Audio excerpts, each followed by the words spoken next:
I can think of nothing better.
All right.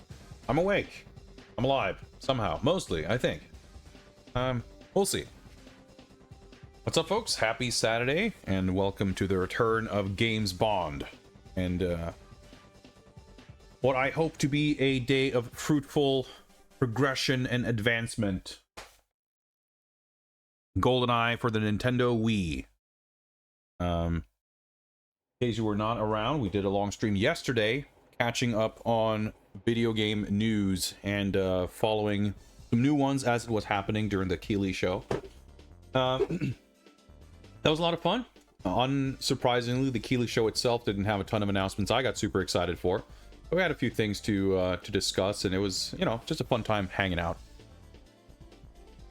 Call 45, of course, much like myself, keen to keep an eye on the developments of Marvel Cosmic Invasion. One of the 2 or 3 things in the Kilo show, I was like, all right, this I'm interested in, and it lasted for all of like 25 seconds, but you know, that's how it goes. That's how it goes. We ended up, of course, having a lot more to say about stuff that was shown at the Sony thing on Wednesday, which was a surprisingly dense thing of that nature when it comes to things that actually interest me. And we didn't even get to talk about Marvel Tokon, which in some ways I'm super extremely into, in other ways not so much, but I'd need another 4 hours to talk about that 2-minute trailer probably. Well, I mean, technically they even had an 8-minute thing, because they like I don't know, they had a video of developers and producers talking and whatever. But in any case, video game news, that was all day yesterday, and today we're switching gears, making progress in Games Bond instead. What is up, Mimic, Marsdith, Macaw, Hoffman, Father Axe Keeper, Space Hoppercopter, Soletta, as well as, of course, lurkers in chat and VOD viewers. VOD viewers, do I have a treat for you? I remembered to look at my YouTube page and actually made some updates over there on my channel, as well as my Games Bond spreadsheet. So if you need to do some catch up yourself when it comes to the adventures of Games Bond, if you now go to the official spreadsheet, you should have up-to-date links to VODs on YouTube. There's a couple of videos that I think are still processing, so they might not be live, but they will be as soon as they're done. So you can catch up on all of the Quantum of Solace games and what have you. Still kind of acclimatizing myself to the new paradigm of YouTube VOD stuff. Obviously, Games Bond stuff has already been on my YouTube channel, so I'll just kind of continue that. But as far as other Twitch VODs, I'm a little bit hesitant to just kind of auto-publish everything on YouTube, because I want to at least consider whether I want to curate or organize things in a different way. For the time being, you can of course still catch previous broadcasts for another 60 days post-broadcast on Twitch. And I have archived more or less everything that has now been deleted on Twitch.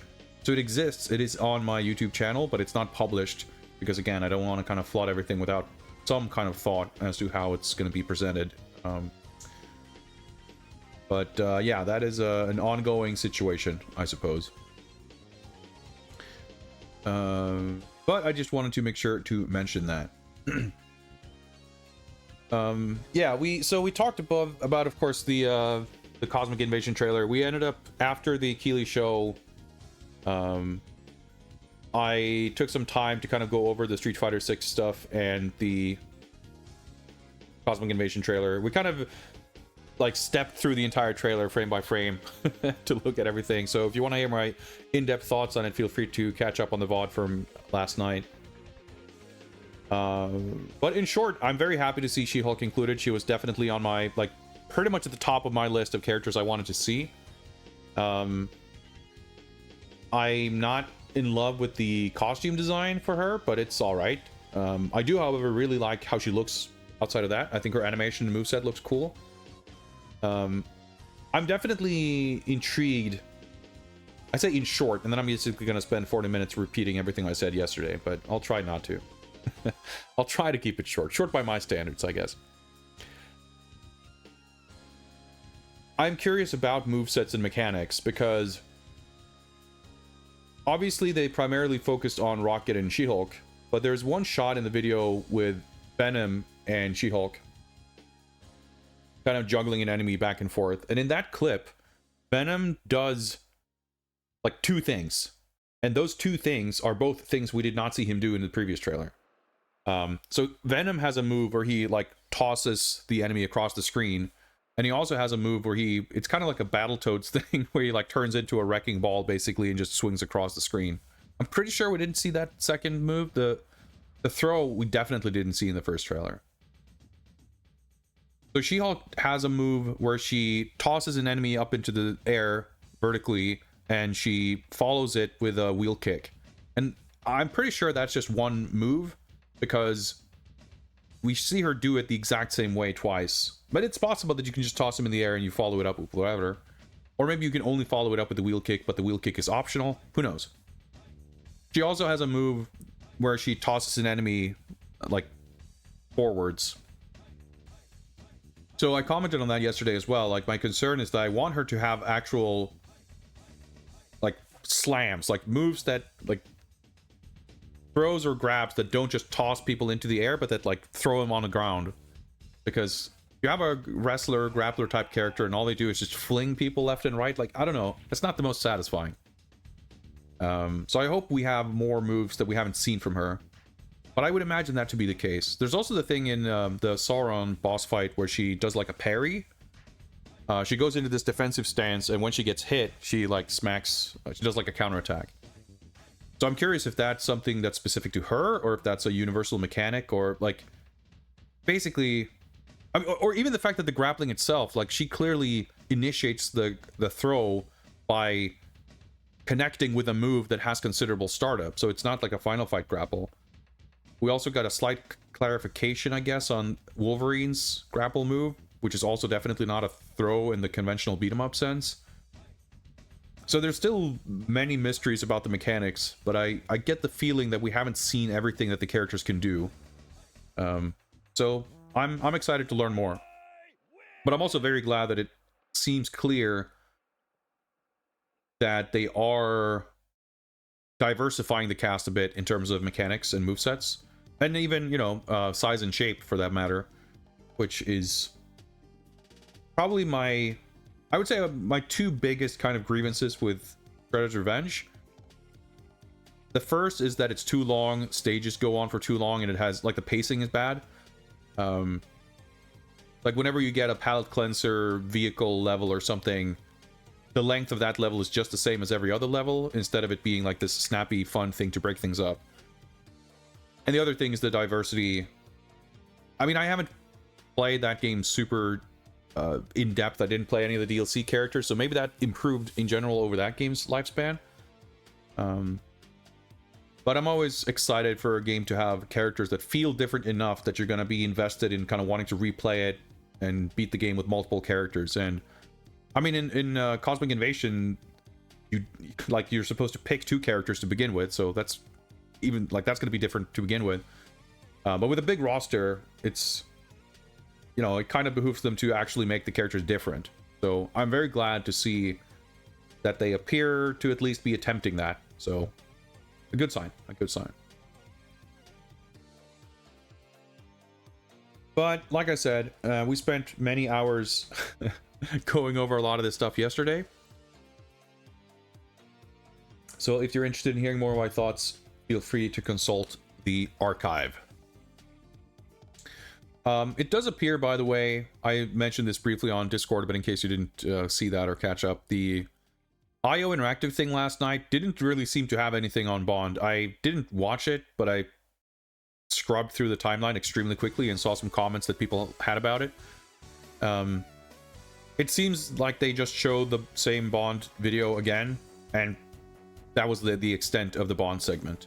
I was under the impression that they had said that they would like reveal gameplay at this event, but I must have been mistaken, and I guess we'll see more maybe at Gamescom or something. I guess they had a bunch of new Hitman stuff. Like, they of course had the whole Mads Mikkelsen thing, but I saw snippets of some kind of co-op thing. I don't know. I'm intrigued. Hitman is a god game, so I should boot that up and kill Mads Mikkelsen, I guess. Because apparently, I think they also said at the show yesterday that if you complete the Le Chiffre elusive contract, you will unlock stuff for First Light. Which, hey, I'm a sucker for that kind of thing. I'll do that, sure. Receive rewards for doing something I wanted to do? Sure. What have you got there? A box? 45, as ever, with a box art review request. We'll get to that in a moment. Sure, no problem. No problem. Yeah, so of course, I mean, I finished stream at about like 1:30 or something, and I had a snack, and then I kind of went to bed. So I didn't have any time to unbox my Switch 2 either, by the way. I'm not sure when I'll get to it. I'm like not that excited at all. I'm just like, oh, it's gonna be such a hassle. So I knew that I wanted to get to the stream today. I was like, maybe I'll tinker with that tonight. Maybe I'll do that tomorrow. But it's like, man, because the thing is, I mean, first of all, yeah, I wasn't super duper excited for it. It's just like, you know, I want to buy a new console, and it's probably gonna only go up in price. So I'm probably I'm saving money by getting it at launch instead of later. But I was supposed to, or expecting to get it on Tuesday. The estimate I was given, because it was shipped from Germany, so it said like, oh yeah, estimated delivery Tuesday, June 10th. I'm like, sure, that makes sense. It'll take a couple of days. It's a weekend, and Friday's a holiday here even. So obviously, even if it had made it to Sweden by Friday, I figured, well, you know, it won't make it any further until next week, and you know, Monday, Tuesday, yeah, sure, makes sense. But it just showed up on Friday, so you know, I had kind of made some plans based on expecting to have it by Tuesday, so it just showed up yesterday. Literally, like I was about to start my stream yesterday, and I was kind of like interrupted with realizing that, oh shit, it's like out for delivery. It's going to show up in 15 minutes, so I had to like delay the stream to take care of that. So I just didn't really account for it. But I'll tinker with that at some point. I do kind of actually want to mess with some of my original Switch games, kind of to see how the stuff works and everything. Like, I think it would be fun to just boot it up and kind of go through my library and see what I have, and I don't know, whatever 2.5 of those games might fit on the internal storage. Like, I don't know. I mentally, I wasn't prepared to even have to think about it until next week, so I haven't really had time to look at any of it. But the thing is, like, we're busy. I want to get on with GoldenEye, although I am relieved that First Light isn't coming out until next year, so we're not, you know, we're not super rushed for time in that sense. But I still want to, I don't want Games Bond to drag on forever. I do want to finish it this year, so we want to keep going. But Monday is Steam Next Fest, and not only do we get demos for Absalom and Cobra, and I'm sure other things, there are other beat-em-up demos that have materialized recently that need inspecting, and you know, maybe other stuff too. So Monday is going to be busy with that stuff, and then I don't know, I'm not expecting to finish GoldenEye today anyway, so that's probably back on Wednesday. It's a, you know, video game never ends. What's up, Mudbound Dragon? Thankurtus, welcome. Anyway, that's what's going on. But today we're going to play GoldenEye, but not before taking a look at some video game box art. So let's hop on over here. Grab this image. And see if I can look at.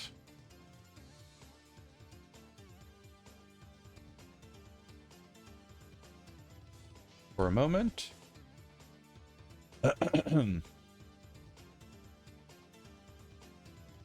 Let's take a look at FBI Untouchable. Application software for the Sharp X1.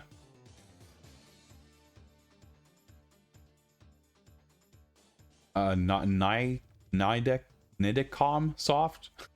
I'll read that for better computer living. Sounds pretty good. 3,500 yen. Looks pretty cheap, but I guess early 80s prices. You know, they weren't fully bubble inflated just yet. This looks cool. I'm very curious what this is, and I wouldn't say that I'm particularly well versed in X1 hardware to have a sense of what to expect in terms of visual fidelity. I mean, it's got a little bit of funny goofiness here and there. Like the guy on the right looks pretty funny, but I mean, it's pretty sick. I mean, it's definitely stylistically, painting style. It's all the kind of stuff I'm into.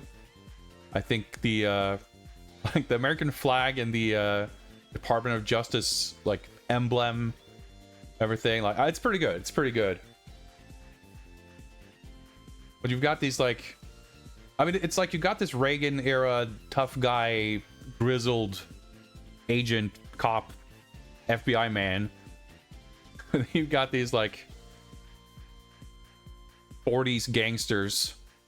Like, I'm not sure if it's a period thing or, I mean, I guess I was gonna say like 83, like the Untouchables. Was that out at that time? I figured that was later, so that would explain that influence. So maybe it's a coincidence. I don't know. Yeah, I was gonna say that's like late 80s, right? So that's just a coincidence. It would be an interesting kind of confluence, but yeah, I guess it makes sense. I mean, you see them lined up like that, you definitely get that you know, shooting gallery kind of vibe. It looks cool. I like this a lot. I think even the template layout kind of stuff definitely doesn't really get in the way. In a way, I don't know, I guess it's a form factor, but it also kind of reminds me of like a VHS box or something. But yeah, this is pretty sick. I mean, I definitely want to play this game. I definitely want to at least see the back of the box. I guess the one thing that I'm like a little hung up on is the guy on the right, his hat. The way it's like upturned, so we see the bottom of the brim, but it's also like a light yellow. Like, is he wearing some kind of Panama hat or something? Like, it doesn't seem to fit exactly with the general vibe or the fashion otherwise. But yeah, pretty good. I'm a fan. I'm definitely interested in learning more about FBI Untouchable. All in all, I'm gonna say it's a 4-star box. Very solid. Not mind-blowing. A little bit of goofiness here and there, but conceptually and artistically, very, very solid. No real faults, I think. I'm sure if we had a higher fidelity image, we would see a little bit more, you know, awkwardness in some of the details, maybe. But I like it. I really like the coloring, like the. There's this sort of I don't know how to put it exactly, but it's like the fading into the background is sort of also treated as this like secondary lighting on the main guy. I think that looks pretty cool. Anyway, that was fun. Gonna be lured into a false sense of security. The 2026 date, get distracted. Endless new releases in the second half of the year. Then have like 6 Bond games left. I mean, it's not impossible. Stranger things have certainly happened. I'm almost more worried about getting sidetracked over the summer with like backlog stuff. Like maybe I'll start playing Tomb Raider 2 and it'll take like 3 months to finish that game and I won't get anything else done.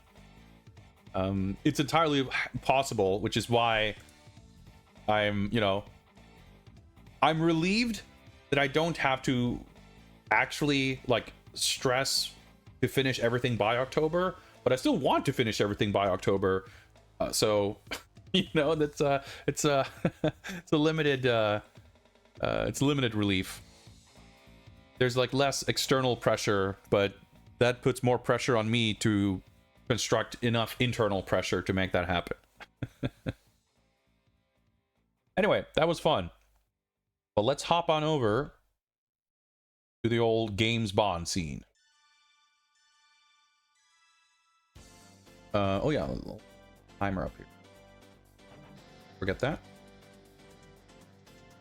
Let go.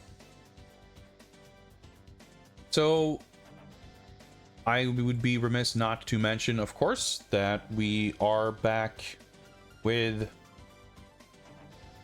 the Q Branch Research Funding Initiative.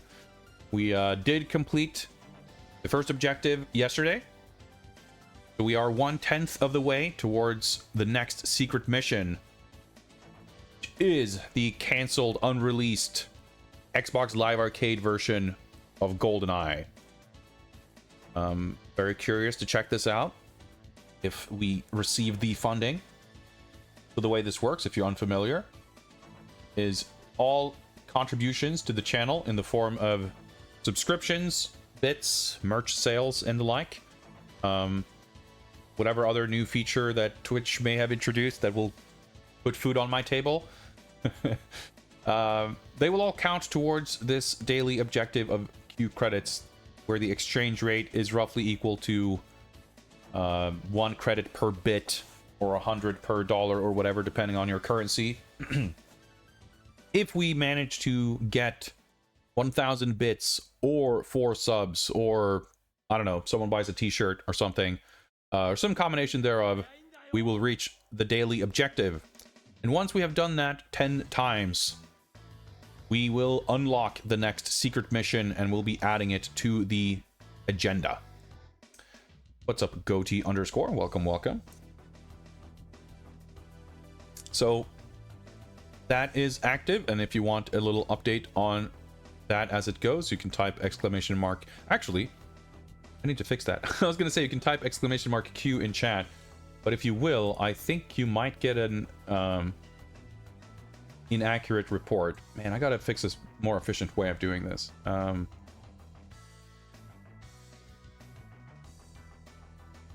Second. There we go. Okay, never mind. We're all good. We're all good. But what we're really here for is the continuation of GoldenEye. We made good progress last time. The first time we played, we used the default controls, and it was a bit of a struggle. The second time, we tweaked the controls based on some old forum thread where someone had recommendations. And it kind of changed things up quite a bit, made him a little bit more fluid and kind of adaptable. And it still felt a little awkward, but just based on how much better I was doing and how much less angry and frustrated I was getting, I think it's safe to say it was a big improvement. The game continues to be a bit weird though. Like, it's ostensibly based on GoldenEye, but there are some pretty substantial changes to the plot and character of just about everything that it's... the game keeps us on our toes, we'll say that. Shooting is pretty decent. The mission objective structure is very uninteresting. But visually, it's actually really cool. Like, it's a really good looking game, in my opinion. Just maybe one of the kind of more enjoyable aspects of it. It's technically very well executed, and it's got a sense of style to it, despite kind of going for realistic graphics. But I don't know, there's just something about PS2, Xbox, Wii, sort of pre-360 PS3 level hardware where you don't have the same like pixel shaders on everything with the same normal maps, whatever. And I guess you don't necessarily have post-processing the same way either. In any case, there's like, even when those games go for realism, they by necessity end up having a degree of stylization that makes them, in my opinion, so much more interesting to look at than most things that are on like 360 PS3. But the one thing that I dislike for sure is that, like, because it's set, it's not a period piece, like it's not set in the 90s, and there's no efforts made to make anything look like the film. If anything, it feels like they're making very deliberate efforts to make things visually very different. So conceptually, I feel like if they had gone for something that more closely attempted to recreate the look and feel of the film, or even the N64 game, you could have had something that was more exaggerated and sort of stylized and interesting in terms of even, you know, architecture and production design.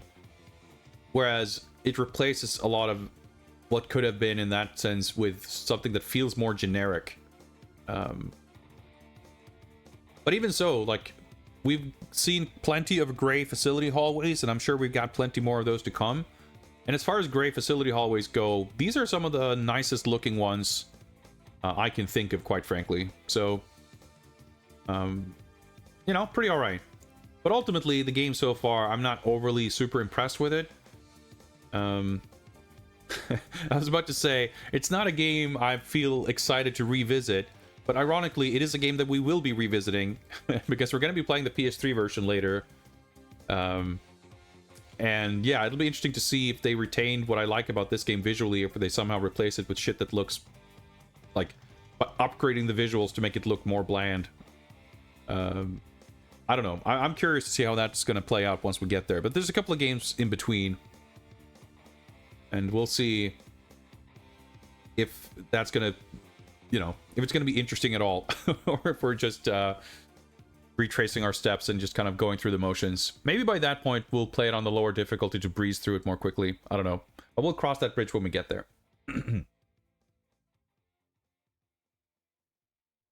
But yeah, I think that's about the intro we need. So without further ado, let me boot up my Wii U.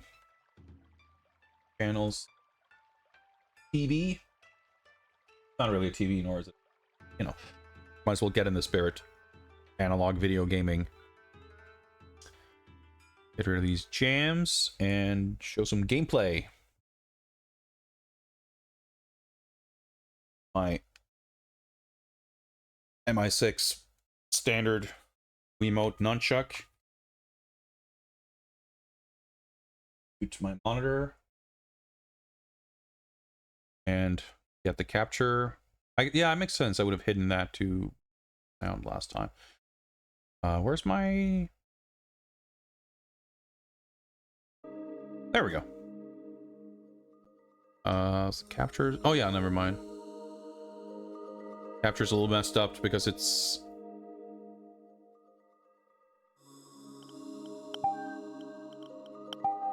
It's set up to capture the Wii stuff correctly because it's got like overscan borders type stuff. What's up, Texie88? Welcome, welcome.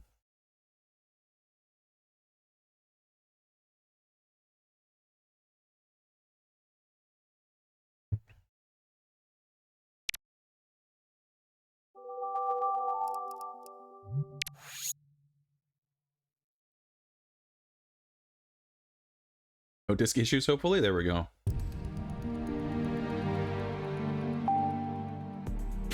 Yeah, I mean, who cares about this?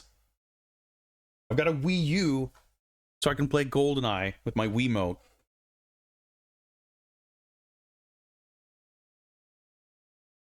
We're doing true gaming here.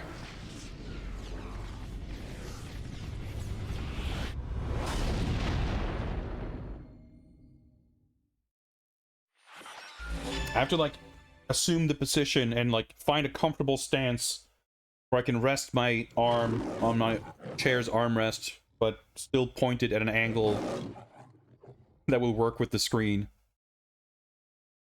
Wiimote waggle gaming, man. You gotta be fucking built different. Dude, I'm so fucking excited for First Light, though. Can't fucking wait.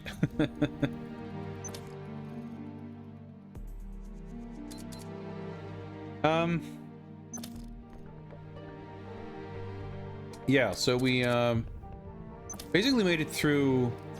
Yeah, that's right. We made it through Barcelona, Dubai, and Severnaya all on last stream because it's just like the single level for these sections. And Severnaya was, yeah, the surface and facility or whatever.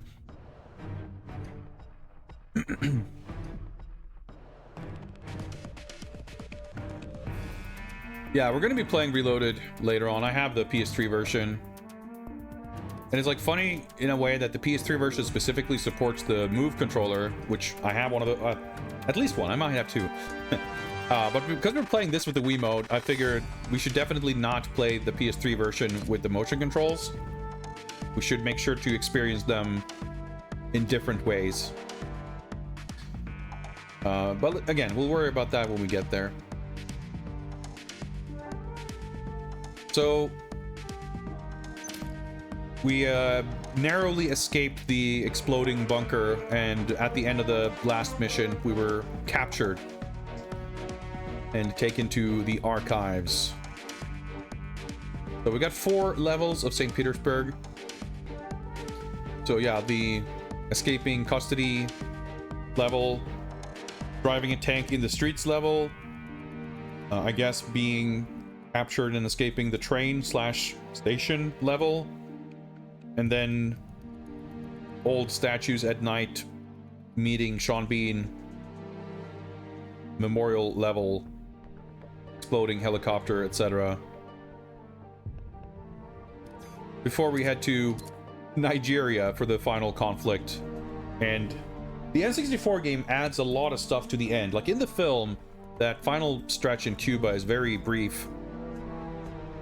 So I'm curious, like I don't know how many levels we have left here, but if we keep up solid pace with how we did last time, we completed 4 missions last time.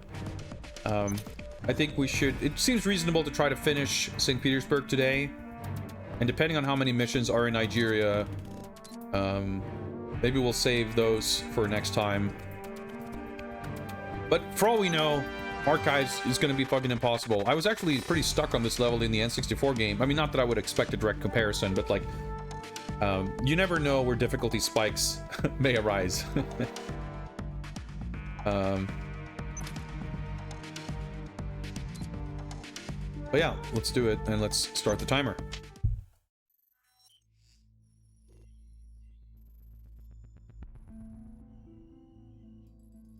Oh shit, we have multiple objectives now. Destroy servers, recover interrogation footage. Oh, I really don't like the extra objectives in this game, because they're all like tedious, busy work that isn't signposted very well. And figuring out where you need to go to do the thing is never like particularly exciting or interesting. So it's, unfortunately, not only do I not think that it adds much to the game, but it's like the one aspect of the N64 game that I felt was a little bit undercooked and could easily see meaningful iteration. And instead they kind of kept most of what was bad about the mission design stuff, or like the kind of objective structure of the original game, without actually having it be interesting and neat and good. Like, and that's partially down to how the levels are designed, partially down to the fact that we don't really use gadgets.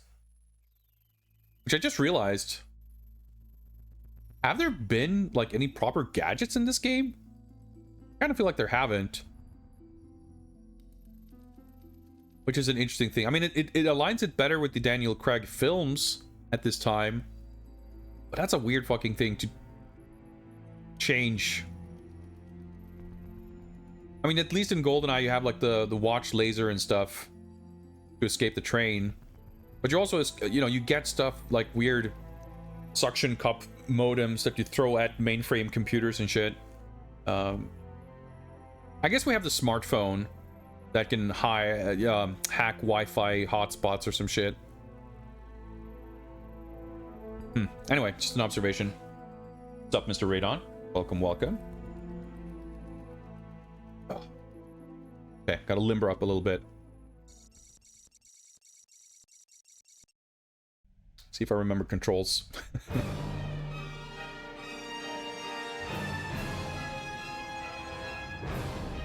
Extremely dramatic music.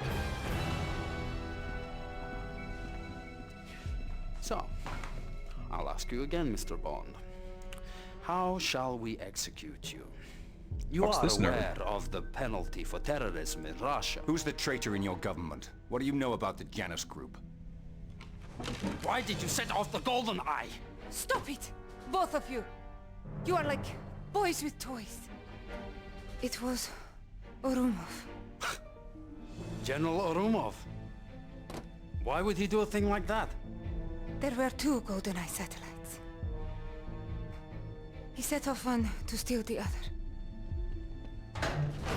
General Orumov! Minister Michkin, how dare you interrogate this man without my presence? This man is a spy who killed Minister Mishkin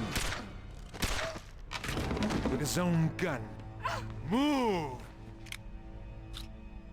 Good luck, Mr. Bond. Well, I mean, that's nice of them to leave an assault rifle for me to use here. He killed Minister Mishkin! Stop him! Don't let him get away!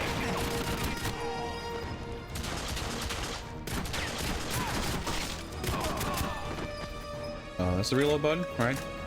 But still, like, these little cinematic sort of interludes are actually really slick. I really like them. Yeah, didn't leave anything here.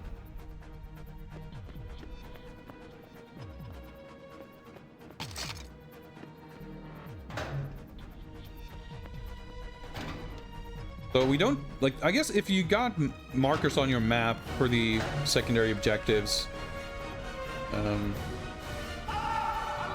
it'd be a lot less of a nuisance.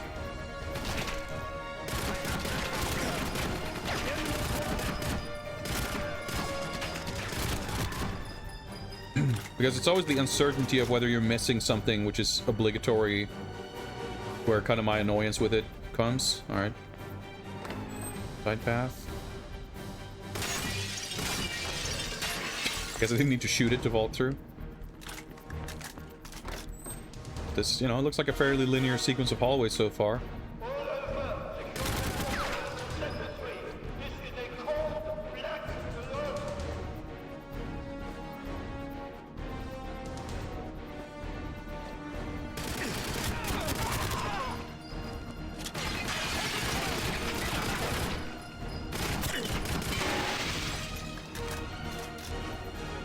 I think I saw a fire extinguisher. I think there was a yeah, there was a vent right behind me, which I saw on the map after I started moving. But that's all right.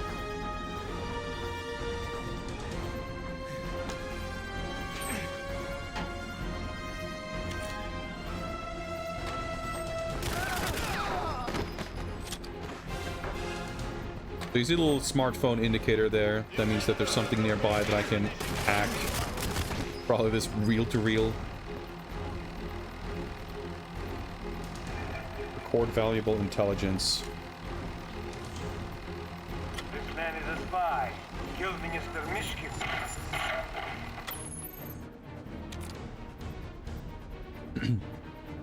ET9 Interdictus. So some of the other shotguns have seen kind of garbage.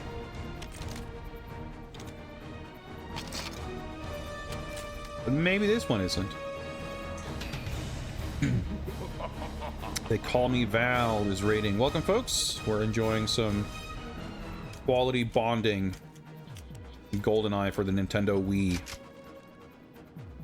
Did I manage to get some okay sleep after escaping the game zone last night? Yeah. Somewhat. Get more ammo. I'm okay, and I was kind of like tired, but then I was like, you know, I could like melee this open, try to find the crouch button. Yeah. But it's like, you know, I could sit around for a few hours, or I can just boot up the stream and we can play this. Oh, this just brought me back. Was I supposed to hack this thing or whatever? Or nope. Should I waggle it? Open the gate! Don't let him escape! Okay, I thought it was... Alright, I don't know what that guy was planning. I guess he was trying to flank me, which I guess almost worked. Man, I'm so glad that this level is just like fully linear hallways. Alright, so actually hitting dudes with a shotgun, highly satisfying. I need cover. Alright, okay, that just killed them. Straight up. I thought I would stun them so I could go in for a close shotgun attack, but yeah, I mean, that works.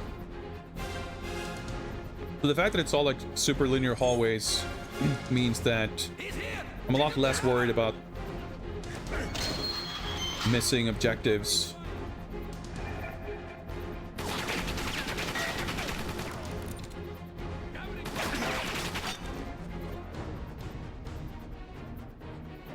We are under attack.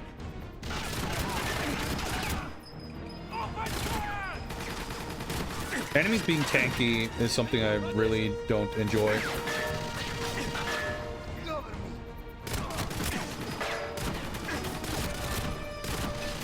Enemies generally just seem to take more hits.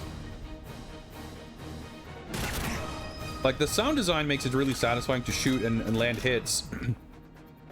I love that there's a, like, non-diegetic bullet hit sound.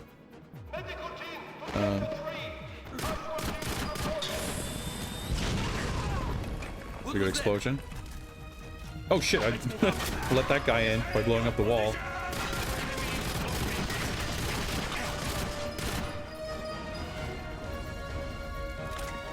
But when you get those like chunky, satisfying hit sounds with like 3 rounds from an assault rifle in someone's upper body, and then just like stand back up, you know, it doesn't feel great.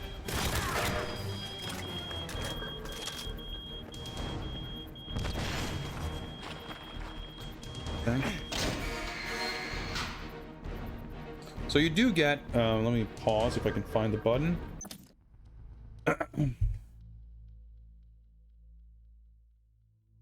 You have these objective things. So the top objective is always just like walking forward through the level.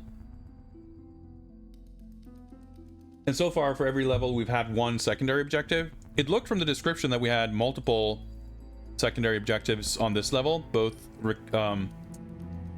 the recordings and destroying the servers. So I don't know if we took that 1 recording and that was it, so that's why it doesn't show here, or if it's just we're doing 1 at a time, or I don't know.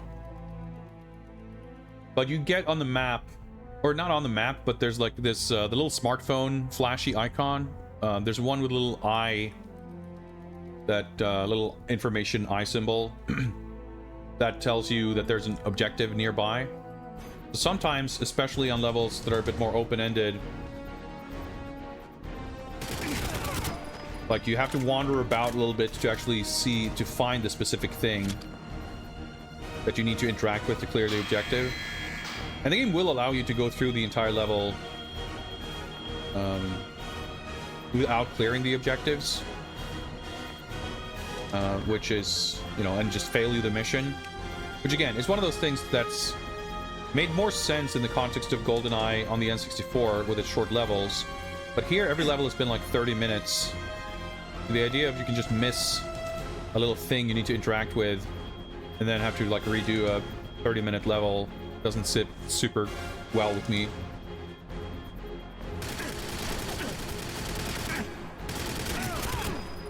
Because surely he's gonna fall down, yeah. Looked like I was shot at from here too, but indicator.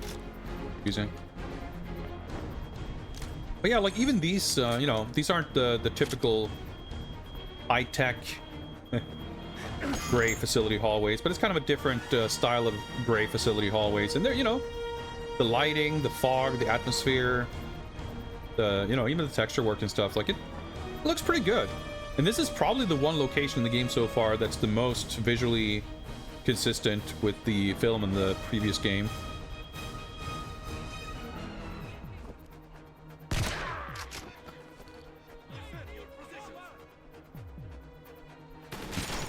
Probably not the ideal weapon for this.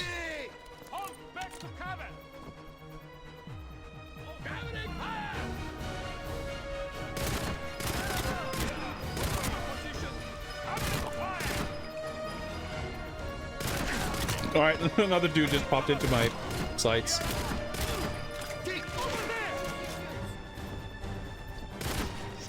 Oh, that's pretty sick.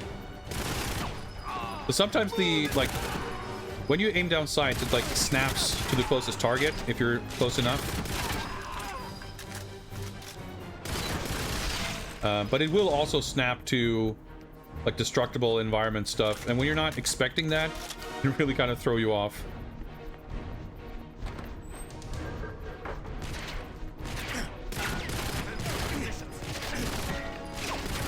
But once I like tweak the controls, I feel much more able to do like hip firing like this too,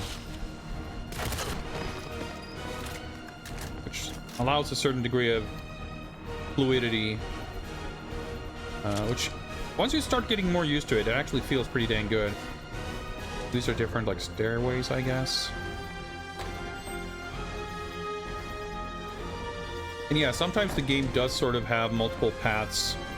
They always sort of converge. It doesn't seem like super meaningful of a choice.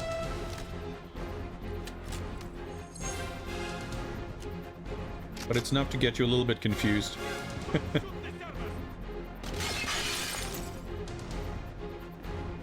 Oh yeah, so you see the little marker there. The ragdolls are pretty good too.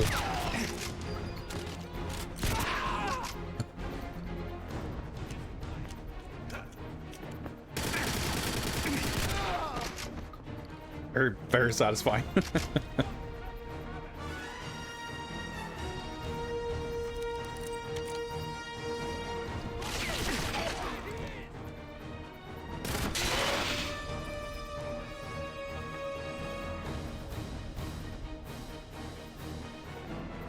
Guessing these need destroying.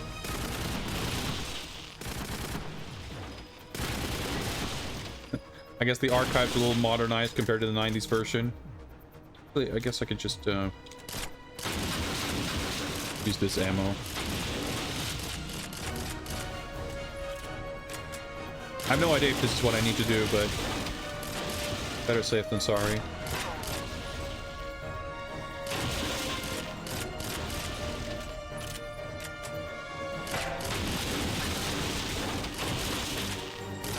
A little bit of wanton destruction. Like a good time anyway.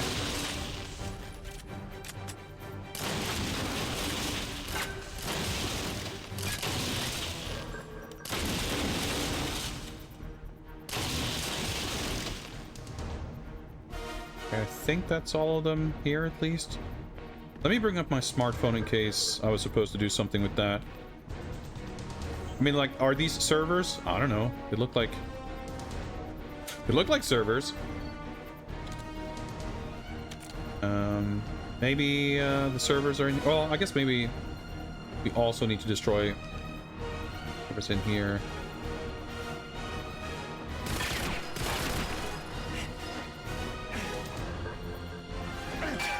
Well, I'm gonna shoot him. I guess I might as well shoot from here.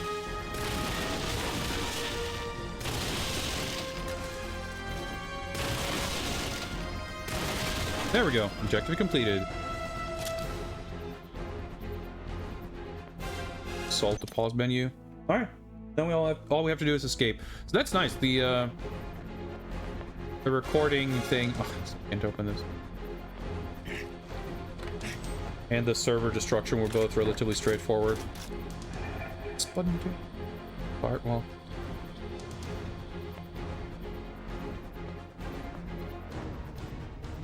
The thing? Nope, I guess not. Well, unless I need to... I guess there's the door over here.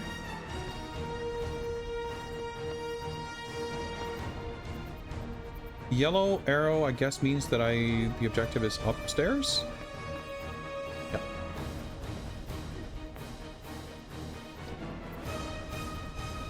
So you can, like, lean past corners, but you have to be, like, pretty close to the corner for it to work.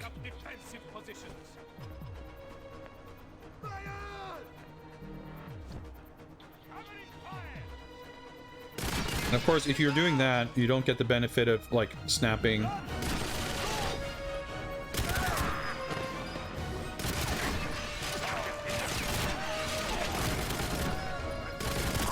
Hello.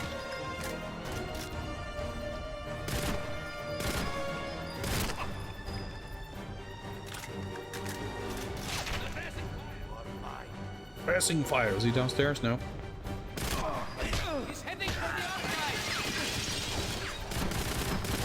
Yeah, and sometimes it kind of does that.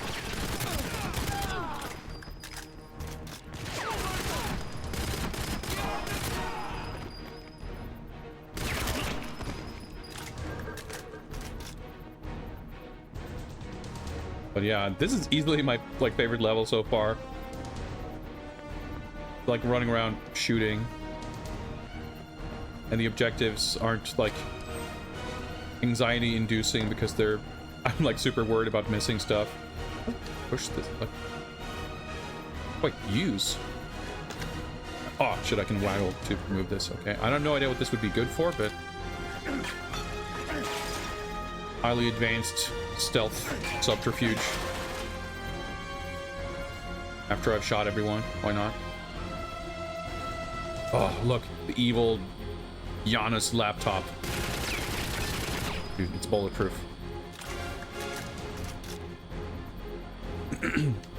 Yeah, I'm playing with the nunchuck and Wiimote, but it supports a whole bunch of different control schemes, including classic controllers, GameCube controller,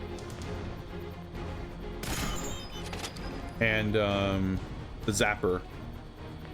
This kind of looks like I'm supposed to do something here. It could be something that's like only on a higher difficulty.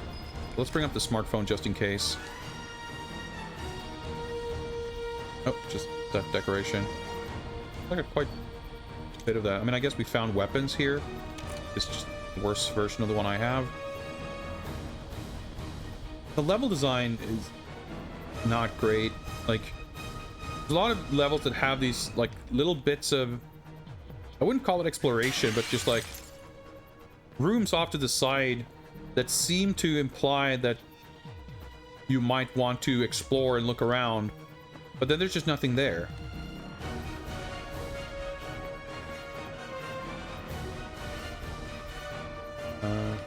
I think I'm pretty good with these weapons. So for most of the other levels that have these objectives, it's usually like you have to do 5 of these things or collect 3 of these or whatever. So you can kind of use those as a little bit of a gauge for how far you've made it through the level. We've got you in St. Petersburg. There's a general alarm for Russian troops. Are you all right? I'll get back to you. I have to like move the Wiimote away because it plays the phone dialogue from the Wiimote as well. And it's like really distracting. But yeah, so now it's like, well, I've done all the objectives. Does that mean that I'm close to the end of the level? I don't know.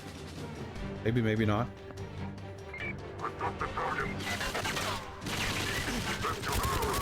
Camouflage blending right in. But yeah, see, like, the enemy character animation is really quite good.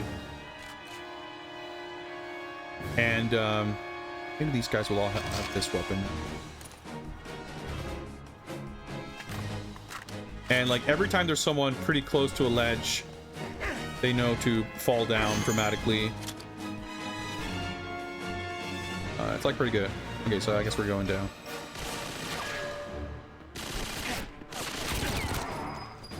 He's coming down the stairs. And again, the sound design for the most part I think is really good.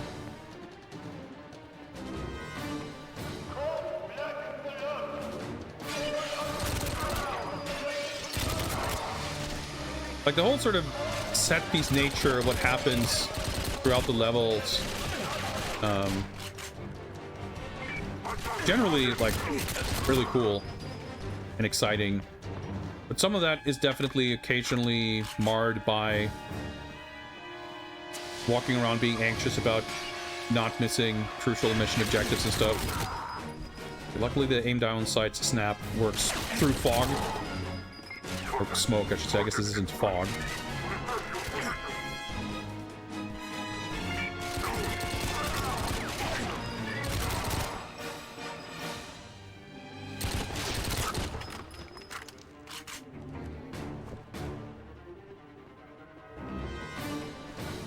Yeah, once you get the hang of it, like, at this point, I'm starting to really enjoy the controls. You can occasionally pull off some pretty slick stuff. Collect a little bit of ammo. There's so many different weapons, which can get a little bit annoying. Like you're switching weapons and ammo types. Like you can't necessarily rely on a weapon having ammo drops. No, this game has no relation to the original GoldenEye. So, the original GoldenEye game for N64 was made by Rare, and monster closet over here. So,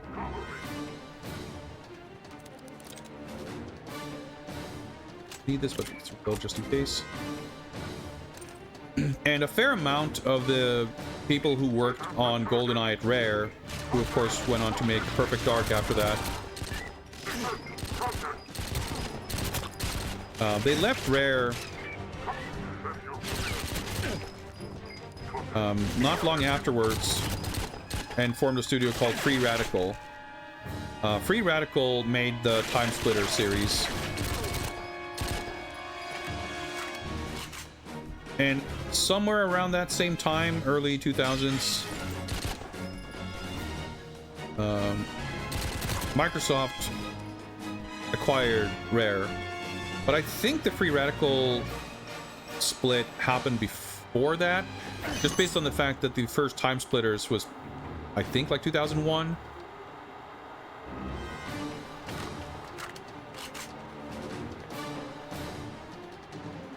And I mean, Rare did make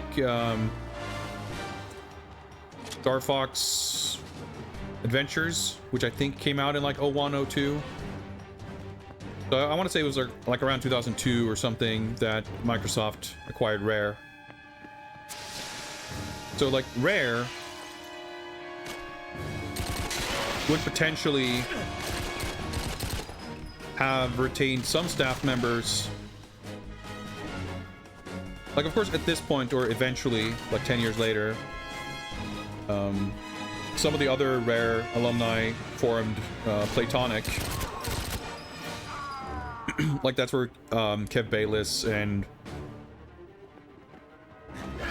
I guess like David Wise, a few other people are.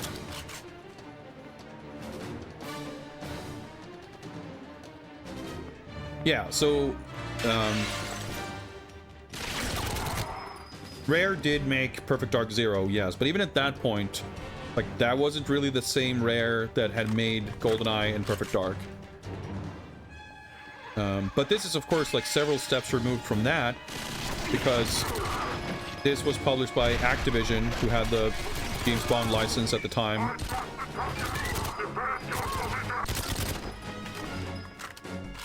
And, you know, they have some of their own studios and development teams, but they would also kind of commission a lot of different companies. So this game was developed by... Oh. This game was developed by Eurocom, who has previously developed Bond games for EA. I don't have an objective thing about any more recordings, but there's something I can hack here.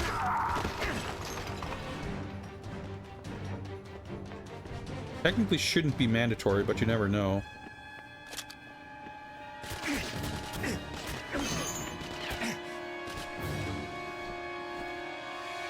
So long story short, in terms of development staff, unless there's some wild coincidence, I don't think anyone who was involved in the original GoldenEye had anything to do with this game. The phone thing shows up here. The radius for this thing to show up is usually pretty wide. So once the thing shows up, it's not unusual for it to be like in the next room. But I think this is probably just to basically unlock the door here.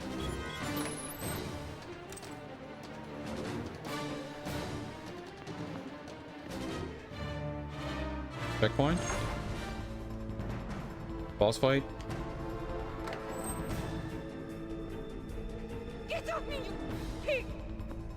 Get in the elevator! Pretty cool. Nicely kind of framed to make sure we see it.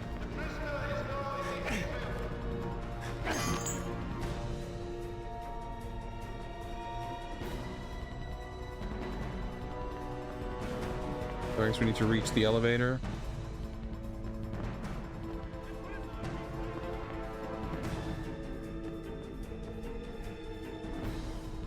I see up arrows there, but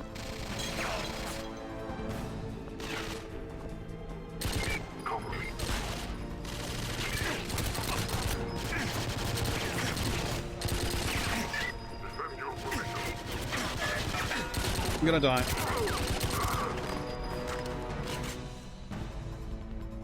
But we might be able to just ignore these guys and just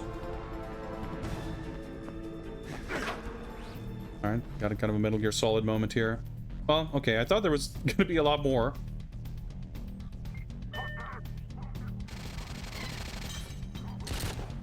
The elevator beeped. Well, okay, not because it's here, I guess.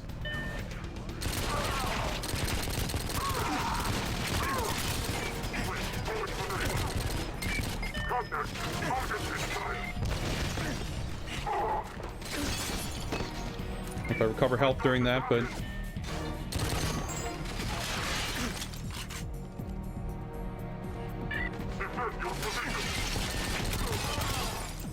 the elevator just keeps dinging.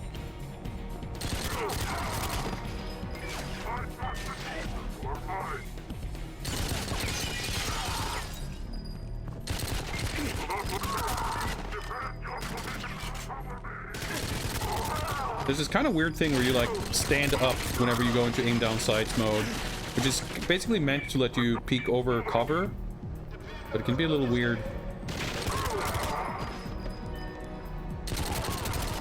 You kind of want to stay crouched. I reckon that elevator's going to make it here just after we've killed everyone. Seems likely.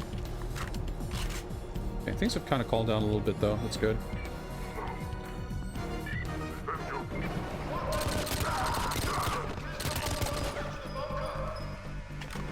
Map's pretty helpful. I like these guys are wearing berets, so you can kind of tell when the beret goes flopping all over the place. Means they're probably dead.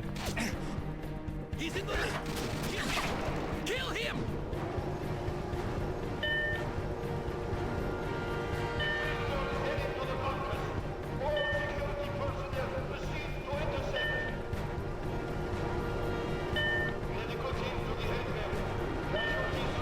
I don't know which door is going to open. Maybe the map will be helpful. Yep. Checkpoint. Nice. That wasn't so bad. I think it was pretty close there for a bit, but survived.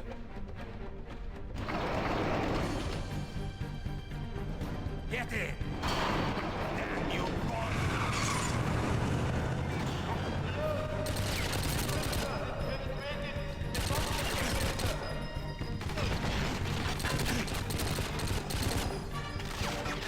Shotgun's definitely not going to be any use here, but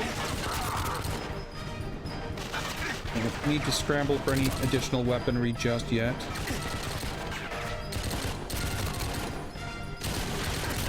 The destructible cover is pretty sick too, by the way. Don't explode that, but well, explode that at least. That's where we're going.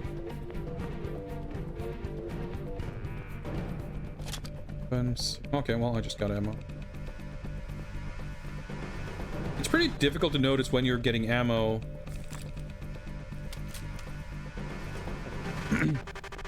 Close quarters up here. So it's not unusual to be like, all of a sudden you're fully loaded on your other weapon without realizing it. The way it works is you always have your P99, but you can also carry 2 additional weapons. Did I? Okay, I think I hit it. The objective marker disappeared. Are we gonna unload a tank here? Or, okay.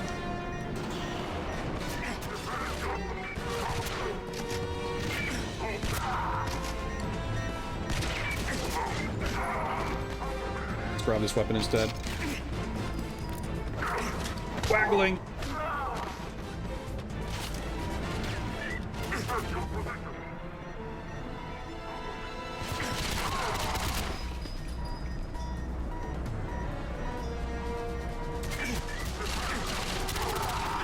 I'm gonna die. Yeah, all right.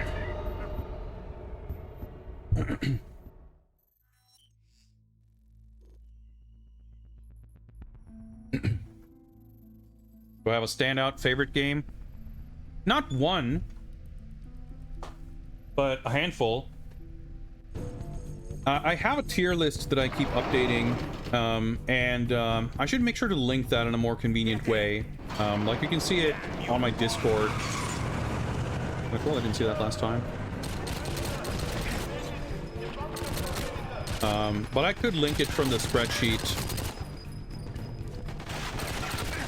Like, originally it wasn't something I necessarily did keep very up to date, so it didn't necessarily keep, like, make sense. That's a good... Well, let's say that's a good call. Not what you asked or said, but... but I do receive similar questions often enough that I should do that to more easily provide an answer. But Everything or Nothing is like the one that stands out the most,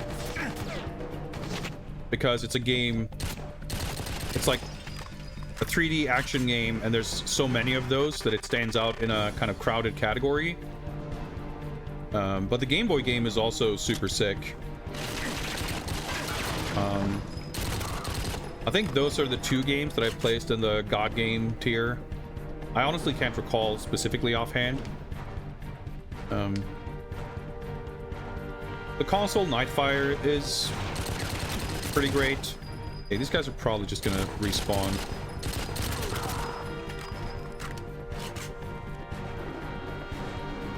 And you know, you have like the Game Boy game is also interesting because it's like the kind of thing where people wouldn't necessarily... Okay, that did count.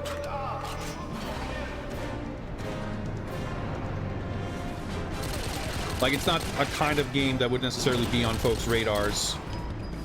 So it's like an interesting recommendation. Same with the Master System version of the Duel. Like, it's a kind of an unknown game, which isn't really the case for Everything or Nothing. But it's not necessarily the best.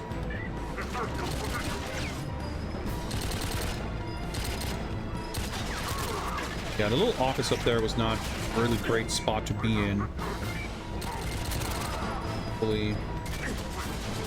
Well, now there's this. I'm getting flanked.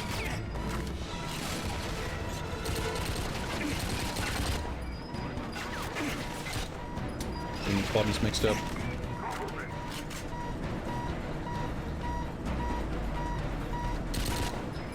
Expected to lock on, and I didn't.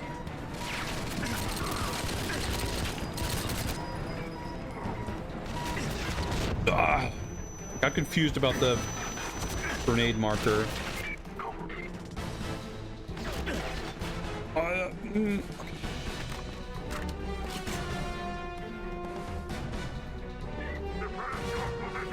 Okay, the objective marker showed up. But I'm gonna fucking die. To get stuck on furniture and scenery.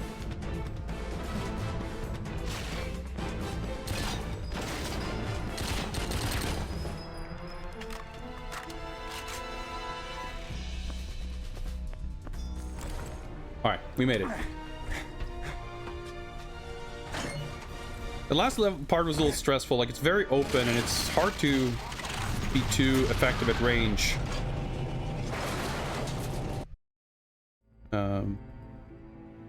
But up until that, it was a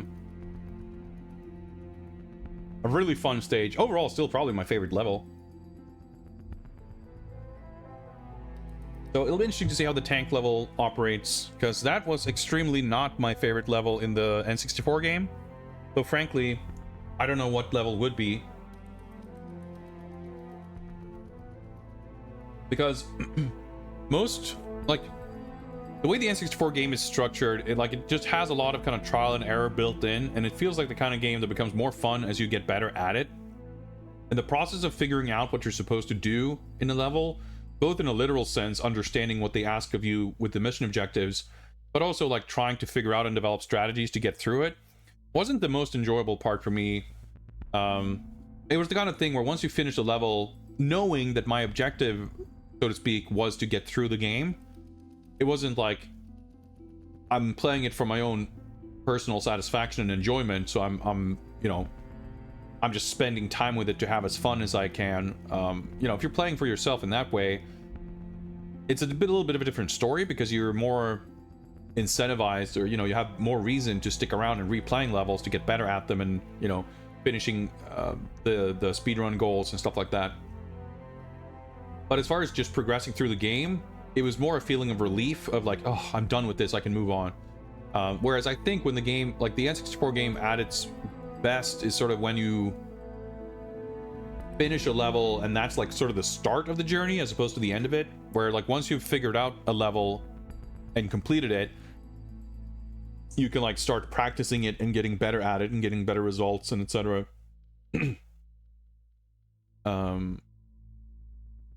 So I know that I'm being not unfair necessarily, but I'm judging that game through a pretty specific lens.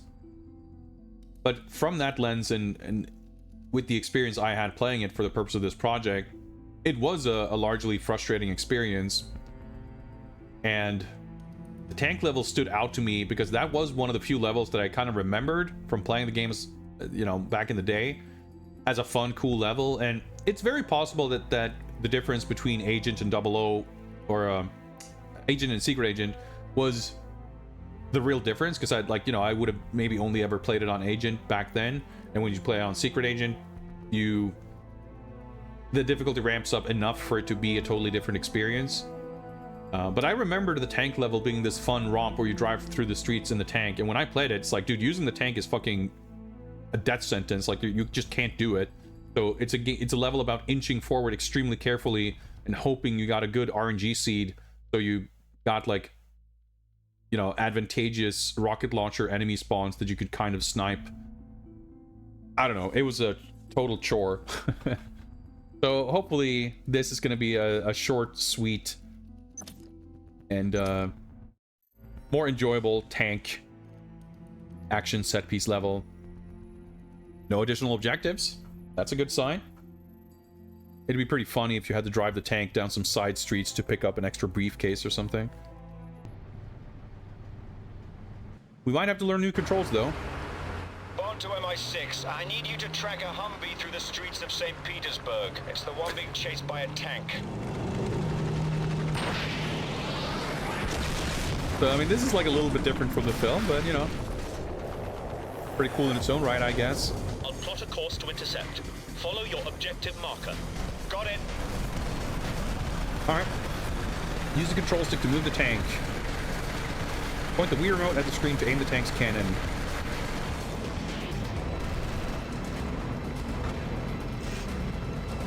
Alright, I'm guessing we're not quite back on the street. Oh yeah, press A to fire a shell. Minigun can overheat.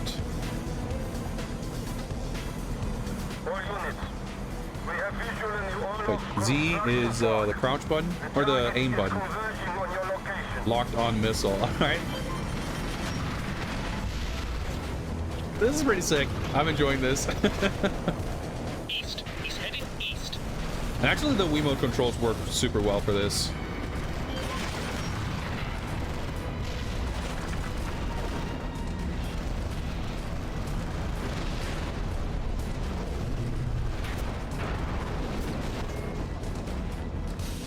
Oh, there's a little heat gauge on my He's heading south. cannon, I see. Or the chain gun, rather.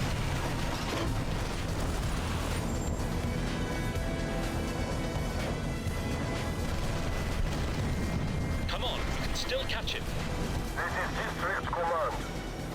I wonder sort of how scripted the chase thing is and how much I just like legitimately have to catch up.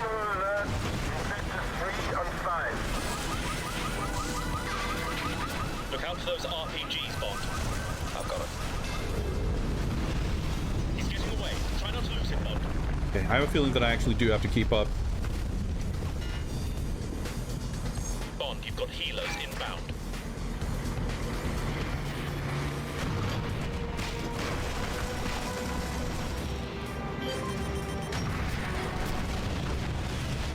Probably be able to use these lock-on missiles more. Aerial support is inbound.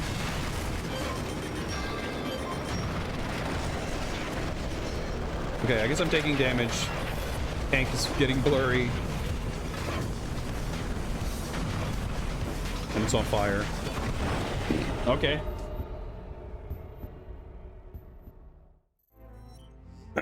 I wish I was sponsored by Kong Strong. But, you know, in spirit. Oh, I didn't even have to press a button. Bond, you've got helos inbound.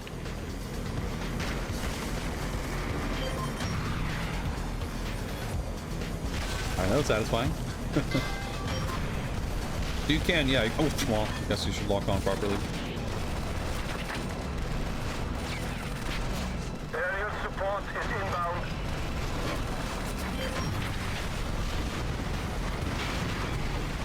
I'm fucking not destroying anything, so I'm getting destroyed instead. Wow, yeah, that didn't go very well.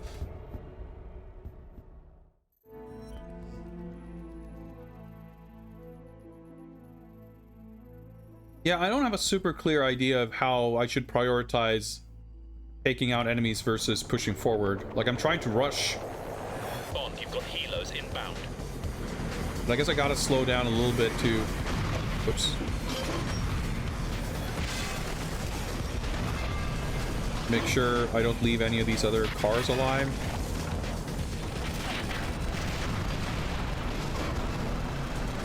Aerial support is inbound.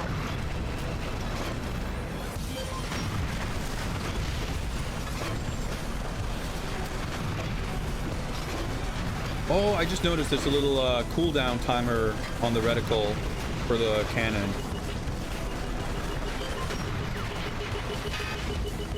It's overheated.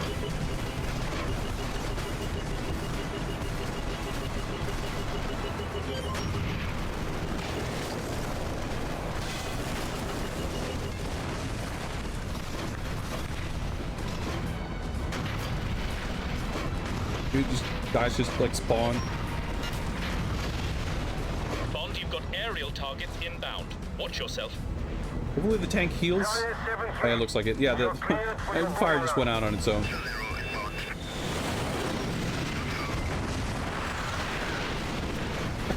This is like slightly more dramatic than in the film. Trying to aim backwards is a little awkward, but... I've got him again. Stay on course.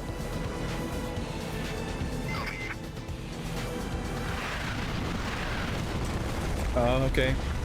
I reckon I wasn't necessarily supposed to dodge that. Can't see shit. I've lost him. I'll plot a course to intercept.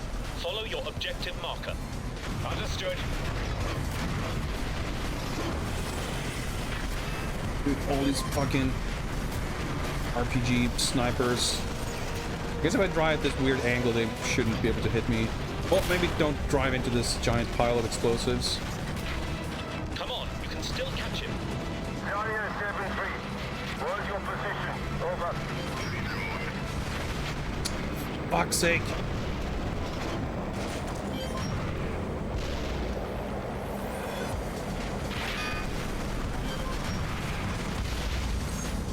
Okay. So making a checkpoint should mean I'm fine. Like, it shouldn't be able to checkpoint me with him, like, escaping. Find me a way through here. Head to your objective marker, Bond. Alright, this will work. Oh my god. Being attacked from behind is just not fun. It's just annoying. 019, Peter 03. Alright, rip if you have a car in here, I guess.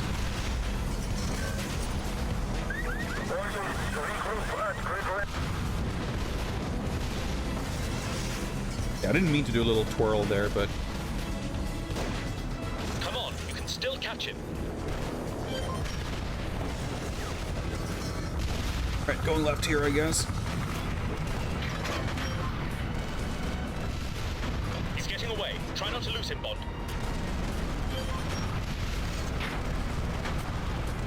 Yeah, I mean, you try driving through the fucking... Rumov's getting away. Yeah, fucking ocean of rocket snipers, but I guess we did it. Okay, 6 minutes. I'm so happy. Like, I was hoping this would be a fun, short little palate cleanser. This is exactly what I was talking about with Shredder's Revenge, where you have a little, you know, skateboard, vehicle, whatever, auto-scroller level. And they can be fun to break things up, but you don't really have the full breadth of gameplay depth or control. So they are sort of inherently less fun than the regular gameplay. or at least, you know, the novelty wears off, and after that point it's just like tedium. And this, you know, every other level has been roughly 30 minutes, and this being like 6 minutes, like, yeah, perfect. That was a super fun level too.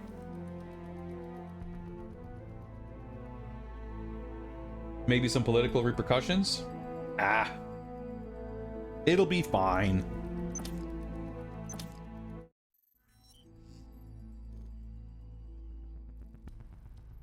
Enter the train. Oh. Like, oh shit, we're getting less mission objectives? That makes me hype. Like, oh shit, a level I just have to play through? I don't have to worry about finding shit? But I guess that means we have to fight our way to the train, so there's not going to be a train level. Unless there's like part of it. But yeah, the way this is expressed makes it sound like once we get to the train, that'll be the end of the level, and then on the train, we'll get the dramatic cutscene. Which, of course, you know, in the film, there's not this big train shootout or anything. But in the N64 game, they translated that to a level, so the whole train is like a level where you go through the train and shoot dudes. And that arguably might be my favorite level. Like, train levels that are literally super narrow hallways can be super fun.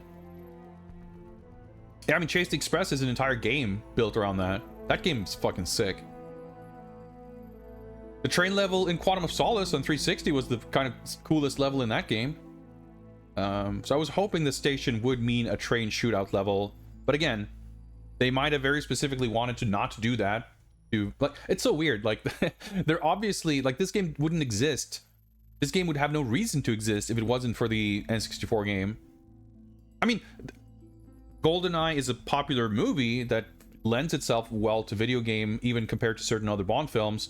So hypothetically, you could imagine if these games hadn't existed, you could imagine a scenario similar to From Russia with Love, which is funny because that film doesn't even lend itself much to an action video game, but they made it work. Where let's take a beloved old Bond film and make a video game of it.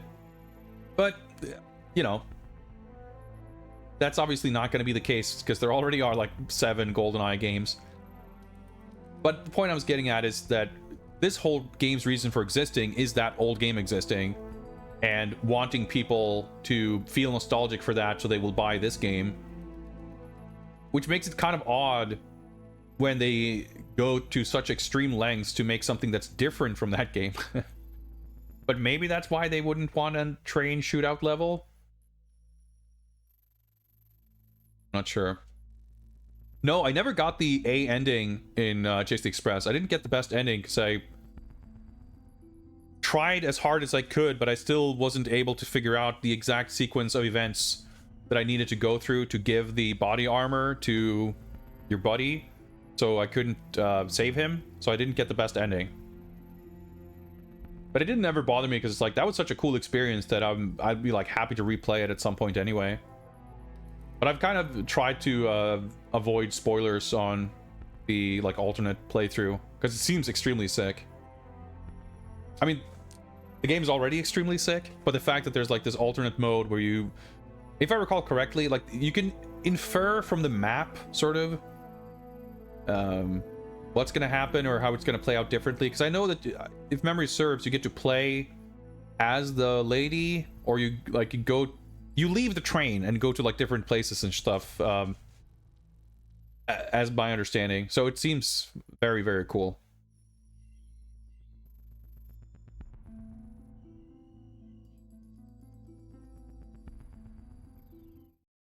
But yeah, that's a fucking god game if ever there was one. The cutscenes are cool. Like, the presentation of this is all really great. But imagine if this, like, even if the costume design was like the movie. Like, even if they didn't have the actor likenesses.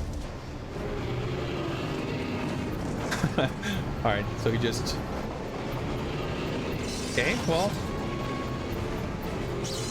Based on the level description, not what I expected.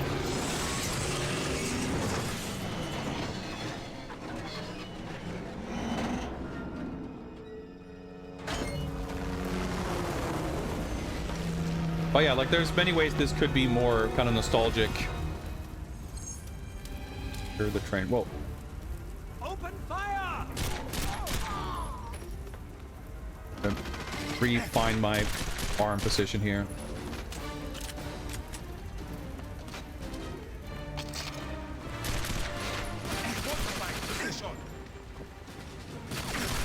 Try to like quickly readjust your aim to shoot at someone next to the other guy.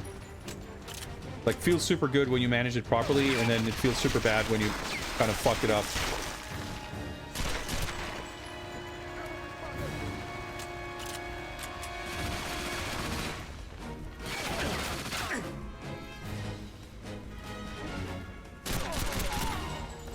Depth of field with blur, also like a little intense.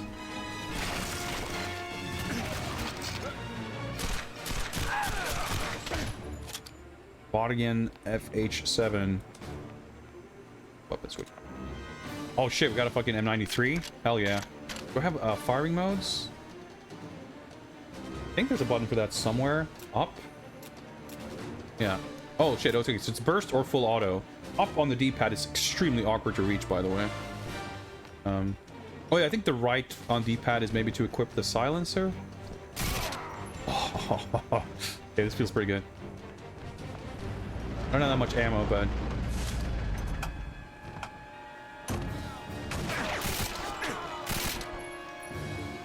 What?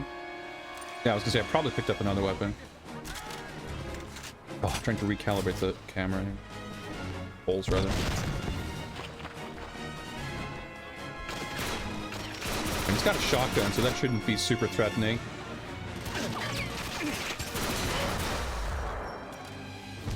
I kind of misread that, but we'll just walk over here and lick our wounds. So yeah, you can kind of take these like alternate routes, sort of. Not exactly alternate routes, but like you can enter a big room or a space from slightly different directions usually.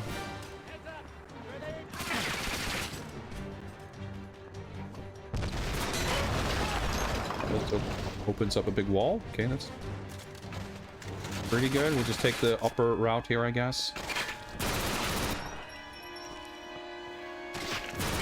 Yeah, that's great cover. Fine by me.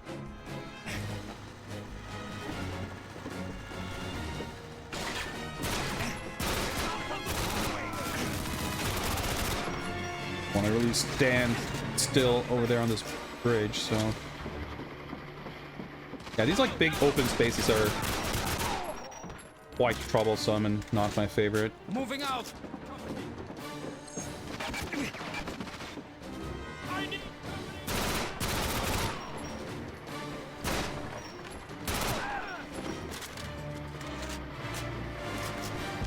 There somewhere.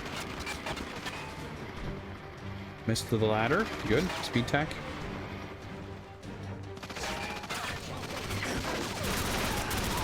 Great.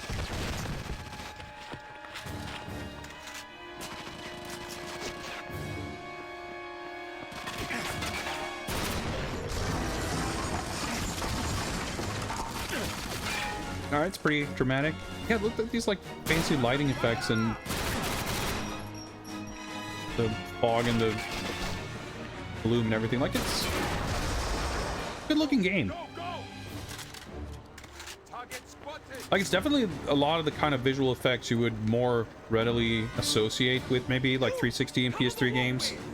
But I don't know, there's just something about the fidelity and how they're like expressed here, the kind of form they take visually, that I just still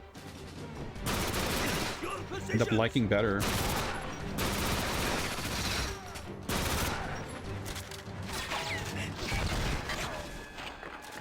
Running explosions. Okay, going down into something here. Trying to do like sort of whip aiming and oh shit and fucking it up makes you feel like an idiot, is what I was gonna say. All right, well, no mystery as to what killed us there, at least. That was pretty good. That was pretty good.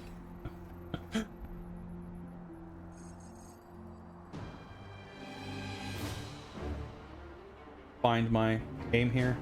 1-5, get on that scaffold.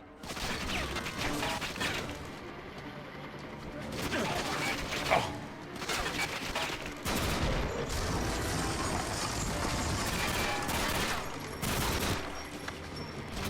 Fully destroy everything.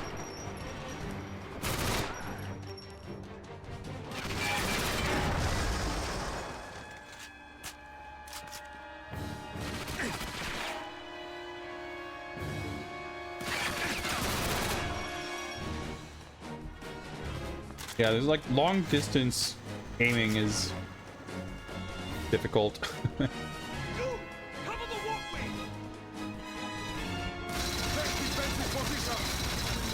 On that from. Oh, that's just a light. Somewhere in this general area, there's going to be someone with a rocket launcher eventually. Yeah, ammo's actually. Fuck it, let's drop down here.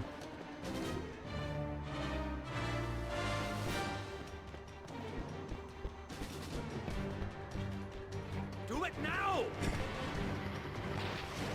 Wait.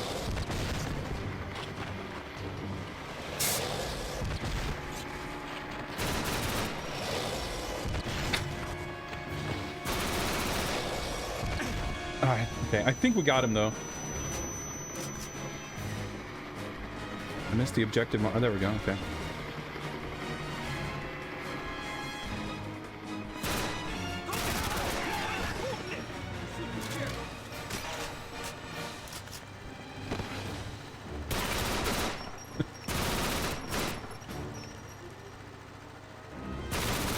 Target spotted.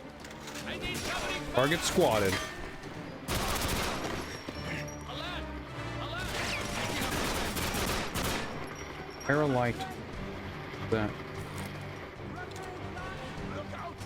Lay down. Let's move out. Firing.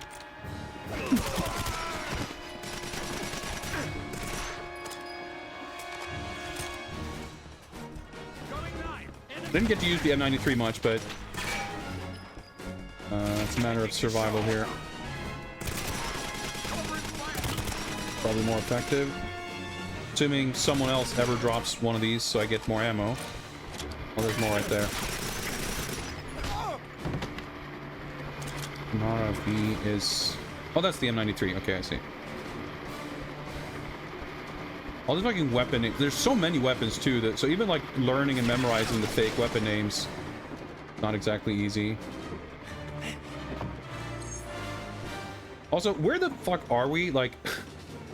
Didn't I, like, ram into the train?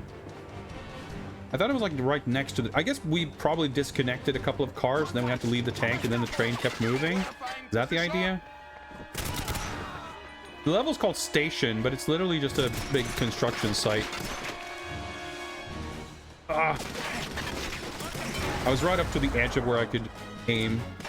I couldn't turn anymore.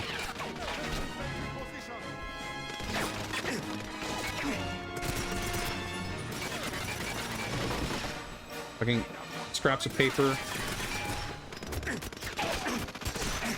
Oh yeah, so the lock-on has like a range too. If it's too far away, you don't lock on.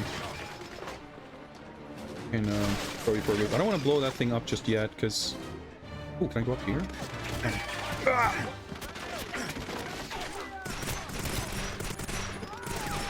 Drop this? I'm not sure.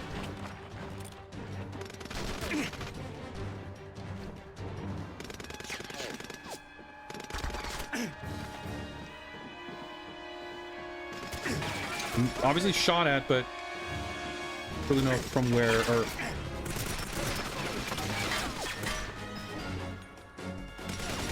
Yeah, like the whole snap thing is also super weird when you're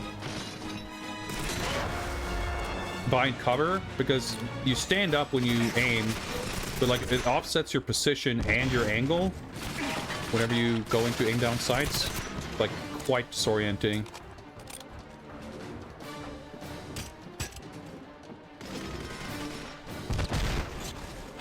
Going up here seems kind of pointless, but not exactly beneficial. But I don't really want to go out in the open either. Used to be fewer people around. More ammo? Yeah, okay, we're fully loaded. That's good. So we're going into the pipe. You got me? Is that what you're saying? Enter the train was the objective, right? No, not like that. Oh, okay. I thought it was like a lock on a thing.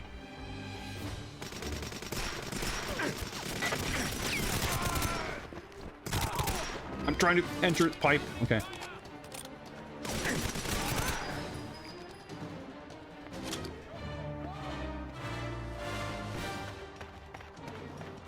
What's a bang position? Paper, scrap. Get spotted. Maybe I don't want to drop down this far. Lay down some cover.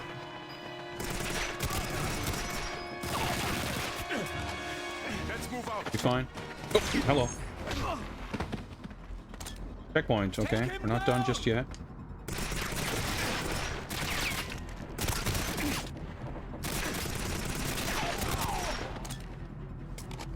Not the most accurate shot. Ah, fuck it. Let's keep running.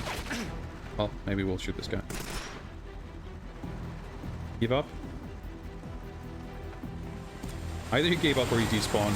One or the other. Stop him from getting on board. Keep him away from that door.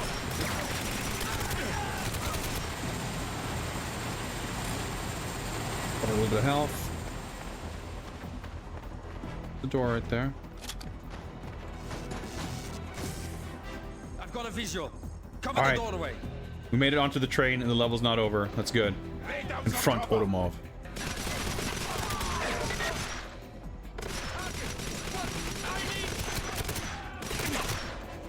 Pretty satisfying.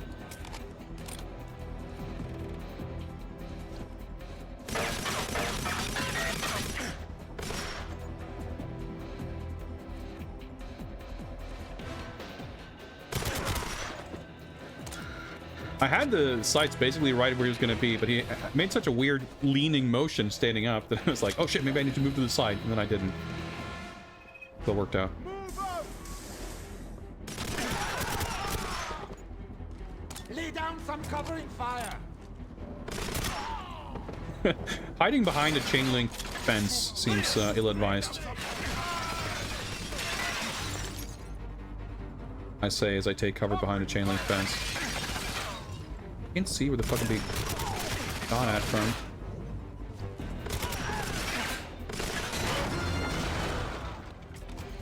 Knocked over some stuff. Not getting shot at currently, so that's probably good.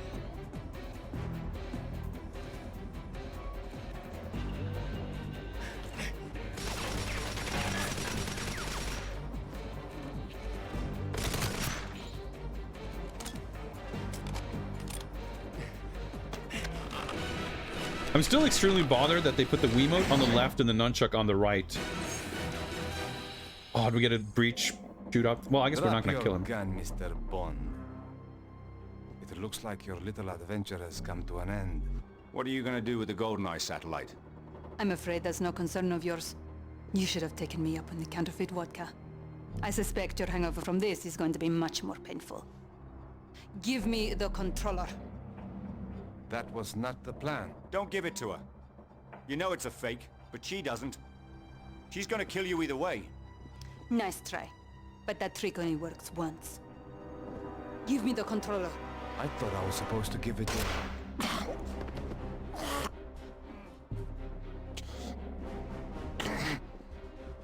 You thought wrong. I guess I don't remember how this really Enjoy plays your out in the day, movie. Mr. Bond.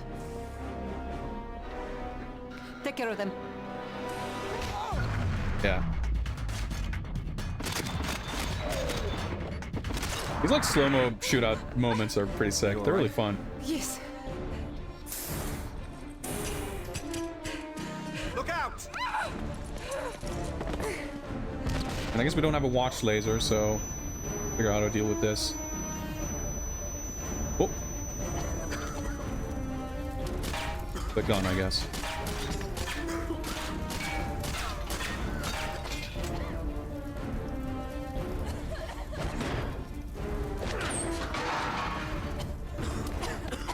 The little actual train section was actually really sick. This was a cool level. I was like dreading this section. Are you alright? Yes. I think so. Did you learn anything from Odomov? He made a phone call. Something about a meeting tonight at the statue park. I have a contact who can take care of you in town. No, I am coming with you to the statue park. No, you're not. Do you know how to disarm a GoldenEye weapon? We'll argue about it on the way. All right. Yeah, 16 minutes. Like, you know, it's funny how that works, isn't it? When a level is 30 minutes, it feels like, yeah, that was cool, but but when it's 16 minutes, no extra objectives, like, damn, that was fun. Yeah, sorry, I didn't want to talk over the cutscene stuff too much. Yes, Hoffman, there's like a million different control schemes, and like there's a bunch of different button layouts that are designed for different sort of ways of playing, including Southpaw modes. But there's also like extensive calibration and configuration settings for all the remote or the motion control stuff. So you can actually, there's like a lot of settings you can tweak.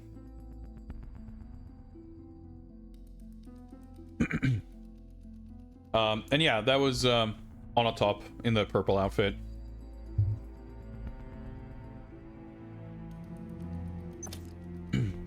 So yeah, we're like, I feel like we barely started. I haven't streamed for 2 hours yet, and we made it to the 4th and final St. Petersburg level.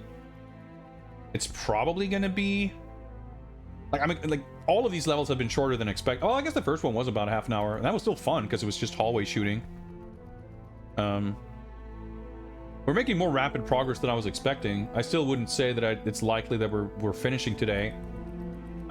Unless I feel super energized to do like a 7-hour stream, then it's entirely possible, but I wouldn't expect that after yesterday. My target for today, so to speak, was at least finishing St. Petersburg, but mostly I want to finish that so we can go to the mission select menu and see how many levels there are for Nigeria. Because again, in the film, well, it's Cuba in the film, but it's kind of weird because they just kind of go, like, it happens. We watched the movie the other week before playing this, and commenting on like the extremely rapid pace of the movie, where Bond and Simonov have a conversation where like someone mentions having overheard something Cuba something, and they immediately determine like, well, that must be where we need to go next. And then there's like a crossfade over their, like, I want to say, isn't that like immediately after escaping the train or whatever? I don't remember exactly if the order of the events have been changed here, but I want to say it's like they get out of the train, they like make out, they mention Cuba, and they like crossfade to a romantic seaside drive, and then cutting to a conversation with Jack Wade. And they're like, yep, okay, so we're going to their evil headquarters now. Let's do the final boss. And then, you know, they're at the satellite location or whatever. Or not satellite, but like the... Oh yeah, I guess that it's like a satellite dish. It's not the satellite itself. But in the N64 game, you have the whole jungle level. Then you have the caves... and the like the underground secret lab. Like there's a whole stretch of stuff that's pretty lengthy and difficult. So that section of the film is like greatly extended in that game. And again, not to say that this game is modeled entirely after that one, but there is precedent for kind of extending parts of the film. So just because the final section is short in the film doesn't mean that it's going to be short in this game. And because it's the final one could also mean that the levels are more difficult. So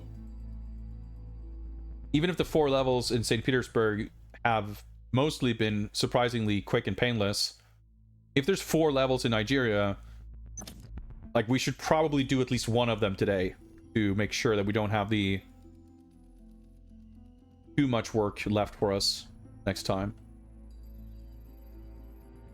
But I mean, if this goes pretty smooth, then we're like kind of ahead of schedule anyway. Having said that, I have streamed for 1 hour, 59 minutes, 58 seconds. So if this is like a half-hour mission, I think this is a good time to actually take a break. Probably should.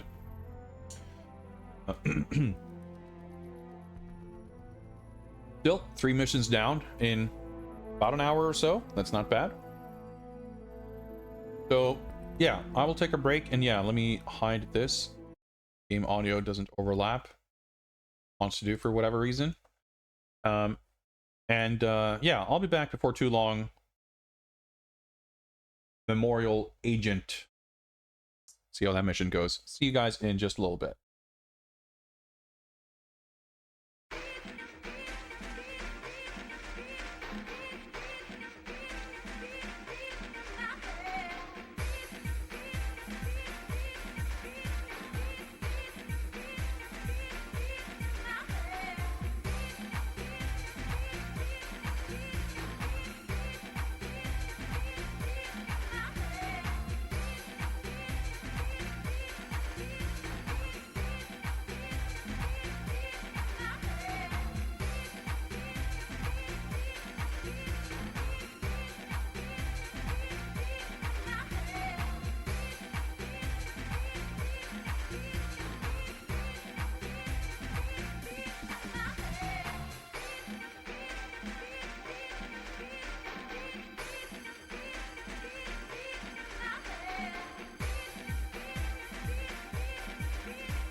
Right.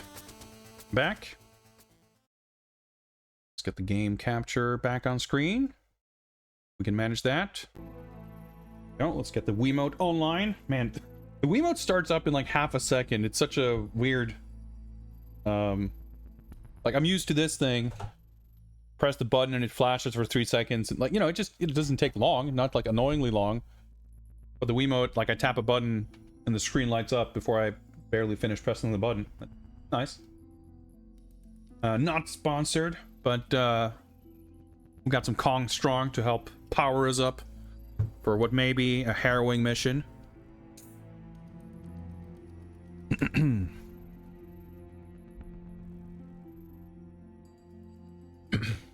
DoorDash coffee to not miss a second of James Bond. Well, I don't want to keep you waiting any longer then. Let's resume the timer. And investigate Memorial Park. Obtain intel on Janus technology. Although I guess it's Janus in this game. Maybe they want it to be different, so they say Janus. Or well, I guess, well, whatever. I was gonna say in this game it is apparently a Nigerian, you know, organization. Or maybe no one wanted to bother directing Daniel Craig on pronunciation. Doesn't matter. Let's go. So, at least in the game, but I want to say in the film too, like, Dukovsky is involved in getting them there.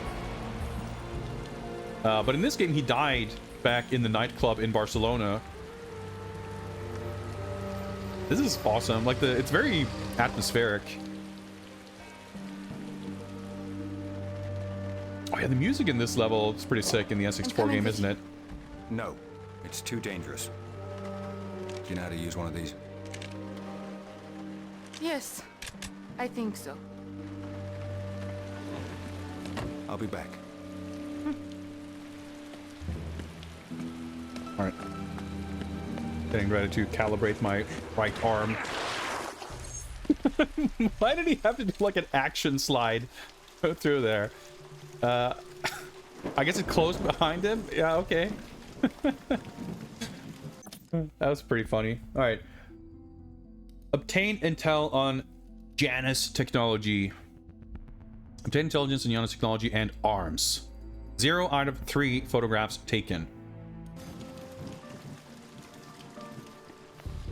Guess we got some kind of stealth going on here. Sick.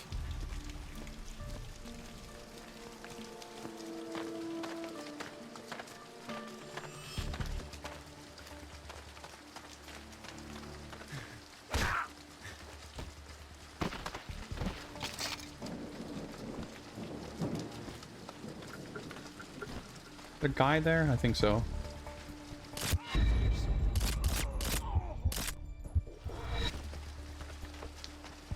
It's very unsatisfying and frustrating when you snipe a guy in the head and he like discovers you by being shot in the head.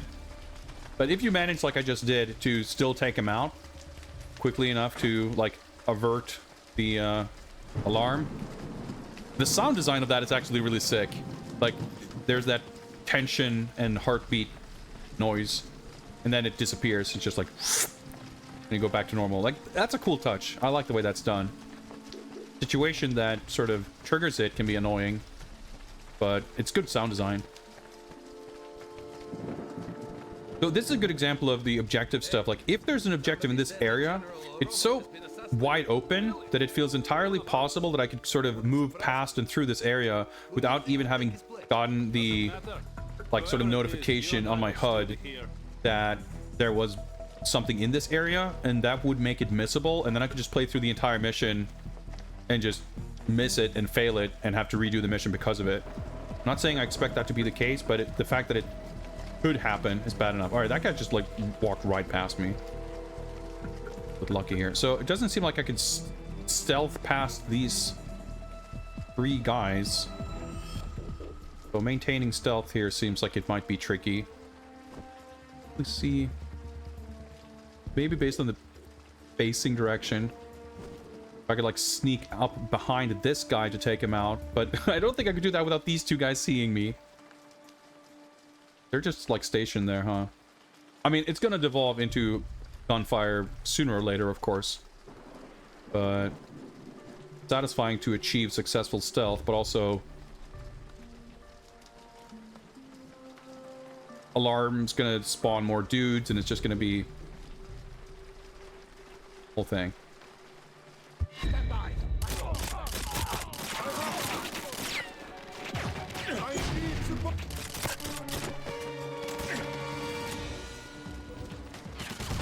Probably picked up a weapon somewhere. Yeah. I hate that you never have like full magazine for any weapons you pick up. Kind of a weirdly annoying thing. I'm very curious if there was like an intended way for you to get through this without activating the enemies. But it does, like, it's still pretty nice the way it works in that it doesn't like put the level on permanent alarm or anything. It's just like for this little section, it might spawn a few more guys, and then you can kind of move on. And you can tell from the music whether you're kind of in active combat or... Okay, that didn't target the guy I was expecting, but...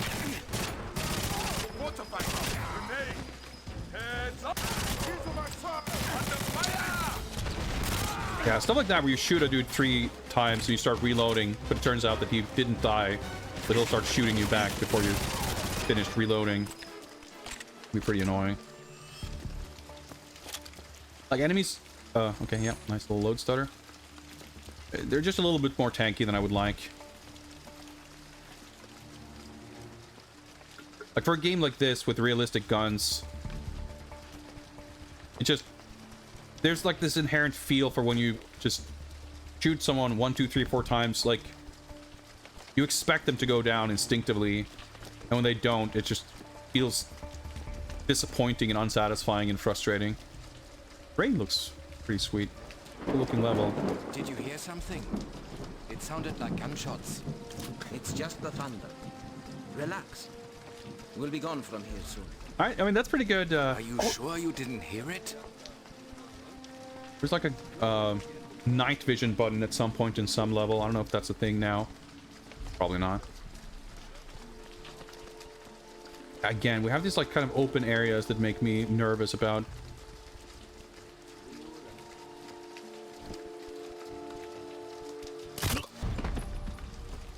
Whether we might miss an objective potentially.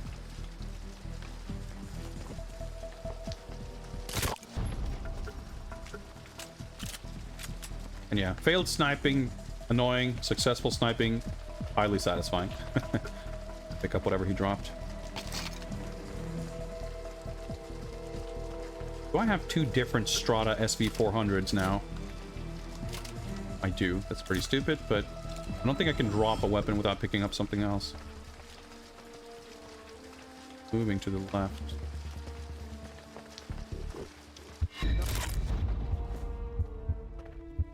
Two guys over there. That's gonna be... Well, if I could snipe one with the first shot, I could hypothetically get the other one quickly enough. Not trigger something, maybe.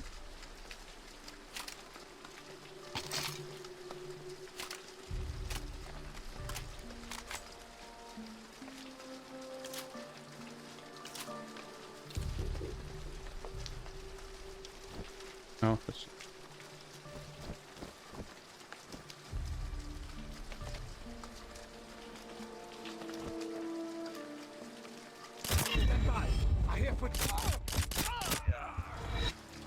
See, I even like did a quick practice run of trying to snap from one target to the other, but I still like shot all the way over here. It still worked out. That was pretty good. But even in that first section, there were 3 guys. It seems highly unlikely that you'd be able to pull something like that off. At least that I would. Guy looks alone though. See, the first shot must have hit somewhere in the facial throat area. And it's like, okay, that didn't kill him. So I shoot him one more time, and that still didn't kill him. The third shot, I think, also didn't kill him. But that still worked out. Looks like a little side area that could contain something. I'm not even really sure what we're looking for as far as the intelligence. Checkpoint here, I would hope.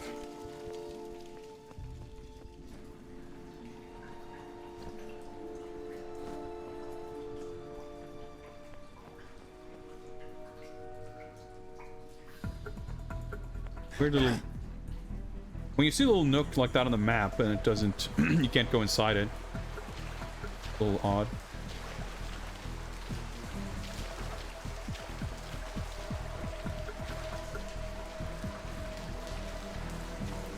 These guys are like gonna come back.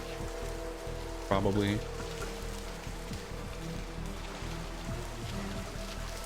I don't think I can stealth my way through this if I'm being perfectly honest. Oh, well.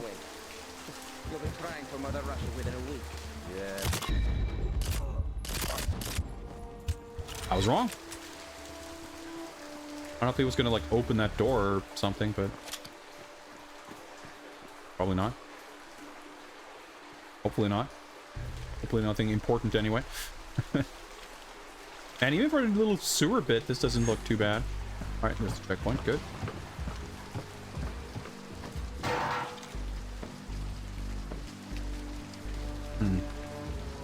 Okay, I have a feeling that stealth is gonna be not really an option here. Considering the amount of guys and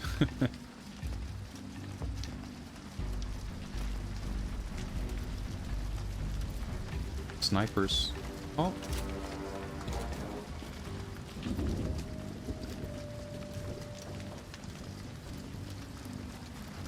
A better vantage point. Did I just lock? That's a camera. Let's see. I didn't realize, but I just noticed that my view snapped onto it. Aha. Just barely get his head to pop out here.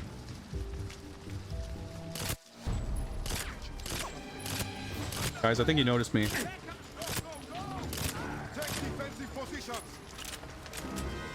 How many times did I shoot him in the face? At least 3 or 4? Let's move out. Oh well.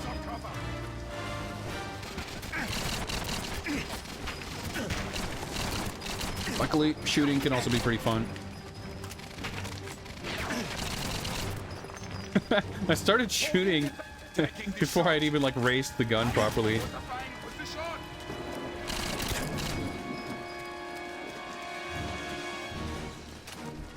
So fucking dark. That's definitely an issue with this game. Oh, I can drop down there. That's interesting. Probably could have snuck through here somehow.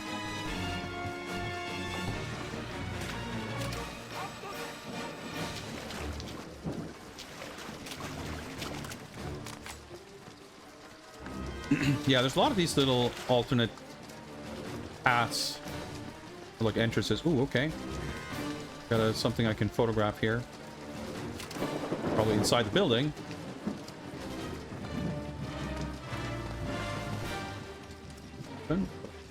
Get through the window, presumably.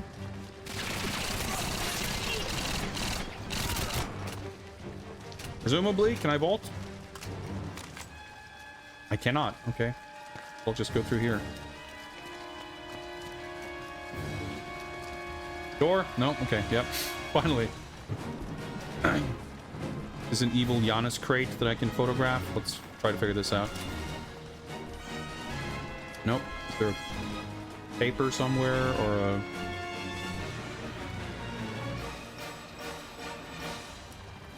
Oh, see this? Oh, it turned red. Oh, maybe that's... Okay, that's just out of range. No? Oh, laser. I mean, there you go. It's probably not better than this. Actually, I guess the laser is good for, like, hip firing. I mean, I guess I still have a perfect reticle, so... I don't know. Let's mix things up. What the fuck am I supposed to use my phone for?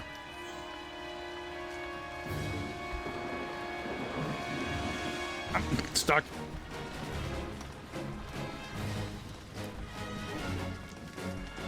In here?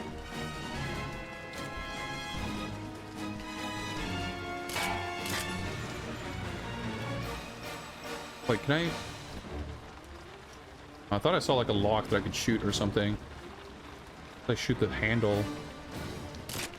I think that's a thing. Like, there's clearly a room, but is there something in here? Drone gun? Wait, did I crash through the skylight? I mean, there's a sniper up there. Maybe there's a way up.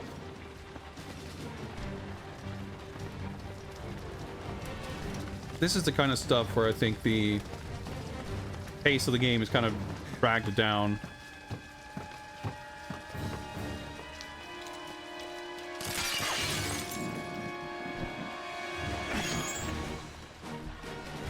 Silent. Wait, no, that's not the M. No, it is the M93. What other weapon do we have? I don't think this is going to be beneficial, but it's just sort of such a sick weapon. All right, so we have to open this thing and then we can photograph it. Okay. That means we have a better sense of what kind of technology it is that we're looking to photograph. Oh yeah, and this is silence too, which means I can use it for stealth. Although we've got action music playing, so I guess that doesn't really matter. And again, next checkpoint, maybe we'll go back to stealth. Oh, I didn't mean to swap.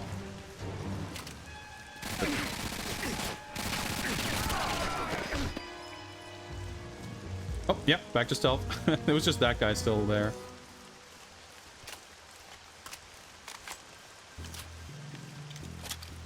So it's set to full auto, I think, or is it up? Yeah, up to toggle. First fire.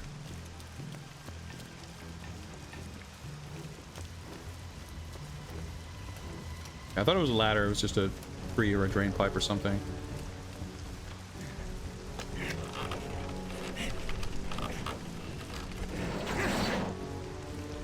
The game does have these little waggle QTEs, but there's not many of them, thankfully. They're pretty few and far between, and rarely in kind of life or death situations. But yeah, anything that we need to photograph, I think we can reasonably assume that it's mostly going to be limited to places like that where we have a bunch of crates. We just need to find the right crate and open it and everything. We fall back to the bunker in 5. Good. I'll be glad to get in here, away from this place.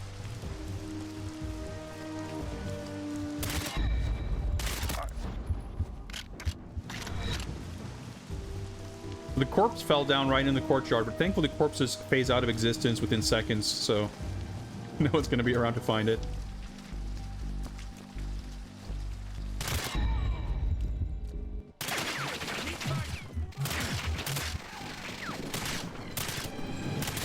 I didn't realize that guy would really be there to fuck that up. So that was kind of my bad.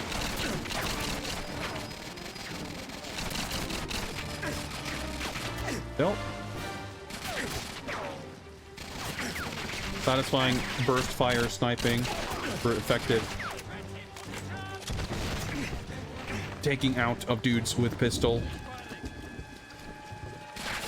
It's a lantern or some shit. Oh, no, it is a guy. Okay. Should probably have kept the reflex sight.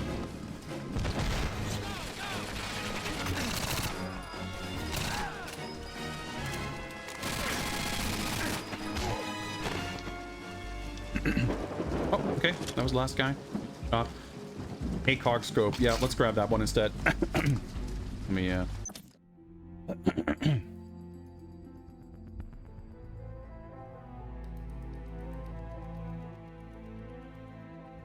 first, and we'll have a little bit of this to power up.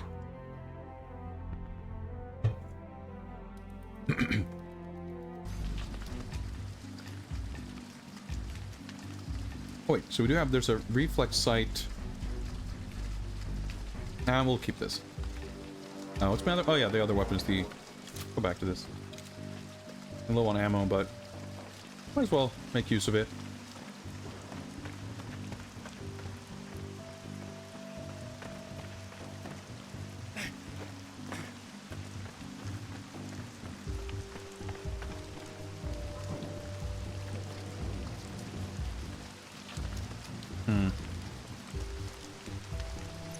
On to MI6. This seems to be some kind of staging area. I'm sending back pictures. Copy.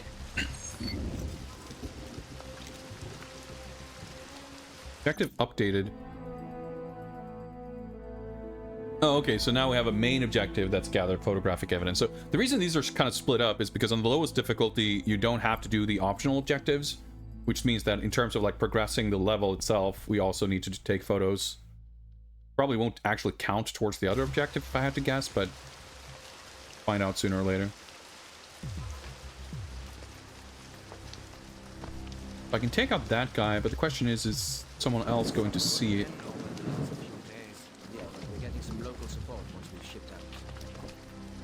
There's two guys there. There's also someone up there. Hopefully, if I take him out, no one's going to be the wiser.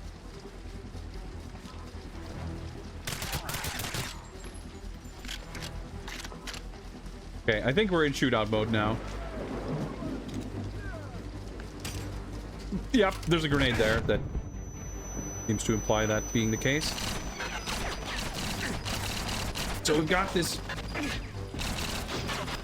turret laser targeting thing. Yeah, I figured there was someone else shooting at us.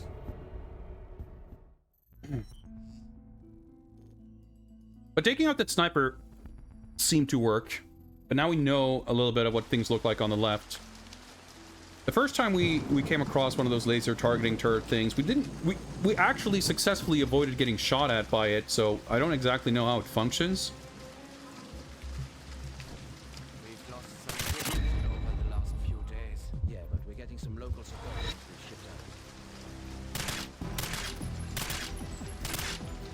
Be sure. But there was something we could hack to like disable it, which who knows if that's going to be a necessary thing.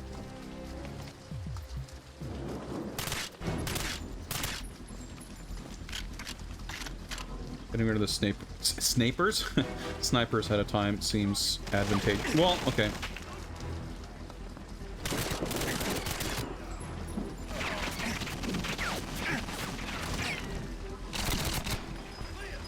So much for stealth, but having taken out the sniper is probably a good idea.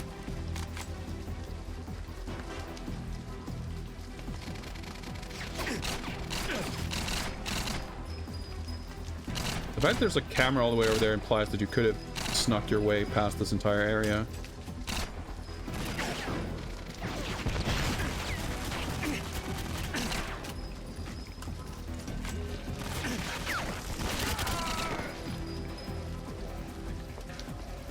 Try to heal up a little bit.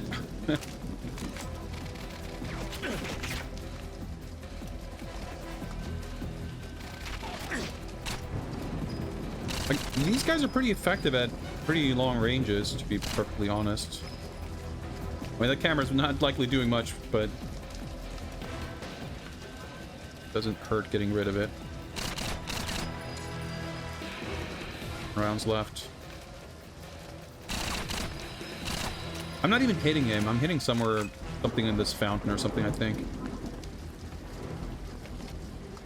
Strata SVE. Definitely going to be useful.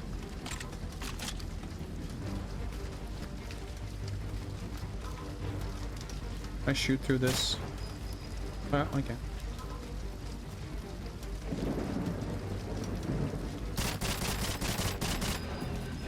I'm not positive if I hit him. It's hard to see, but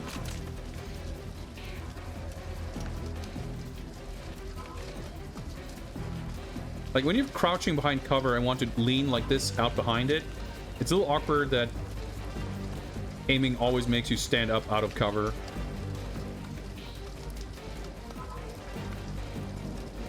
Looks like we're mostly okay here, though. I don't know if there's going to be a hacking thing or if we can... Yeah, okay.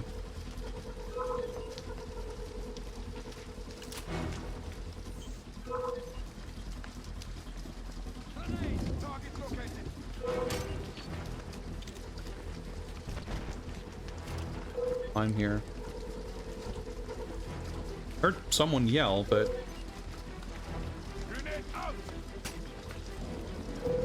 grenade.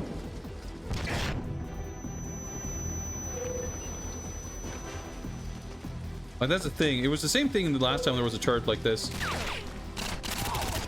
Like, by the time I was able to hack it, I'd kind of already circumvented anything it could really bother me for, but we might as well.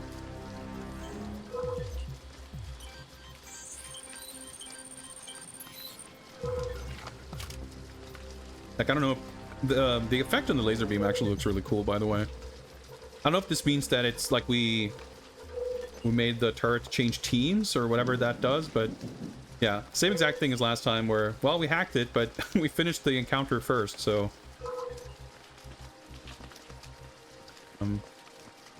ammo here. It doesn't seem like there would be objective over here either, though. I'm supposed to gather photo intel. Secure the room, okay.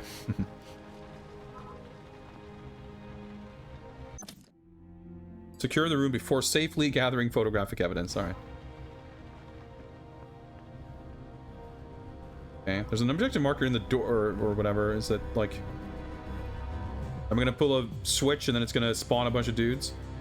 Or does that mean I just close the door? Secure, I would generally take to mean kill a bunch of dudes. But I guess it literally meant close the door.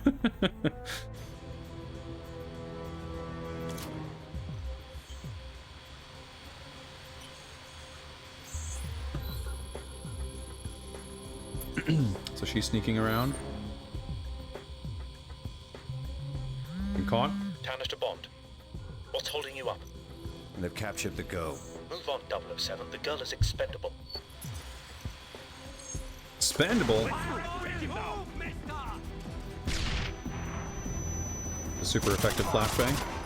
Because I'm fucking staring directly at it. Fine by me. Oh, there was a guy there. I just fucking didn't see him. Everything is black. Hold for... There was a different weapon there.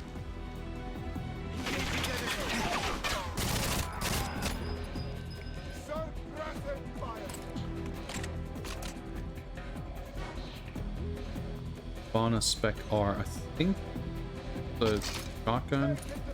Nope. Again. Okay. Well, let's go with this.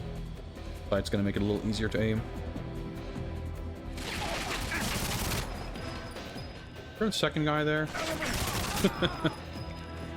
Alright, crates, phone symbol. Yep, in here it seems about right. Silenced Ivana Spec R.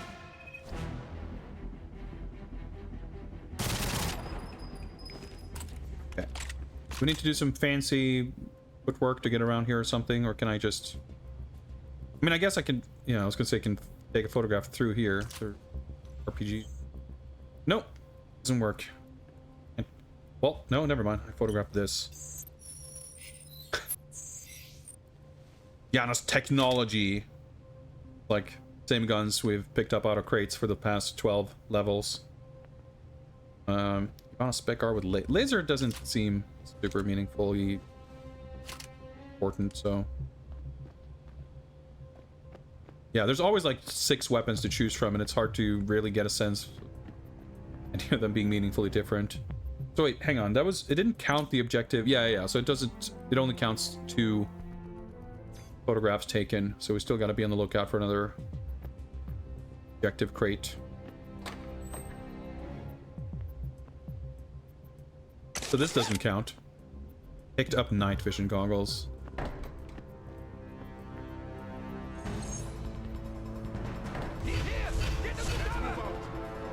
Right? Nope. Huh? 2? No, wait, right. I said 2, but I pressed the minus button. I think I do press the actual 2 button, yeah. Extremely out of the way on the controller, but there we go. I think this lowers the rendering resolution. Yeah, everything is like pixely and kind of blurry. It's a funny kind of effect, but it works well. Like, you know, it probably improves the frame rate quite a bit, but it also does give it that like grainy video. I mean, there is a literal grain on top, but It's one of those things that I think because of the already, like by modern standards, relatively low rendering resolution, like this is a Wii game, so it's running at 480p. Hypothetically, even 480i, if you're playing this over an analog signal and you don't have a, like, component, then lowering the rendering resolution to, like, 360 or 240, and especially if it's coming through analog, it's not necessarily going to look, it's not going to have the same kind of effect as if you have like a modern game that's just being rendered. Wow, I didn't think I was that dying. Yeah, it's an elegant solution that works extremely well. Like if this had been running at 4K on a PS5 and you just drop the rendering resolution to 720, I don't think it would really have the same effect. Which is interesting. Like it happens to work out well because of the circumstances of the rendering otherwise. I mean, that's speculative on my behalf, but it kind of feels that way.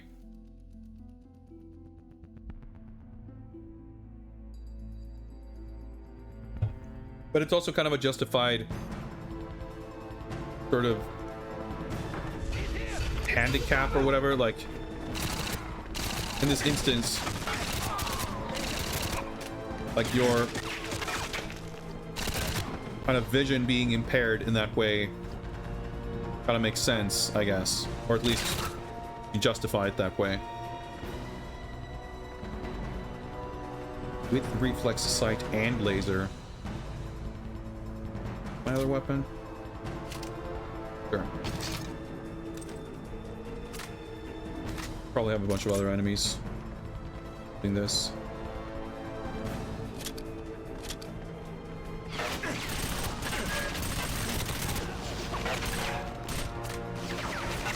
Seems to have a pretty high rate of fire, just kind of.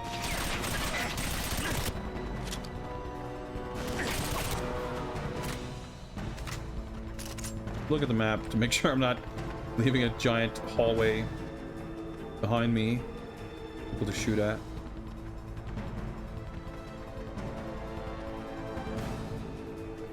I guess I can just walk through here instead of the path thing. Kind of funny that I did die so easily last time. I was like just being really careless. Holding position. Taking up defense.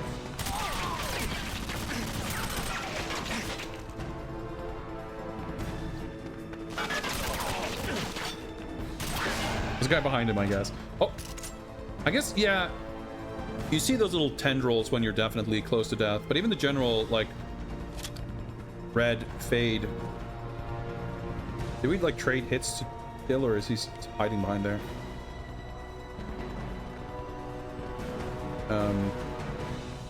But when you start taking a bit of damage and the screen goes a bit red, it's definitely harder to notice that with the NVGs, just because the vignette effect that's on the screen.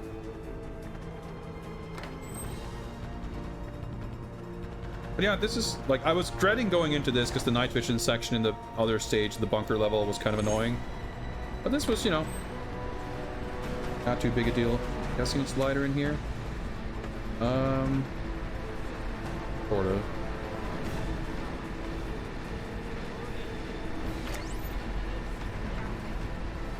Yeah, this doesn't really make anything brighter. It's like the NVGs are adapting to the light levels.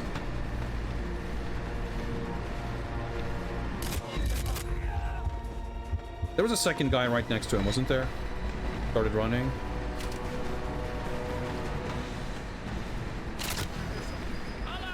Yep, okay. And everyone did notice that. But they weren't on... Okay, I fucked up, but I'm very confused as to how that happened. Somehow that other guy started running, but he, like, hadn't noticed. Like, he reacted to his friend getting shot, but not by triggering the alert. I don't quite get it, but...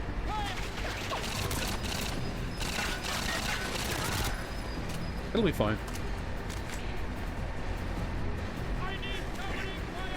Alright, we got the phone marker, which means... I have some pictures of something in this room. Makes sense. We got a bunch of crates. And the flags.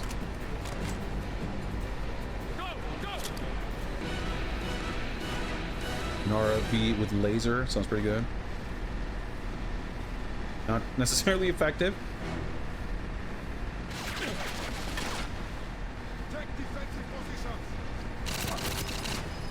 I need to take a photograph, but I'd rather not be in a shootout when I do that. Not sure if we can take out everyone and have the music calm down to know that we're done. Oh. That works. Might also like keep spawning dudes. I'm not really sure how that works. Let's carefully bring out our phone and see if get an idea what we need to take pictures of here. Okay, server this time.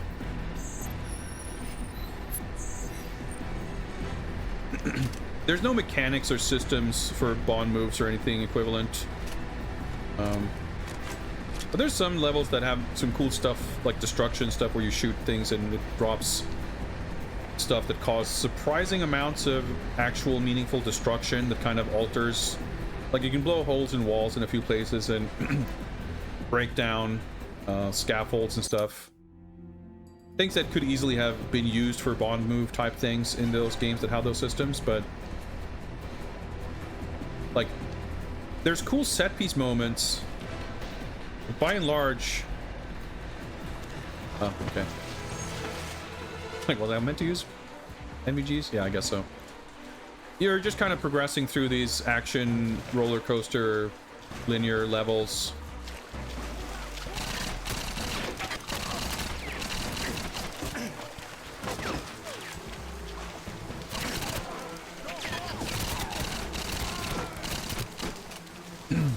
And you don't really do like clever things. Like Everything or Nothing had a lot of bond moves that were, I mean, even Nightfire I guess had some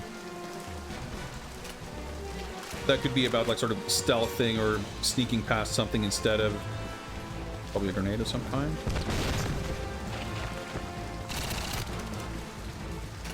And this game doesn't really have much of that. Like there isn't really any kind of adventure-y levels or bits that aren't action shooting. At least there's not much of that in this game. The action shooting is good.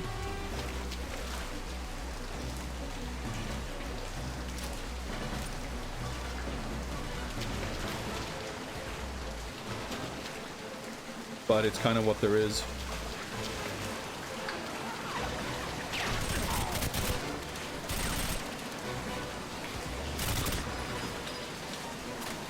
Concentrate to kind of visually discern what I'm looking at.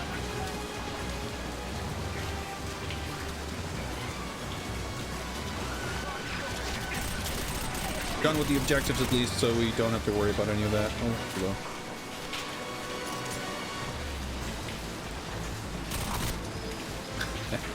What am I even looking at? I guess the reflex sight isn't great with NVGs because it's like really bright. Oh, whatever.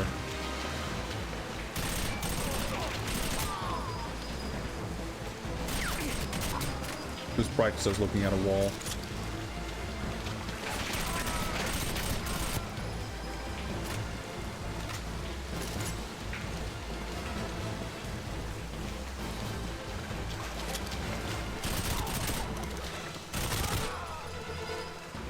Kind of them to drop in like that?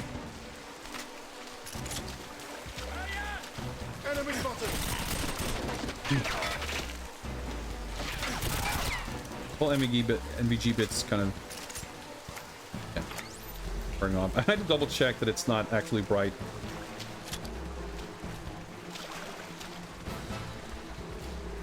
Oh, I did. Yeah, I did. I wonder if the whole confrontation stuff at the end is going to be mostly handled via cutscene. Oh, there's the helicopter. Kind of hope so.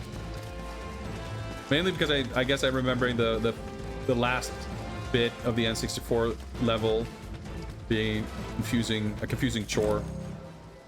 Yeah, we're done.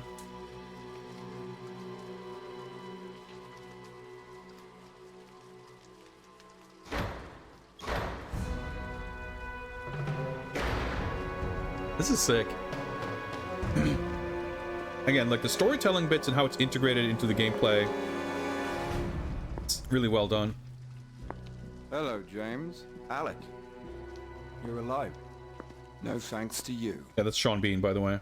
You had to be a patriot and set off those bombs before we could defuse them. You're Janus, the two-faced Roman god who rained fire down on those who betrayed him. Why? Why?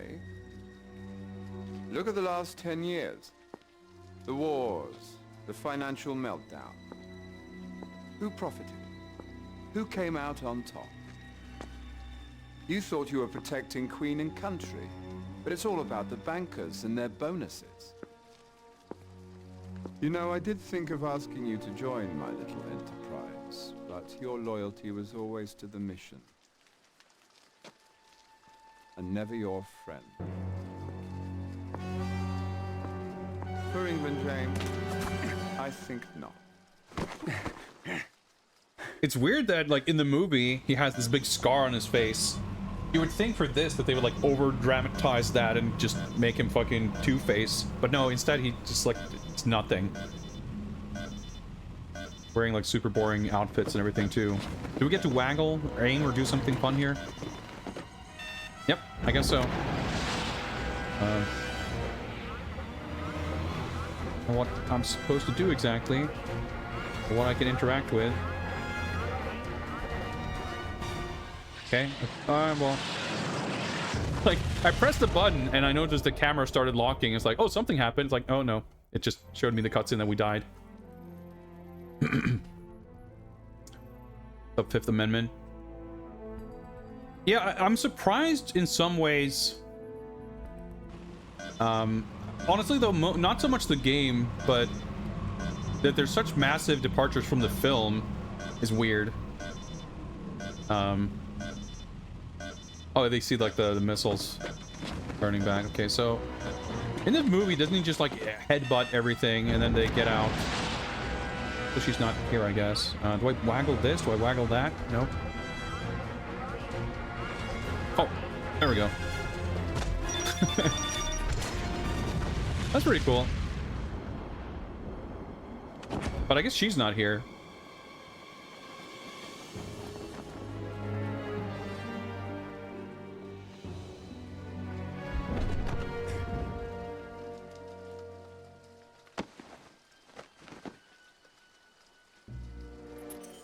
Bond to MI6. What happened, Bond? Are you all right? What do you need? I need a plane. I'm going to Africa. Like, based on what? A hunch? Like, oh yeah, he's in Africa. I'll just find my way from there. Yeah, that was not bad. Yeah, I mean, I think the identity of this game is, like, a little confused. Like, because it is... We watched, like, some trailer stuff before we started playing, and they're, in some ways, like, leaning into... Which, understandably, right? This game wouldn't exist if it wasn't for the popularity of the N64 game. So they're, like... They wanting to... ride that game's coattails, sort of.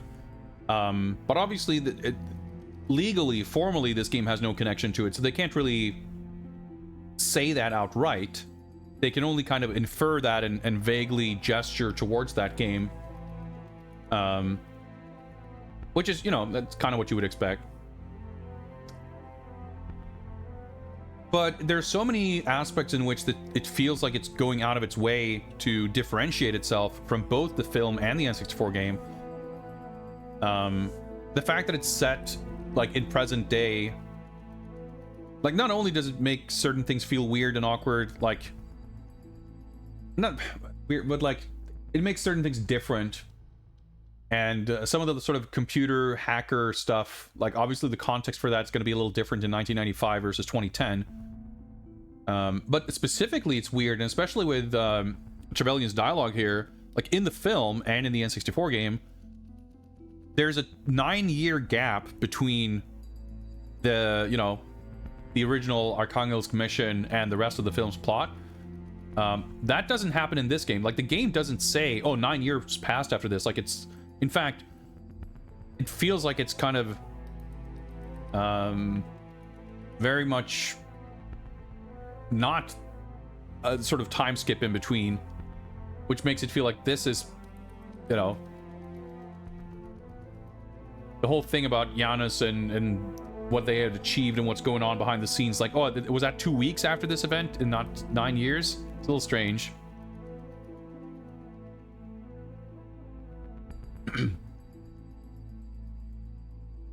But it's interesting, like, I think a lot of the sort of different takes on how the missions play out is cool. Like, my biggest complaint really with this game is that I think the mission objective type stuff is weird, because I think the mission objective stuff in the N64 game is also clunky and it's not handled super well. And I think the games that came after, you know, sort of successively streamlining things and not really making it a thing of, like, mechanically having to find and to figure out all these things you can do on the side, but rather you go through a fairly linear, you know, sequence for a level during which there are these set pieces where you do these things. I think that works out fine. I think that completely gives you the feeling of being a secret agent doing spy stuff. You don't need to have the gameplay sort of mechanic or segment of trying to parse the instructions to understand what this thing is supposed to do. Like, the example I give is, like, in GoldenEye, there's a bunch of missions where it's like, you know, you have to take a picture of a thing, or you have to plant a modem on a thing, and it's like, you have no idea where these things are or what they look like, so you just end up wandering around trying to use your camera gadget on things until you realize, like, oh, that gave me a thing that said I photographed the right thing.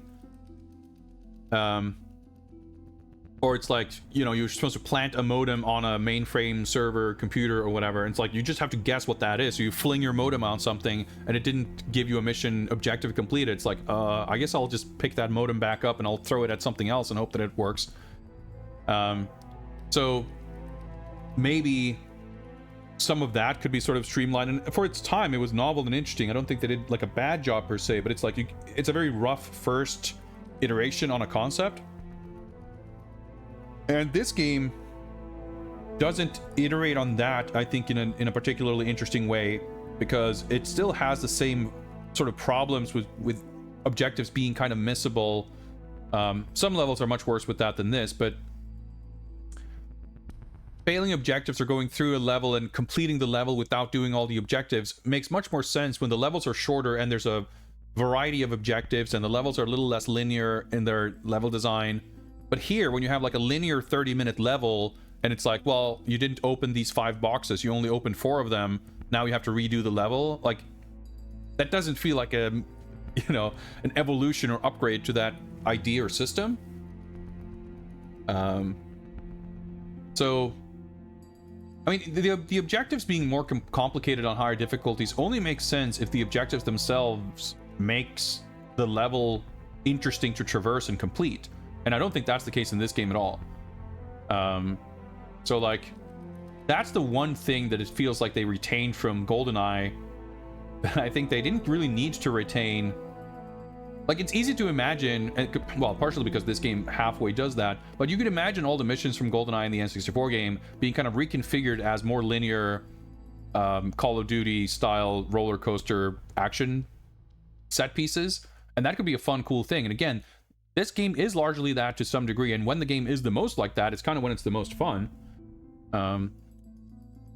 Like this level, you could imagine all these little, well, all of them, the 3 pictures I needed to take of a crate. You could completely remove that because there's already this storyline bit of securing this room and we lock the door and then we have to take a picture of a thing. That could be the extent. Like, I don't feel more like James Bond because I have to take 3 additional photographs of crates. So I think that is very undercooked. I think if you want to make more open-ended spy, you know, puzzle mystery stuff, like, you can build a game around that and that can be super sick. Like, you could take that aspect of GoldenEye and push it further, but that's clearly not what this game is doing. So yeah, overall I think this game is pretty decent. I'm liking it a lot more since we kind of tweaked the controls to make the aiming feel much better. But it's, you know, it's kind of unremarkable, but comparing it to the Quantum of Solace games, and to a degree the other like PS2, Xbox games, It's pretty good. Like, it's pretty decent. I just think the level design and mission design is, like, not great. I think the flow of the levels in terms of the set pieces and cool moments, there's some really cool shit there. But combined with the fact that it's feeling so strange, that it's so detached from the film, and some of the mission objective stuff being kind of annoying, like, I don't know. And I'm not coming to this as someone who is extremely nostalgic and in love with the original GoldenEye game, wanting another one of those. Like, that's the thing. Because of how they marketed this game and kind of just what it is conceptually, they were kind of giving themselves very large shoes to fill. I don't have a super high opinion of that game, but obviously most people do. And the kind of people they were directly marketing this game to were the people who did have very high thoughts of that game, right? So it being not exactly what people wanted or expected, I feel like they were kind of setting themselves up for disappointing people. And as such, I feel like this game has a pretty bad reputation. I mean, it's not fucking GoldenEye Rogue Agent or anything, but it's like a game that I feel like no one really talks about. It just feels unremarkable because I think people's perception at the time, I think that's probably my perception anyway, was like, well, this feels kind of a, you know, especially because Rogue Agent had come out before, like it felt so tiresome and like unimaginative to be like, oh my god, they're dredging this back up again. Like they can't think of anything to, I mean, and you know, they were putting out other Bond games, but it felt very uninspired and unlikely to be, like, I don't even know what it could have been to like fully live up to people's hopes and expectations based on how it was pitched. So it was kind of doomed to just not be a game that's going to leave like a super strong footprint. I feel like it's very competent in some ways. I'm enjoying it, but at the same time, like, it's, I don't know, there's not much like super original about it either. Even the stuff when it's really cool and good, it's just, you know, it struggles to stand on its own legs.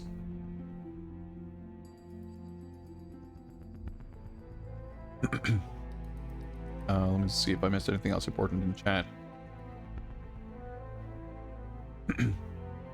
Yeah, First Light was properly, like, that was announced 3 or 4 years ago, I think, maybe more. But this week is when we finally saw it for the first time and got the title reveal and everything. It's releasing next year. I'm extremely excited for that game. Not because I am a huge James Bond fan or a fan of James Bond video games, which may surprise you, based on the fact that I'm doing this thing, playing all of them. But I love the concept of James Bond video games because I think the character and world of James Bond lends itself extremely well to video games. And there are many pretty good ones. But I'm a huge fan of IO Interactive, and I think they're a great fit for James Bond, and it's exciting to see this character being given like high budget, high effort video game treatment after a pretty long dormant period. I'm not a Bond fan, but I wasn't, you know, there aren't many Bond films that I'm like in love with. I chose this subject matter for this project more out of academic interest than like I love James Bond, so I'm gonna play all the James Bond games. And there's, you know, there's games like GoldenEye, the N64 one, that I'm like, yeah, you know, it's good, but it's very annoying, you know. So I quit out of this deliberately because I want to look at the mission select menu. We cleared the St. Petersburg section. And there's 3 missions here. I'm feeling pretty energized, and I'm only been going for 3 hours, so I want to keep going, and I'm surprisingly, I feel like we actually do have a decent chance of finishing the game today. Even if these missions are all 30-40 minutes, you know, that should still be doable within 2 hours. Yeah, Kong Strong Jungle Power is giving us the strength needed to take on the jungle. Is that what it's called? Wild Power, that's it. It's not Jungle. Well, I mean, same difference, right? Make your way through the Nigerian jungle until you reach the solar facility. So there's no caves, I guess. Well, there might be caves, but there's not a separate cave mission. So I think the equivalent in N64 is 4 levels. Here's well, maybe, oh, whatever, it doesn't matter. It's not the same game. But I'm having fun. I want to keep going, so let's do it. Let's go to the jungle.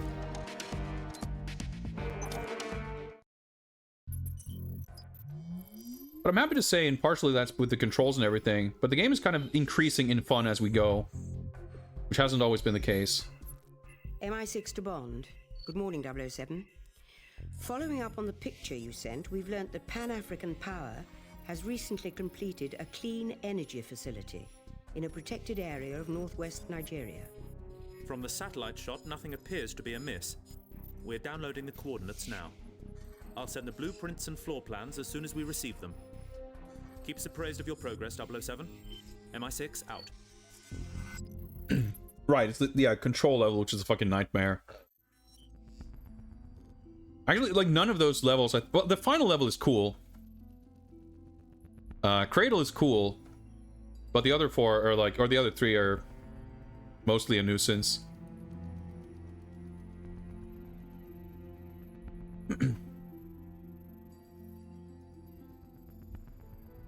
Locate the Pan-African Power solar plant. Disable the drone guns. Yeah, I gotta have fucking drone guns. At least we're gonna find the drone guns. Like, we're gonna see them when we come across them. So is... what happened to Simonova? Is she just out of the picture? Bond to MI6. I'm 10 minutes away from the target. Copy, 007. Bond is driving other currently, by the way. Piloting, I guess, but... this is a cool sequence.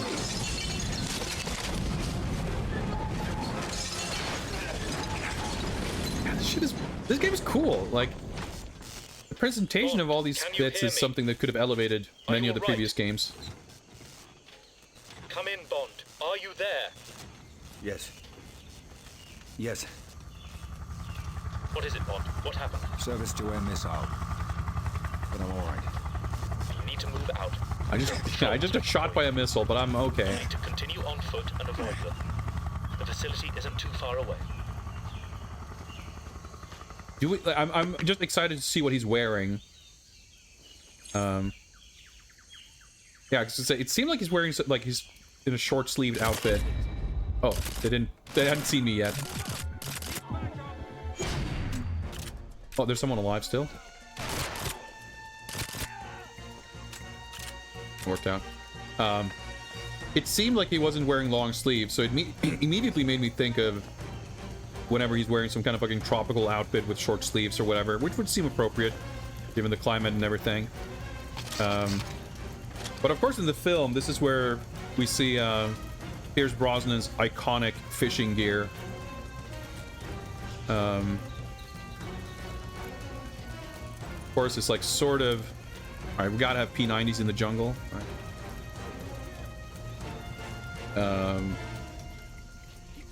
It's like super 90s and also just goofy looking, and I always make fun of it. But yeah, that's one of the things, like the character designs and the costume designs in this are... like, not all of them are super bland and boring. Like, Onatop's purple jumpsuit is pretty good. But it's of course nothing like anything we see in the film or the game.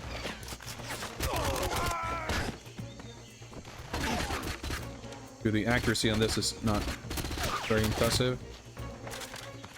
But it's better than a fucking shotgun. This range.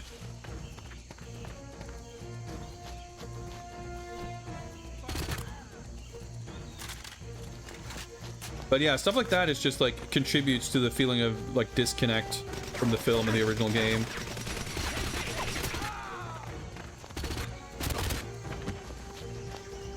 Oh, that's the yeah. It's funny how they have like kind of the same weapons, like the P90 and the M16.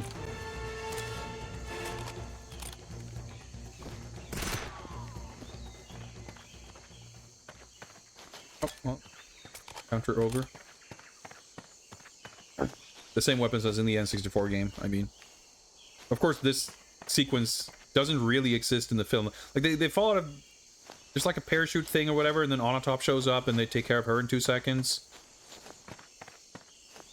But it's so strange that, like, a big part of the film, which is retained in the N64 game, is that Simonova is, like, along for the ride. And here she just, like, gets kidnapped. I mean, I'm sure she'll come back. She's not going to be, like, away for the rest of the game. And it's not like I desperately miss having to babysit her here. I can see the practical benefits to sort of getting her out of the picture for the time being. But it's a surprising change, given that the N64 game kind of managed to have her around. But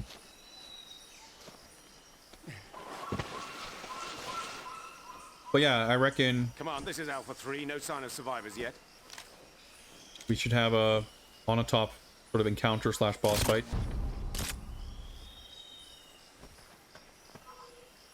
Sentry gun over there. Not if he's got any sense. Because I think he was talking to someone else. Oh.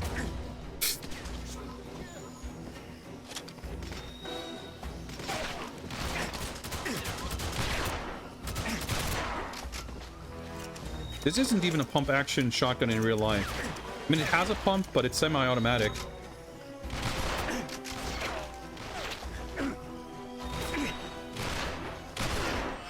Let's see where he was. Maybe I can change fire mode to semi-auto or something? I don't know.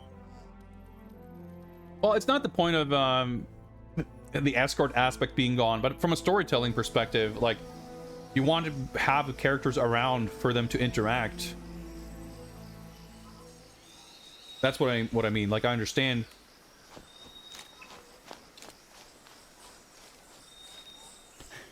How not having her here makes certain things easier. Like, I'm not complaining that she's not here now.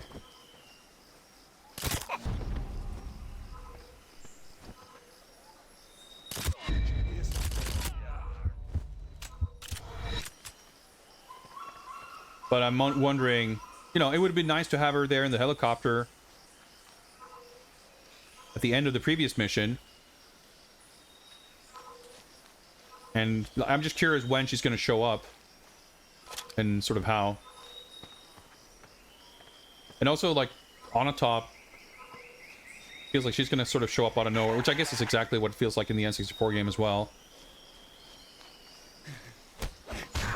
Oh, that's cool. I thought there was one other guy here, but, well. This... I'm trying to find the fire rate, but yeah, whatever. This gun's gonna be shit. So even another pistol I feel like is better.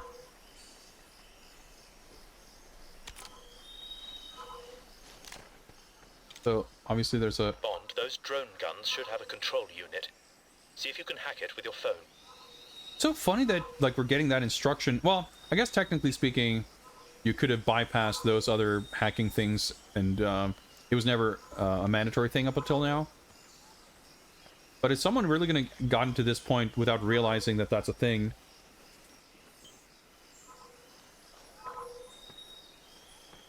Bar for sure. I get this looks like it's set up for me to hack that thing so it will shoot those guys. Try to figure out if that's the case.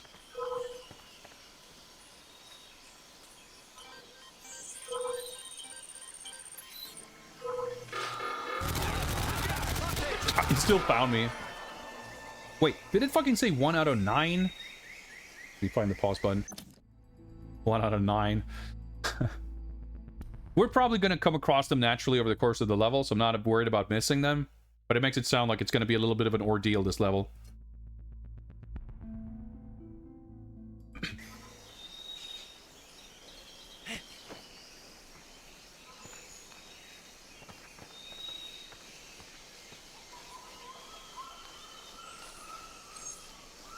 That's good. Oh yeah, we might have death slopes here. Let's try to avoid the edge.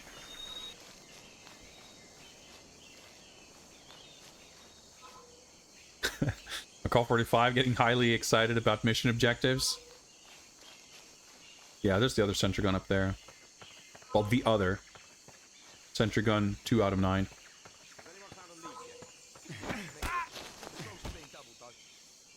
Wearing some kind of short-sleeved summer shirt. 2 guys there. So where's the hacking thingamajig?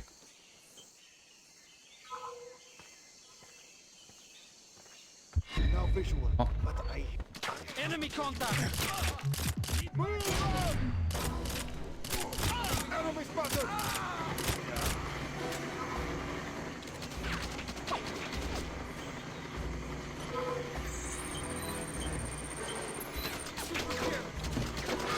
Gonna be helpful.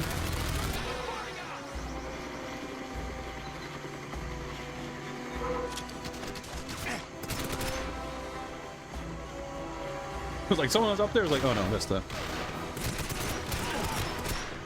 turret.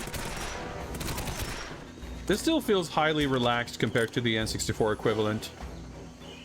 I didn't mind that level, but it's definitely one of those where you gotta inch forward extremely carefully and try to aim at things in the distant fog. Oh, is there a gun up here? Yeah, we might come across those 9 guns a little faster than I feared.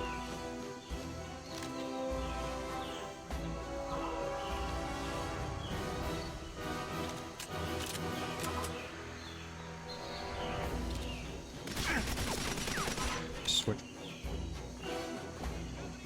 There's a laptop right there. I'm not really sure where I was being shot at from. I mean, I have a sense of the general direction, but I am being grenaded. Yeah, quickly changing targets can be really difficult. Like, the way it works, it's just your reticle is if it's like enough off center, once you snap out of the A mode, you're just like automatically sort of turning. I don't know what the range is. Yeah, it's not even showing. Again, I'm not exactly sure how the laser targeting works, but I'm just reckoning that I don't want to stand in that beam. Okay, it forgot where I was. Okay, that's good. Can I reach it from... it's on screen now. I don't know what my range is. Oh, I was gonna say, it'll tell me if I'm too far, but... it's a little unintuitive or counterintuitive that it turns red. Like, the thing is, you will have seen it flash in, like, fucking Eugene Jarvis 1981 style purple, blue, green color cycling, which is a cool looking effect. I like visually how it looks. And then you turn it red after you disable it, so there's not really room for confusion. But it's just like, as soon as you change it, you see it point towards you and it's red, you kind of go, oh, it's like, oh, yeah, right. You see you get startled, so you do a waggle melee attack. And then you realize, oh yeah, it's because I turned it off. Or I've made it... I was gonna say I made it evil. I guess it was evil and I made it good. Because it only shoots evil people now. But I feel like in most games, it would be red by default, and then after you disable it, it goes green or something.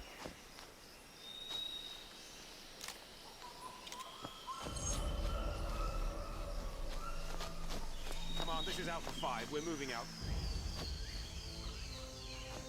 But yeah, speaking of the character designs and stuff, it would be...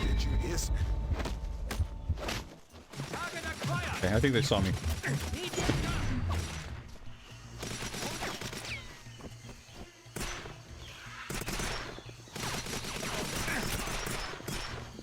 Bulletproof robbery. It'd be really sick if, you know, they actually recreated all the costume designs, which I think they kind of should have. But imagine if we got to see Daniel Craig in Pierce Brosnan's iconic fishing gear. Then also to make it fully 90s, he's got to have like big floppy 90s hair. I feel like that's a missed opportunity. Like they're already just placing Craig in GoldenEye, so like why not go all the way? I think that would have been fun. Like some of the dialogue and some of the the plot details and like the interactions between characters, you know, they kind of end up feeling a different way purely on account of it being... Oh, shit. I hear something. Enemy contact! Need backup! On account of it being Daniel Craig's James Bond in place of Pierce Brosnan's James Bond. Like, they give Bond some of the same lines of dialogue, but the delivery is different, and like, you know, they're essentially two different characters, right? So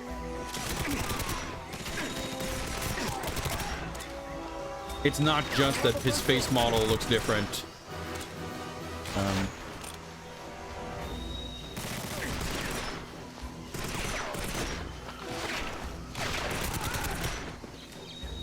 If it had been the N64 game, you know, originally the plans were to include all the different Bonds in multiplayer, that you're supposed to be, you know, play as Sean Connery or Roger Moore, etc. And if that had made it into the game, you could imagine that, you know, there could be a cheat code to change your model or whatever. I mean, you don't really see your face much in the single player game anyway. What's up, MTI? But like in that game, it wouldn't really make a difference. But here, because you have the voiceover and everything, Craig's Bond feels different from Brosnan's Bond, so it you know, changes some things. So it's understandable that they didn't want to or felt like they could just have it be the exact same thing, just with a different face on Bond. But I still think it's kind of odd how certain things end up feeling so different because of those changes that feel so arbitrary.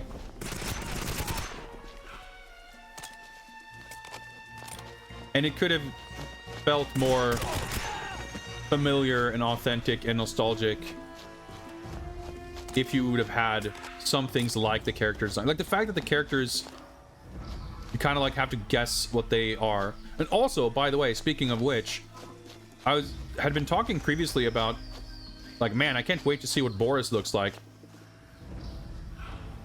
Boris has not been in this game, which, you know,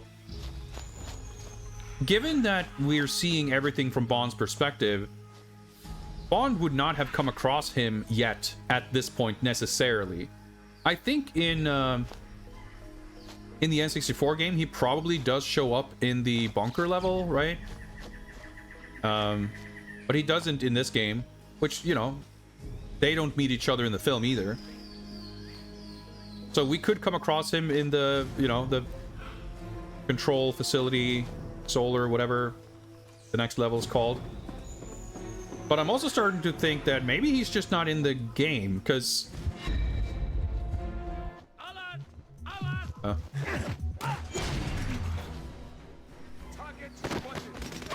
It feels like he would have been made, if not important, at least present in the plot at this point. So I get the feeling that he might just not be in this, which is like a weird choice. I mean, he is in many ways extremely 90s, but he's like an extremely memorable character. I would argue he's one of the most memorable characters in the film.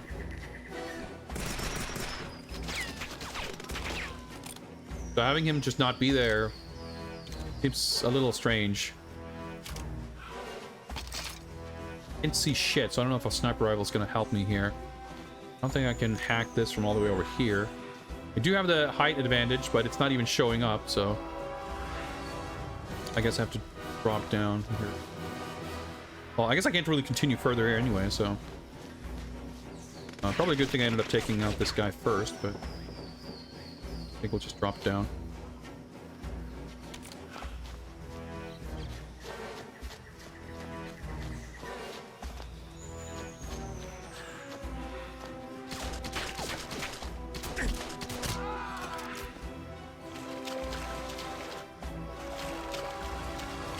Fog and stuff looks pretty cool.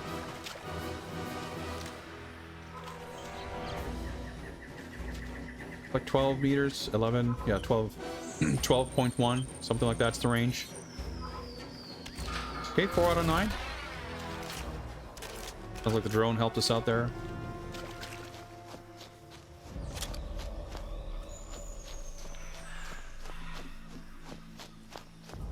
Almost halfway.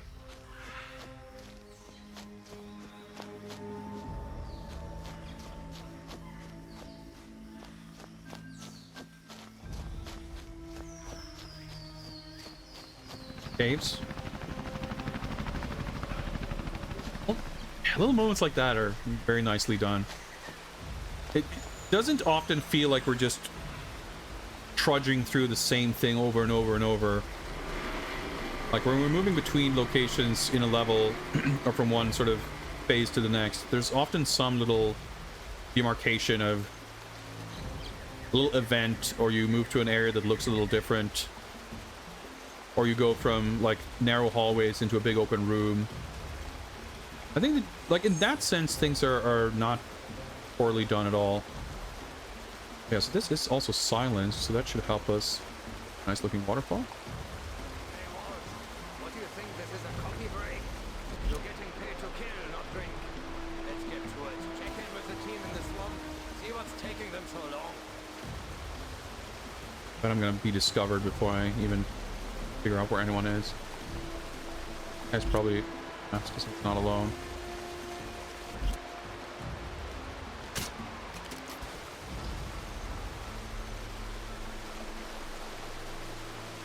But maybe with the right vantage point.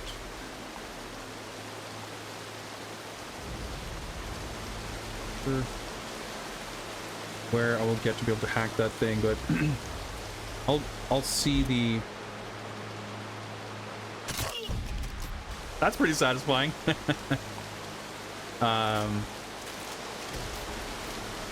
should be able to see the phone icon before I'm in range to hack that thing anyway. So I don't need to be like super on the lookout for the little laptop. Well, there we go.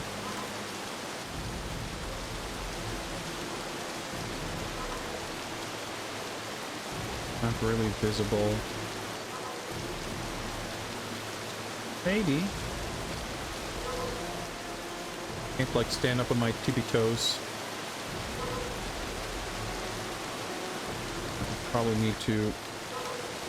I need to probably go around. Yeah, I can kind of see on the map where it's possible to walk, but I have to like get past it essentially before I can hack it. It would seem to me.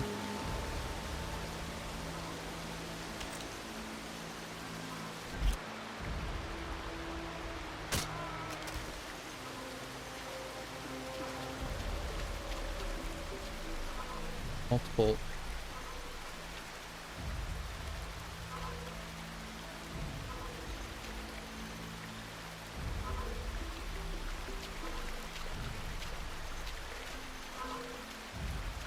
Okay, I was gonna say this seems like a safe spot, but I can't actually stand on it.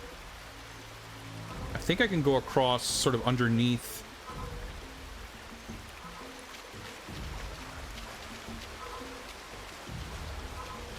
Run for it.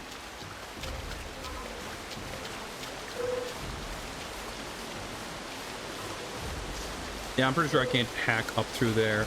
But I also don't see where... Yeah, I'd have to get across.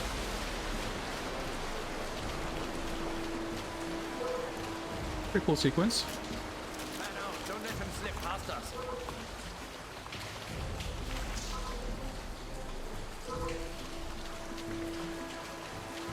Help us hack the crane. Kind of circling back to the other turret here.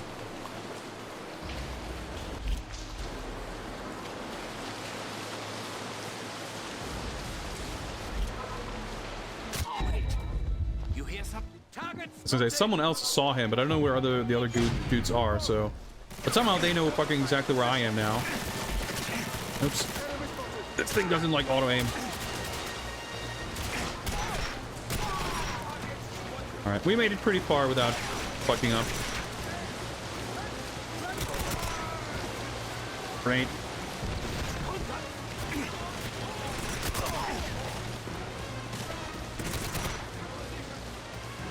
Oh, we had just made it this far.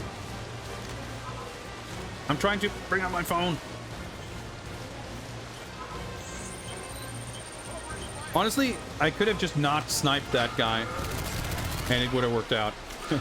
Oh well. Grenade there somewhere. Maybe it fell off the cliff, actually, so it didn't explode either.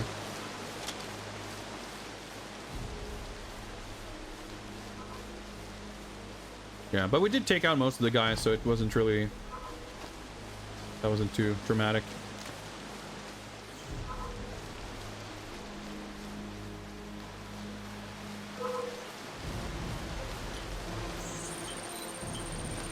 Is this where I continue? Yeah. That was a pretty cool little area.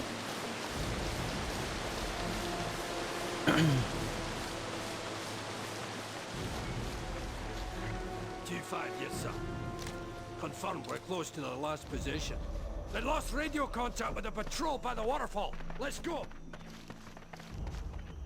Fucking Scottish, Nigerian guards.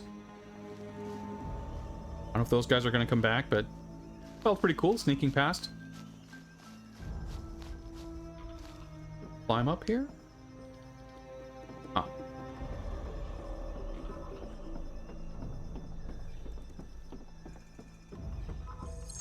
Checkpoint. All right, cool. Hopefully those other guys despawned or whatever. So, do you think it's the agency? What? The crash? I don't know. They've already deployed 6 patrols. That's 5 too many for a coincidence. It's not the agency. Well, who then? FSB? The Chinese? Doesn't matter. Whoever they are, their life ain't worth a crap now. Not when we get a hold of them.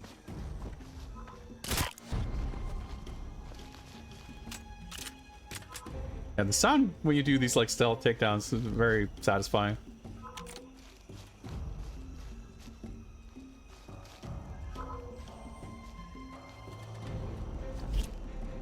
Definitely not, yeah, there's a whole bunch of people there.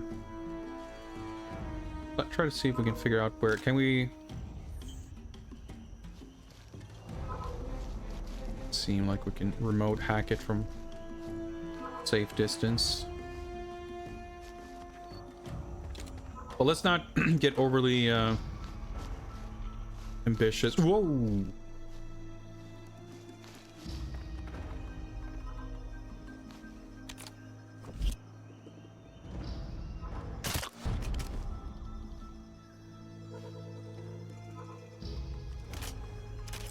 Past. Yeah, I'm probably kind of taking the long way around. I'm waiting for the laser beam.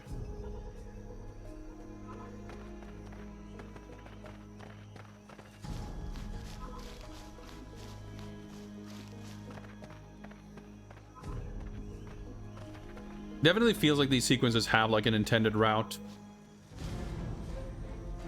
So I have a clearer vantage point of the laptop, but I'm still too far away.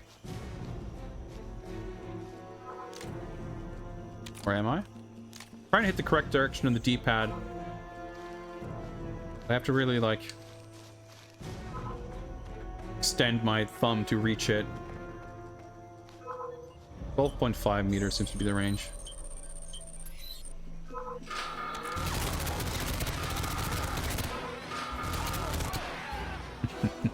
That feels pretty good. Alright, we did it.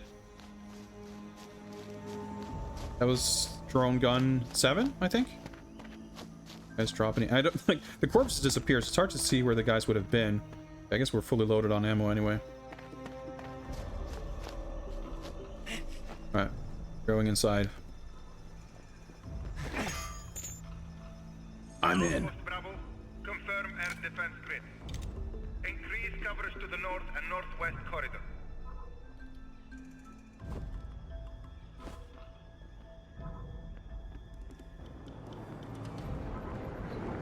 Thought we're going inside, so I didn't need a sniper rifle, but now we're back out into open space. Okay, there's a big explosive tank here. Did I see another laser beam? Yeah, okay, so that's drone guns 8 and 9 right here.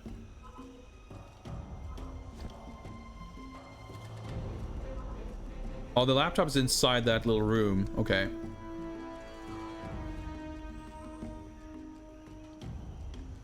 Do I sneak across this bridge and drop down here somewhere? I probably can't drop down here. I'm gonna have to like go the long way around. There's a guy. Wait.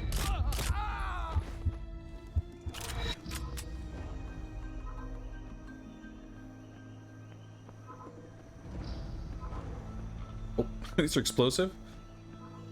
Finger off the trigger. Gain some trigger discipline here. So I can go down here. Fuck.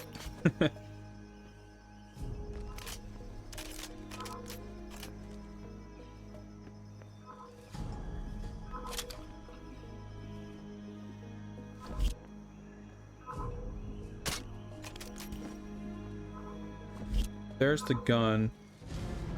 Cable going probably like inside. Yeah, I guess I take this direction. Oh, I got ammo. Nice. Could allow me to hack this drone gun. I'm actually kind of in range. I guess it's because it's directly beneath me right now. Or in front of me. Outpost Bravo, please confirm adjustment. Dude, so hard to reach the correct D-pad direction. Under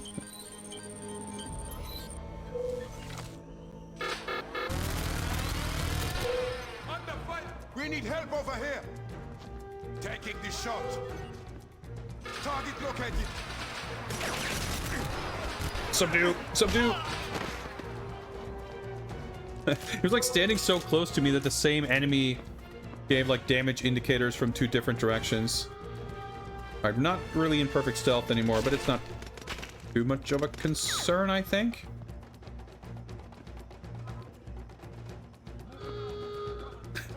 Yeah, that's not the sound of perfect stealth, but who cares? He just run past me while I was trying to waggle him with my gun.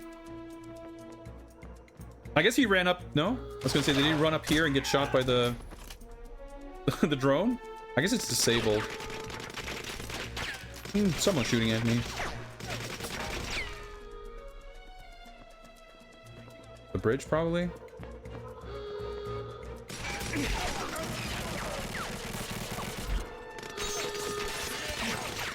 Like too zoomed in. Alright, fuck it. We'll take him the alternate route. This is not the alternate route I intended. I actually meant to go up on the bridge, but maybe this gives me a better vantage point for sniping, more advantageous range. Do this. Slightly falling apart, but interesting how this seemingly can kind of play out in different ways.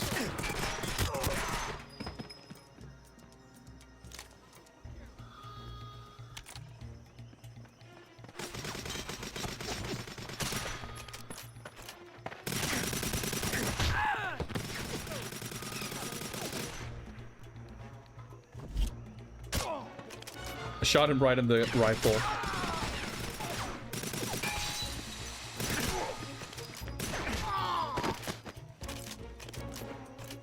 Guy's like spawning, maybe? I'm not sure. I think this is going to be more useful. Are these buildings connected?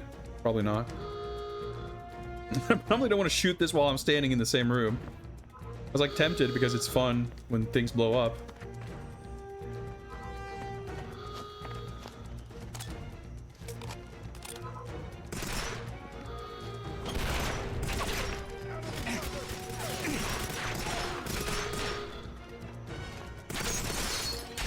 Oh my god. I was still in range, huh? Okay, well, we can try this again. It went well at first. Until it didn't.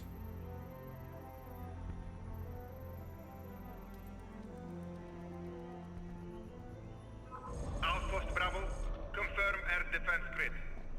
Increase coverage to the north and northwest. Missed this last time. That's going to be potentially helpful. We did like a little bit of sniping first, right?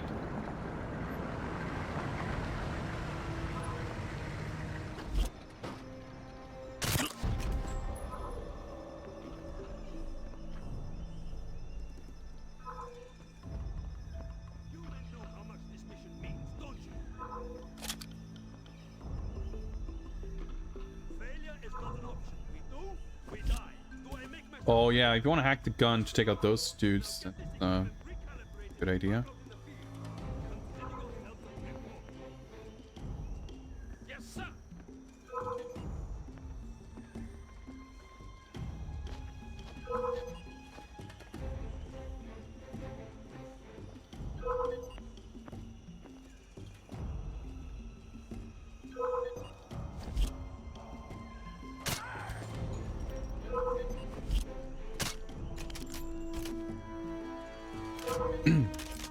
All right.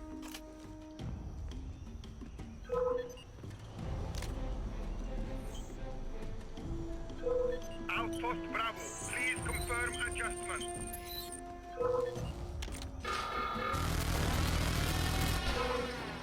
We can't hold out. Move, move. So, not being anywhere close to that seems to be a good idea. They're kind of mobilizing, but...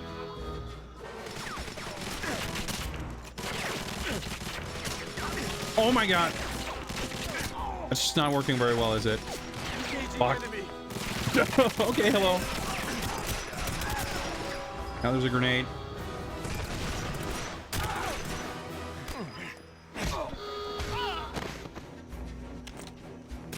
Oh, shit. I was gonna say, we're about to stabilize here.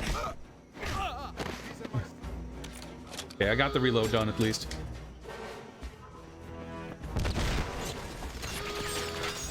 So there's no way for me to drop down here.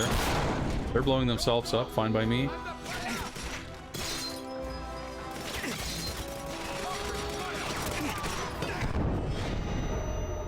Alright, something exploded.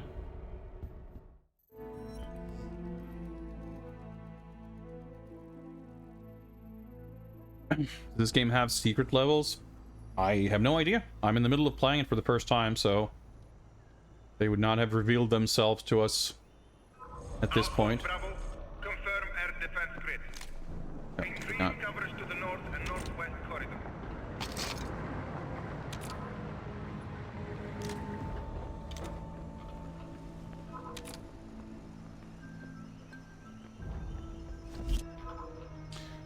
Question is,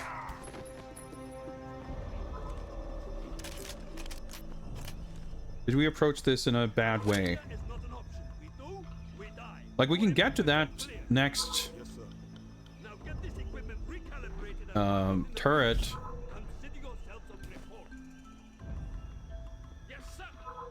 without alerting anyone. I guess if we do things exactly the same this time,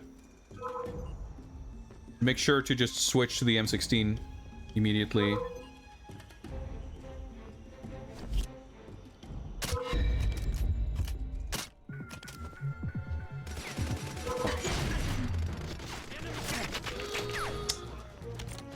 Of course, getting fucking sniped in the chest wasn't enough to take him down because he was wearing like a tactical vest.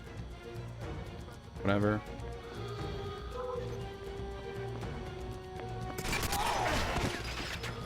Well, I can't reach to hack it from this direction, so hacking the turret is at least going to be helpful, so...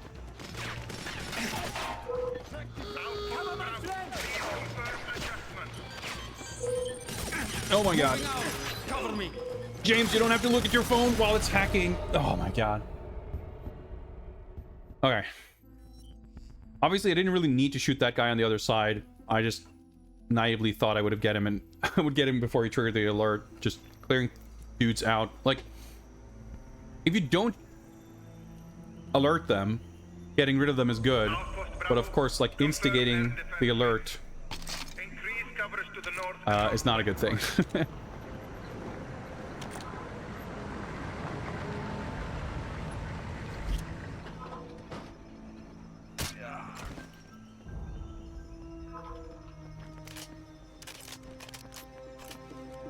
But I can't really get to this other turret Like, that's the objective eventually, and I can't really drop down anywhere here.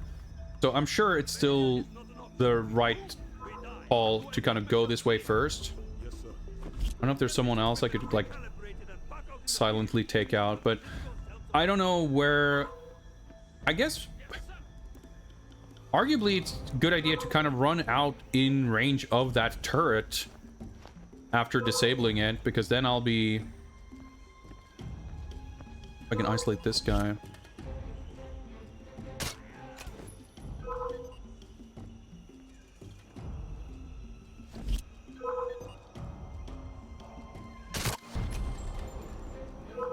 Because the turret should basically cover me, right?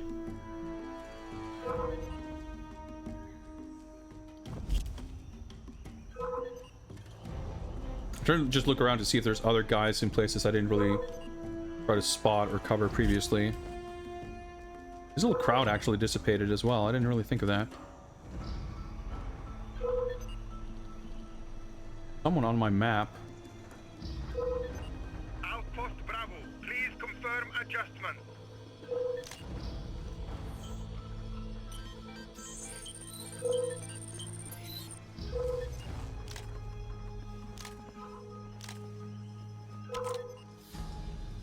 It hasn't even started shooting anyone. I guess I waited for everyone to leave.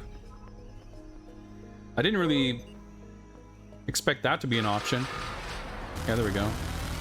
Just to, like, still be in stealth. Like, as soon as... Like, it's such a weird thing. It's kind of annoying how it works. Like, they're being shot at by a turret, so they're, like, on alert, which makes sense. But as soon as they're on alert, they are also all instantly aware of my exact location.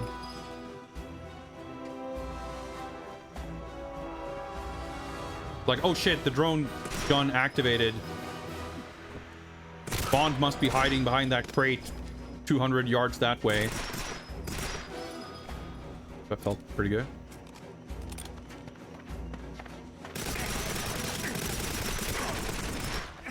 Go to the tank, I'm gonna die. Holy shit, the melee iframes to save myself from the truck explosion. That was actually incredibly sick. Now that's a fucking Bond move.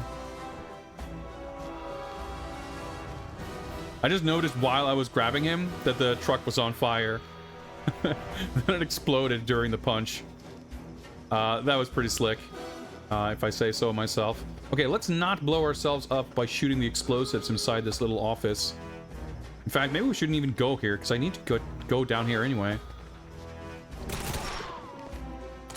Also, note to self, try to avoid taking cover by explosive trucks.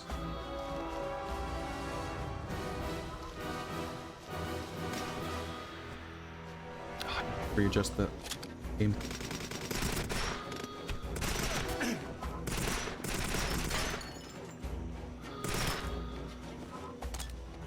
Alright, this is looking a lot more stable. Oh, can I not enter from here? Oh, never mind, that's a doorway.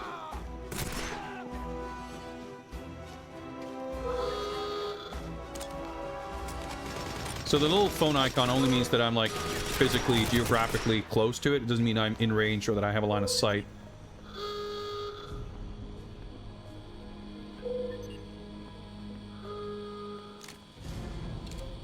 Dude, it's so hard to hit left on this D-pad. There we go. Objective completed. Nice. I guess that's the entrance to the facility there, so this should basically be the end of the level.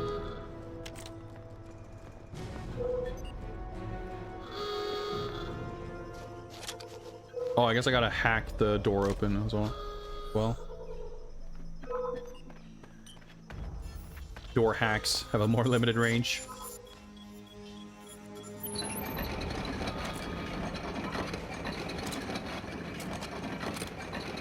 Bond, you've got helos inbound. We're not done. Helos inbound. Mystical machine gun dropping in on a helo. Welcome, Raiders. We are making our way through GoldenEye on the Nintendo Wii. Oh, that's right. Zenyatta top is a thing.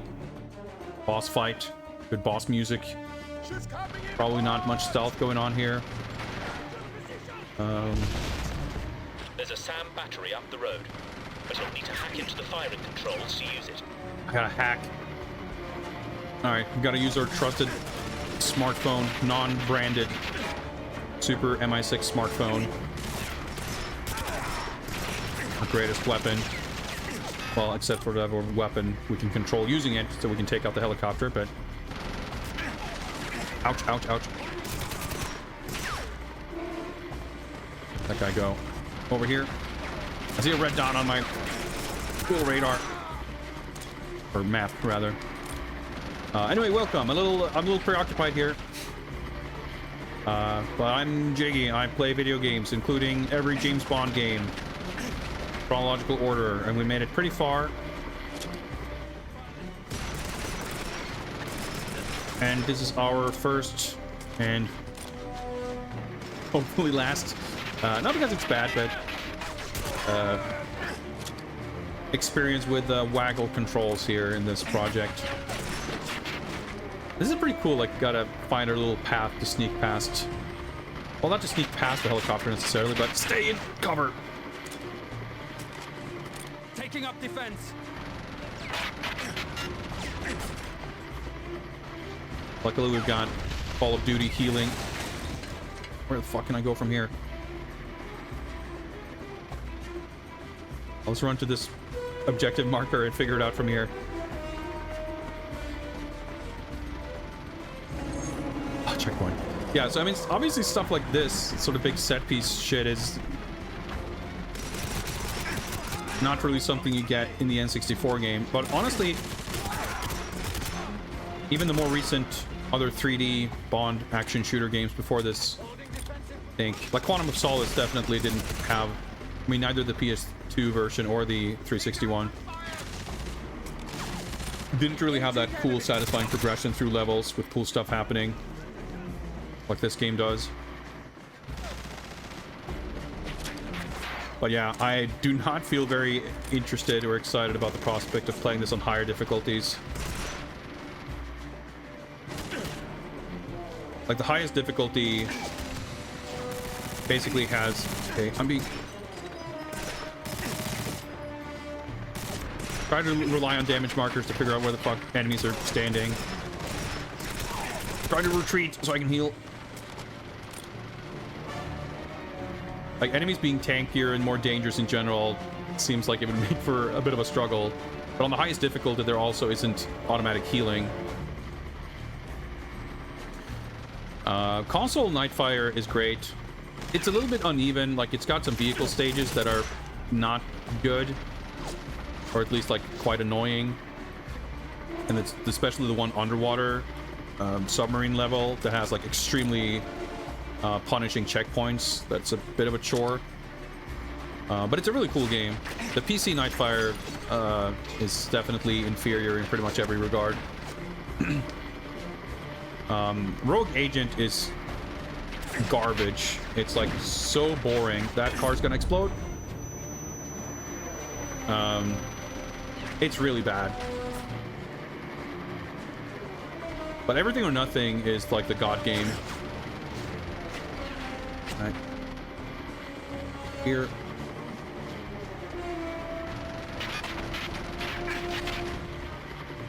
Sure where I'm... Okay, that looks like some kind of missiles. But let's try to look for walls. James, look for the manual launch control. Sure. I don't know what that looks like, but I have a dot on my map. You're gonna help me?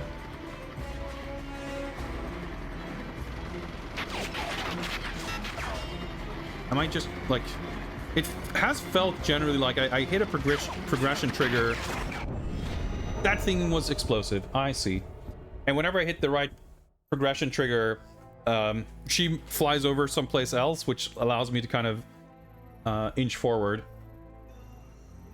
But it seemed like the next place to move was like right in front of the helicopter in open space. Let me pause. Man, it would be disappointing if we just shoot down a helicopter and that's how we eliminate her. Assuming that's her flying in the helicopter. Kind of like, there we go. Well, that blew up pretty quickly, actually. Satisfyingly so. It's good not just to potentially take out enemies next to it, but it means I more safely can take cover next to it. Yeah, like you shoot that little tank, basically one shot engulfs it in flames and then it just explodes moments later. Feels pretty good.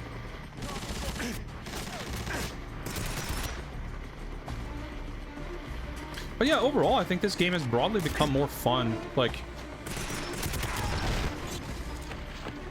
the controls may have been part of it, but also the levels that had the most kind of weird confusion or anxiety about the whereabouts of the mandatory objectives and stuff, I think we're kind of also front-loaded. Yeah, like, what the fuck? Yes. James, look for the manual launch Sort of take cover here.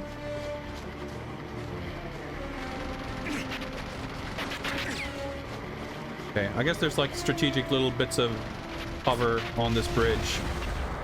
Or what's left of it. Doesn't seem super secure. Can I go? Maybe not. It's like, do I drop down there? Well, I'm gonna continue to try to take cover behind these things. Seems like the better option. Doesn't seem good, but, you know, beggars can't be choosers.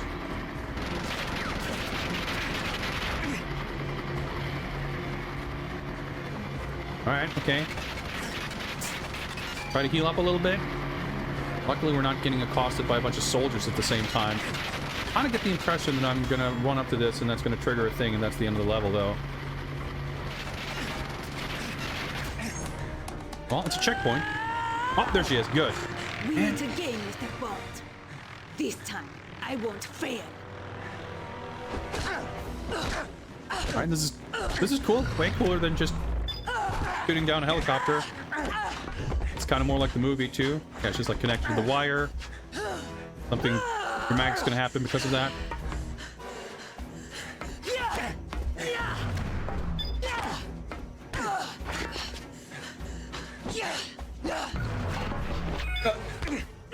I was like, what do I waggle? I just waggled everything and it worked out.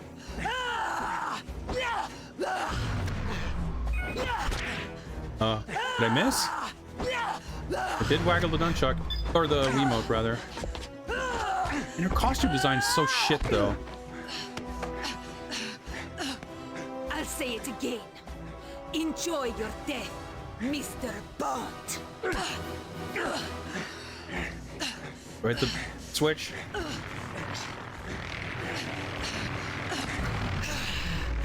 Nunchuck! I'm waggling! I'm waggling!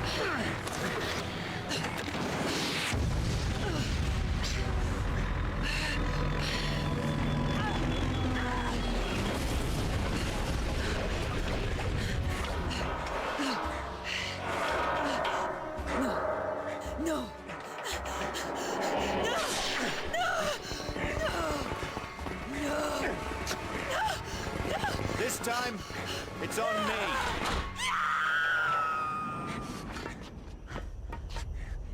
That's pretty good. I'm very satisfied that we didn't just shoot a helicopter. That worked out beautifully. I was actually super sick. It wasn't like a super obnoxious, tough boss fight or anything either. It was just cool. Like, imagine having died 4 times and redoing that part. That would have just... I mean, that would have been fucking the end of PS2 Quantum of Solace, where you had to fucking slow-mo shoot this general guy in the head 56 times in 1.8 seconds. So that was fun. Holy shit, 50 minutes. I mean, I guess we were stuck for quite a bit there at the end, but it was still fun. Like, it didn't feel too obnoxious or anything. Every time I died, I felt like I could try doing things a little bit different next time, and they did, you know, things did play out differently. So, yeah. We have 2 levels left. I just want to keep going. So we're gonna save, but I'm gonna pause the timer there because I need to take a quick bathroom break before we advance. But yeah, that was cool. Like, it's always nice. Like, I've had some games where you go in with some excitement and it seems promising, and then it just kind of, you know, plateaus and doesn't really go anywhere. But that luckily hasn't been the case with this game. I like it better now than I did early on. But yeah, okay, so let's do this so we don't get overlapping audio. And this up this way. And I shall be back in mere moments. See you guys soon.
All right. I'm back. Get the capture back on screen. There we go. Wait real quick. Let us resume communications with the Wii Remote.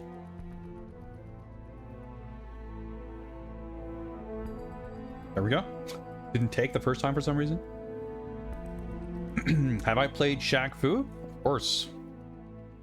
Yeah, I saw you mentioned it in passing. The Super Nintendo version of Shaq Fu is like pretty shit. It's missing a ton of stuff from the Mega Drive version. Like it's a weird game, and Shaq is like by far the worst character. It's not a quality competitive fighting game, but as a single player game, it's got a lot of super neat things going for it. And graphically, it's got some bizarre but good character designs, and obviously like some very nice animation. I mean, the inputs is just like, it's super strict. You can't really like it'll swallow all your inputs during transition states. So like if you press down and a button, you don't get a crouching attack because the transition from standing to crouching like is an animation during which you cannot attack. You have to like fully crouch and then press the button. There's a lot of little things like that. It's been a long time since I played it, so I couldn't tell you like, oh, do this and that, and you'll do better. But it, you know, it takes some getting used to for sure. What's up, Coda 007? This game is completely unrelated and different from the N64 game. It has a few similarities, some of which are obviously down to it being based on the same film. But a lot of the stuff, like the jungle level we just completed, isn't really a thing from the film. So that's clearly sort of inspired by the N64 game, but it's a totally different game. If you absolutely love N64 GoldenEye, you might not enjoy this game. Especially if you want it to be that. But it's a pretty decent game in its own right. It's not like super special, nothing I would really go out of my way to recommend to people. There's definitely other Bond games I would do so before this one. But it's pretty decent.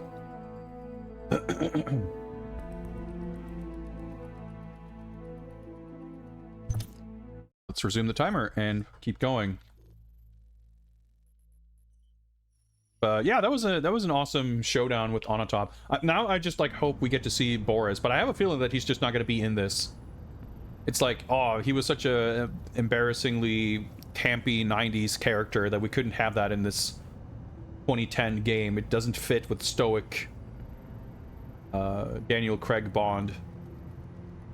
But who knows? We'll find out. Infiltrate the Pan-African Power solar plant. Disable the perimeter defenses. That makes it sound like we're not inside the facility just yet. But hopefully we don't have to get there via a fucking cave system. Isn't to say that this couldn't be worse, but... Let's find out.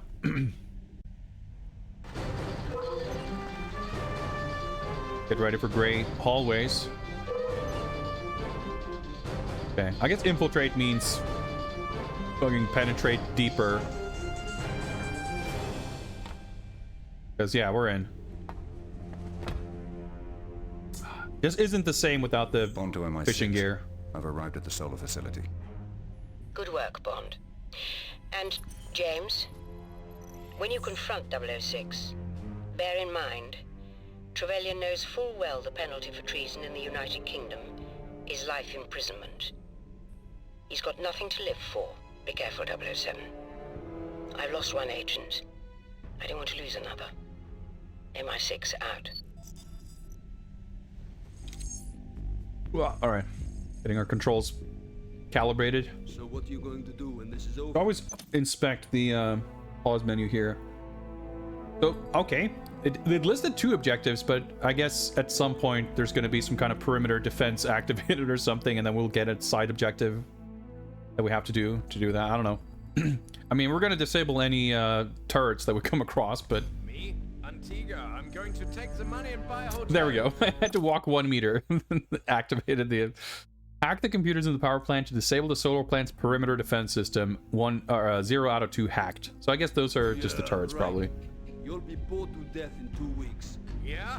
Well, what are you gonna do? I hear they're hiring. I like that every henchman has like a totally different accent, like a nice international conglomerate of henchmen. I guess they're Pan-African. Maybe I'll think about it. Yeah, you keep thinking. That's what you're good at. Just sneak past these guys. Everything here looks explosive. I mean, I guess I don't really want these guys behind me as I advance. They look preoccupied, and I'm not sure I can...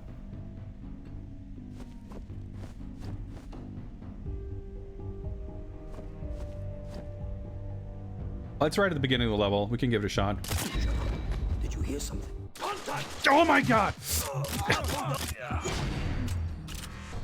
I need covering fire. The aim down sight snapping is just awesome when it works great. Like that. I mean, that almost worked perfectly.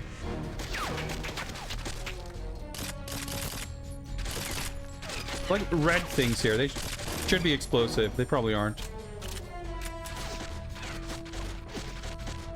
I don't know. I'm just curious how I could have done this.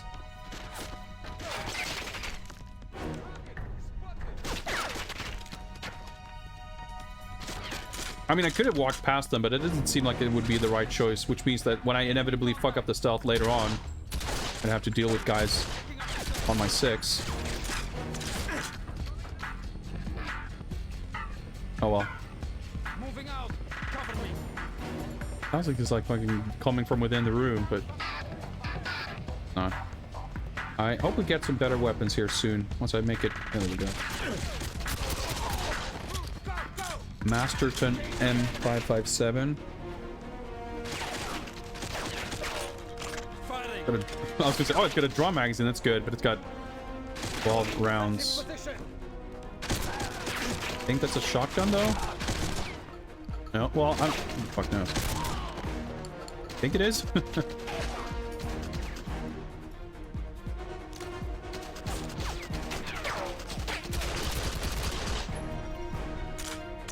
And just rapid firing semi-auto pistols does feel really good.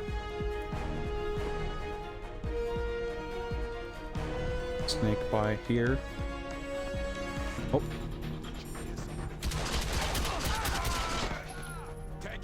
Let's see. Hackable laptop. Dude, I'm pressing left, not down. I'm pressing left. There we go. Target located. Lay down some cover. Hack it. There we go. Expert precision required.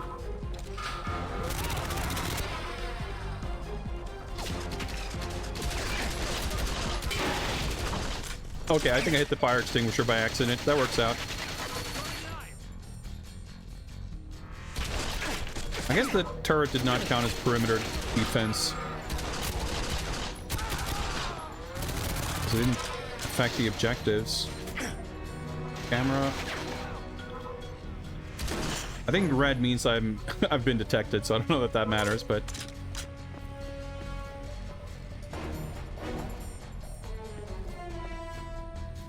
Still, I appreciate these, like, straightforward... look bad. You know, kind of gunfight, gauntlet levels.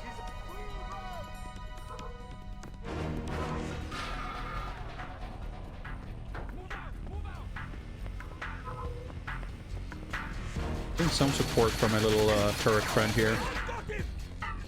I'm gonna grab this weapon.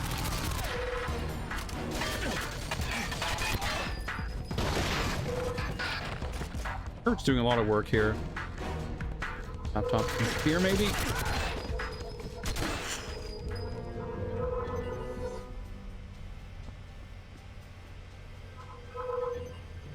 But yeah, the laptop somewhere, but I'm not sure connected to what, because now there's a turret out here too. You know what? I'm gonna shoot this lest I get wrecked by that someplace else.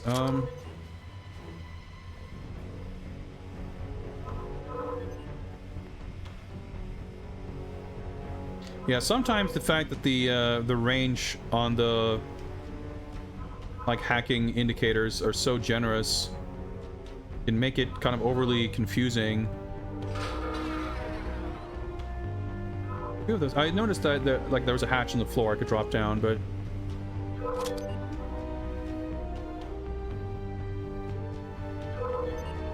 okay, I can see it. I can reach it from here. Nice. Okay.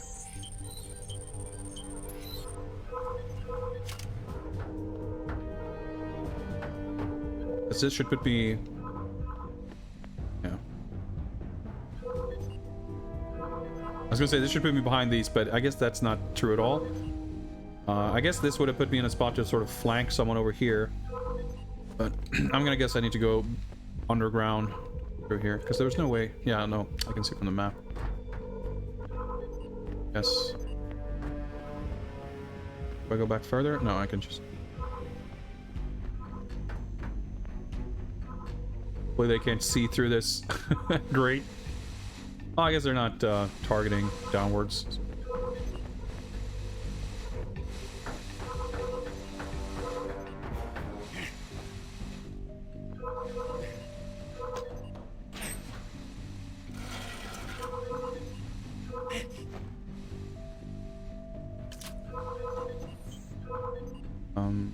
The laptop. Good. Can reach it. It wasn't at all where I expected. So does that take out both of them? Okay, good. Override. Okay. I was gonna say this looks like something I want to push. Okay, I was a little scared that I might be in trouble if I stuck around. It's funny that both of those things were like in the same room. That seemed like they would be alternate methods of dealing with the situation. Really care about stealth at this point. Whoa, that's stunt though. I love that I like prioritize targeting like locking onto explosive shit opposed to like the guys. Just, yeah, 0 out of 2 hacked. So I'm gonna hack something later on. Gonna give me mission objective progression.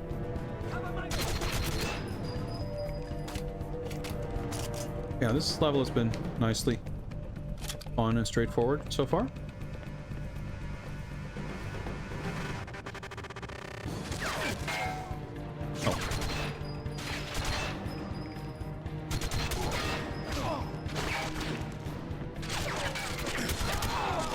Still thinking of when I used to fucking melee iframes to survive the exploding truck. That was pretty sick. Given all the cameras, I reckon you probably could stealth all the way through here, but I think time for stealth has passed. Doesn't feel like the level's particularly punishing or fucked up because of it or anything.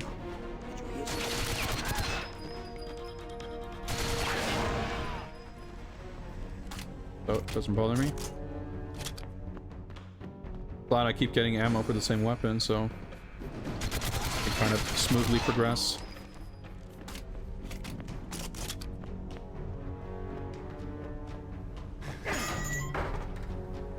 Checkpoint. Objective completed. Did I fail the level? 6 to Bond. I'm downloading the blueprints now. I guess objective completed doesn't always mean level finished. Position. You'll need to plant explosives there to destabilize the main facility. Yeah. Tanner out. Not done yet.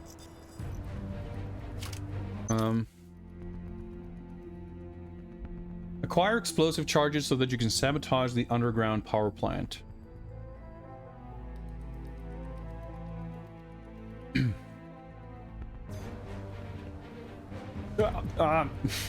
Get into position, please. All right. Okay, there we go. I think we're stabilized.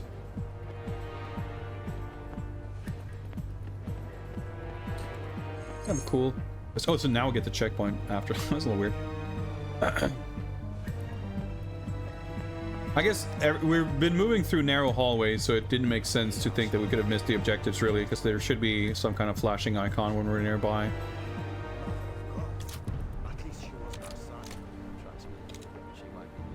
Stealth possible here? Probably not. Oh.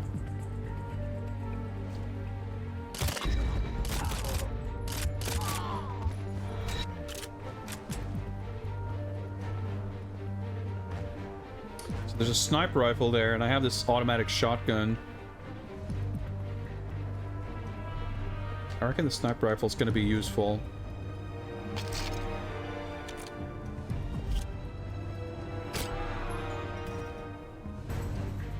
I don't even know what other weapon... Okay, so I dropped the assault rifle.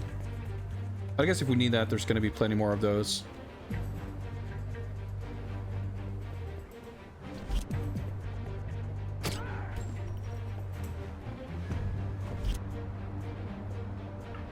I want to shoot guys when they're being looked at by other guys.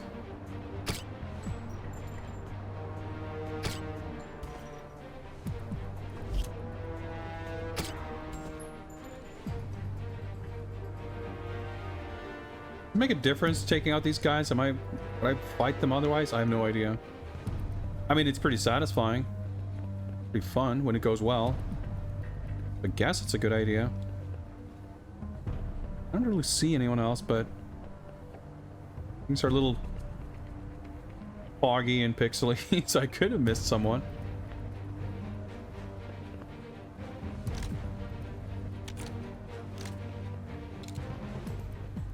Killing for the fun of it. I mean, hey. Paid good money for that license to kill. We better make good use of it. That's how it works, right?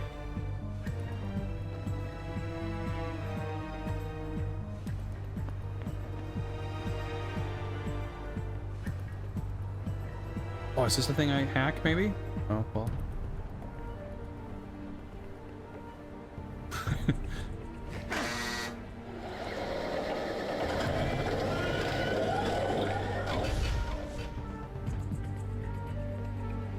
Does this keep area clear, which gives me the idea that someone could have died from standing in the way of that?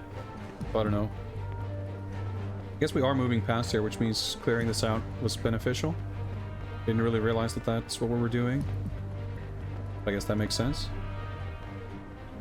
The control panel, checkpoint.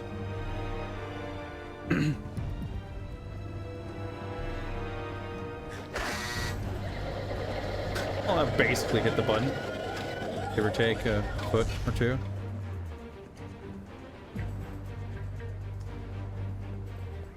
I feel like at this point I might be not a bad idea to swap this for... This is like the only guy who had this weapon. Everyone else had this one. I kind of want to have this... Ooh, there's a guy there.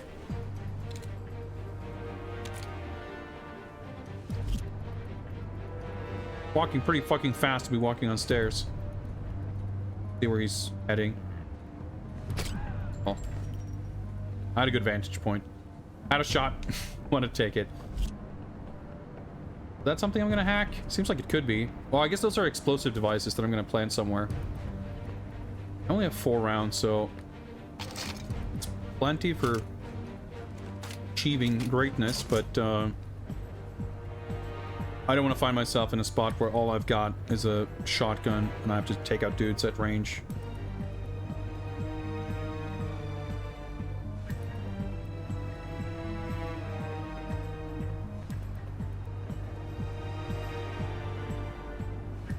We had to have one other guy with...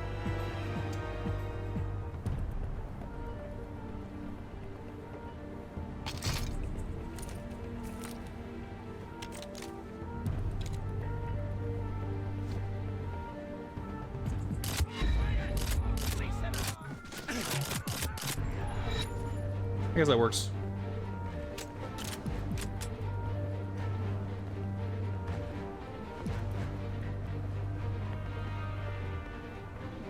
He does have, he did have that same shotgun. I could have had that replaced here, I guess. Oh well, doesn't really matter.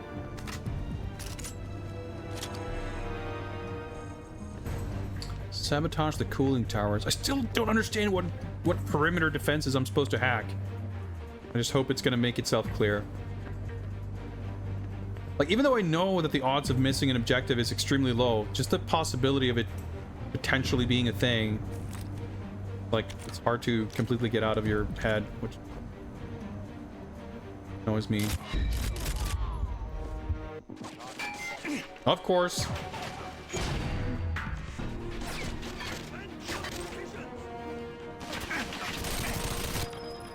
Alright. Here.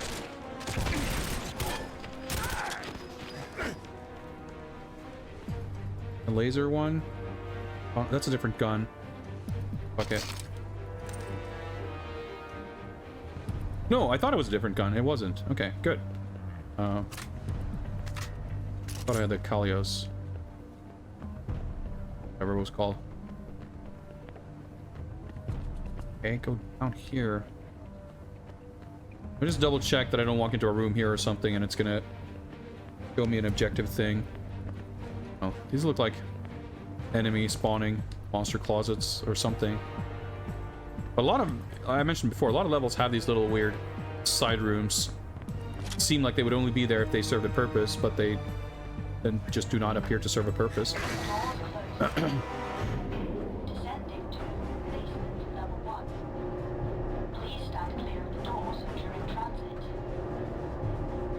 Use the map to help us face the correct direction.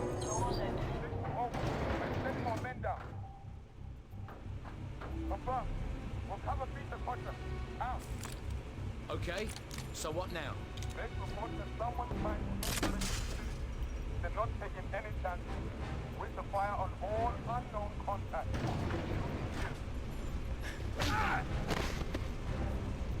Perfect stealth. Alright, this is a pretty cool location. Maybe the sniper rifle would have been useful here, but I'm not sure. I trust my ability to snipe with a pistol from that range.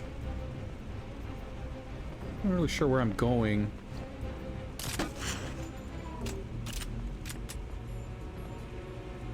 Does feel like the kind of place where you wouldn't ideally want a large-scale firefight to ensue, just because you can kind of get shot at from every direction and not necessarily too much in the way of cover.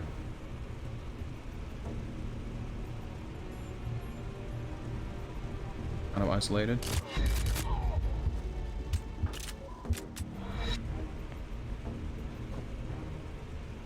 Just saw my reticle turned red, but I'm not even... Okay, I see now. That looks like glass.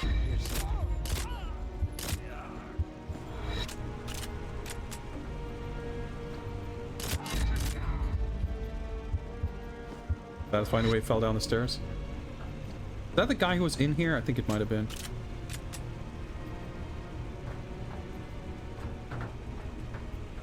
So good. At least if shoot up breaks out, I've at least taken out some guys. He's not gonna see me from all the way over here.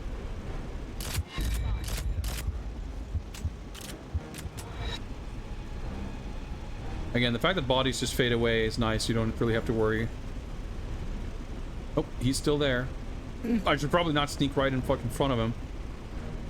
But I don't trust that I can shoot through the glass, so...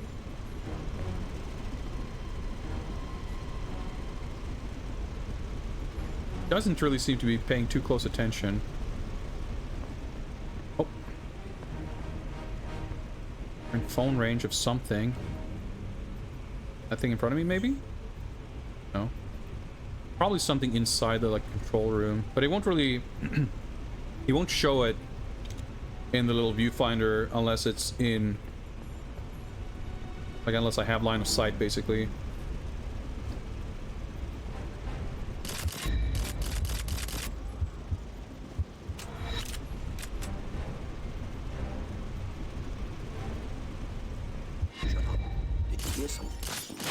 Yeah, okay.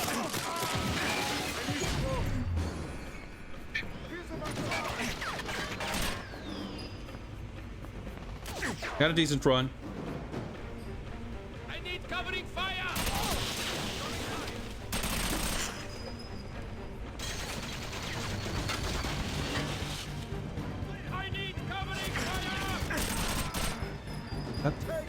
That looks like a hackable Wi-Fi hotspot.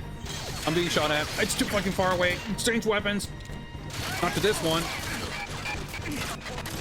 I'm being shot. I'm gonna die.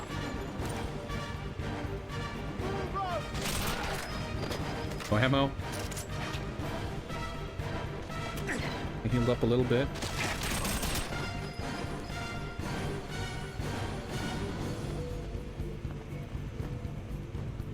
Okay. Oh.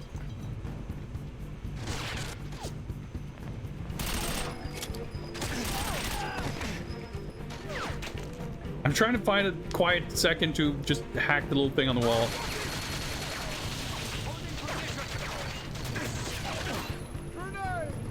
Dude, the fucking animations. You don't have to stare at the screen, Bond.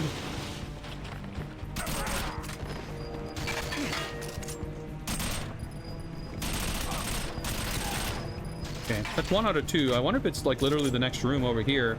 Oh, it's probably on the other side though. That makes more sense. Okay, sniper rifle. My dear auto shotgun. Not quite ready to give that up yet. What's up, Armor and Macaw? Apologies if I'm not keeping super close tabs on chat. It's getting a little hectic at times.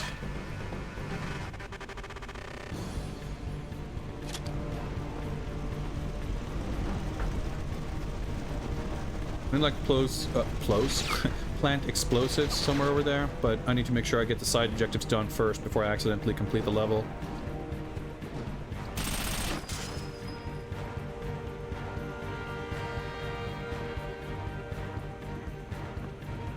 But yeah, it's just nice to, like, we don't seem to get these like infinite streams of respawning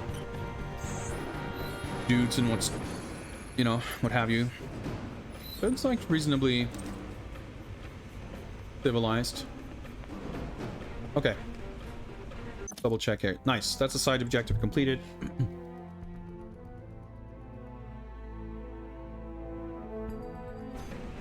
Now we're just gonna plant stuff. I guess we hit that elevator to go down. Looks like from the map.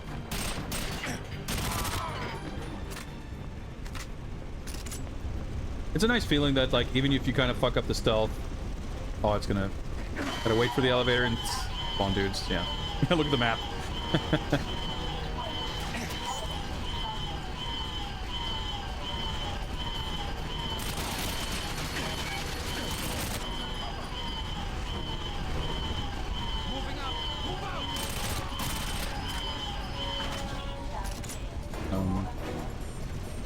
Like, the shooting is mostly fun. It doesn't, like, feel like a failure straight or anything. That was way faster than I expected.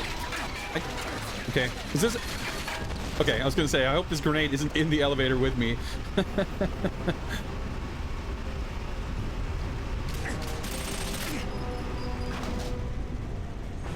Checkpoint, nice. Pistol. Advance. See, when the aiming works like that, it feels so fucking good. And then when you, like, automatic or, like, accidentally do this shit, you go like, whoa, like, yeah, that's not so great. Whoa, there's a grenade there somewhere. A little bit stuck on the staircase there.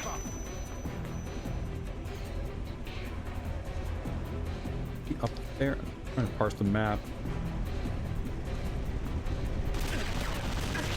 It was literally in front of me. Alright, let me just let my blood cool down a little bit. Good.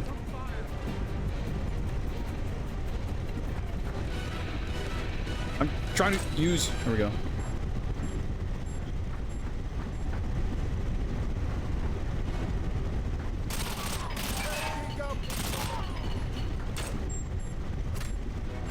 Pretty cool.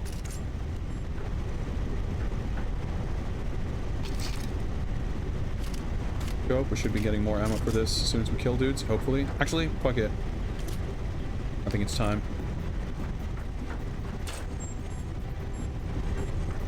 Enter the cradle.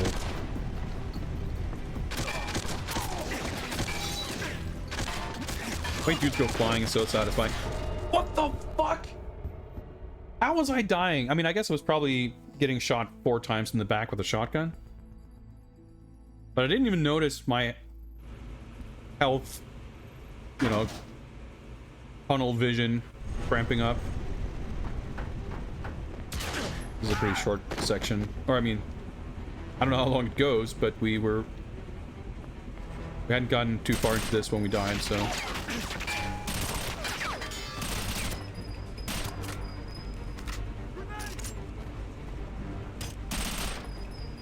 I'm getting stuck on...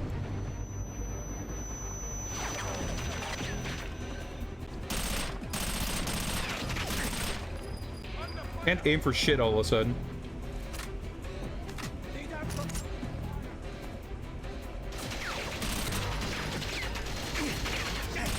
Nice of them to decide to just run out of cover. Kill that guy left hand.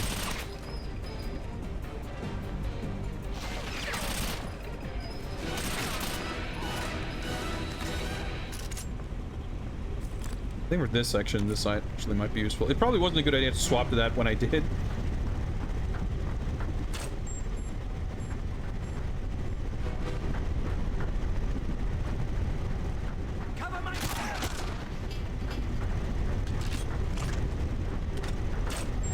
Nice, you can actually do that while reloading. That's convenient.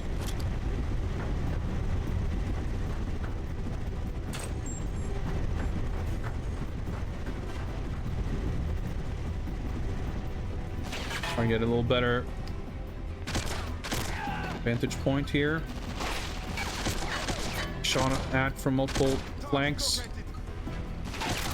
Fronts, I guess.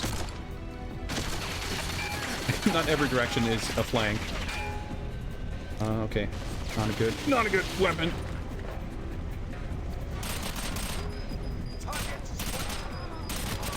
Oh, that felt good.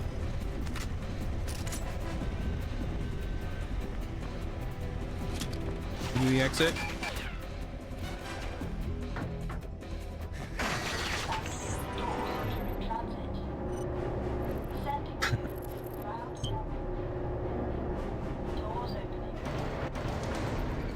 Oh, not the exit. I mean, the exit, but not the end of the level. Checkpoint, good. Oh, hello. Wait, that guy was still alive. I thought he was standing right next to an explosion. That guy had, like, an RPG or something. I took him out. Can I please target the guy shooting at me? Not the nothing next to him? Please, get the car, get the truck, reload.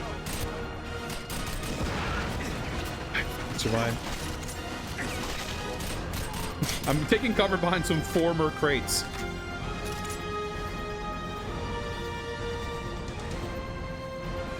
Okay, I'm alive. Oh, nice and refreshed.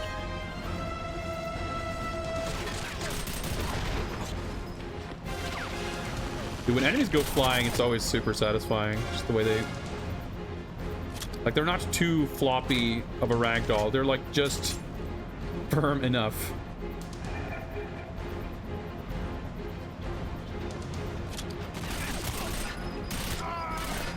Can I... Oh, why didn't it snap?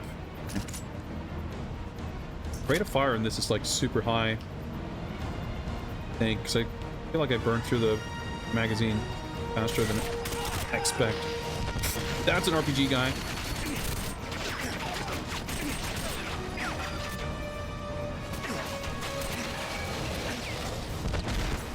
And the reload pretty lengthy. Okay, we somehow got him before he killed us. That was on the way to throwing a grenade. Nice to get that sorted. Well, I guess he did throw it. Did not see that guy, but... Pulse TT9 with ACOG scope seems preferable over a laser sight. And yeah, pick up like one more gun and you're kind of good on ammo.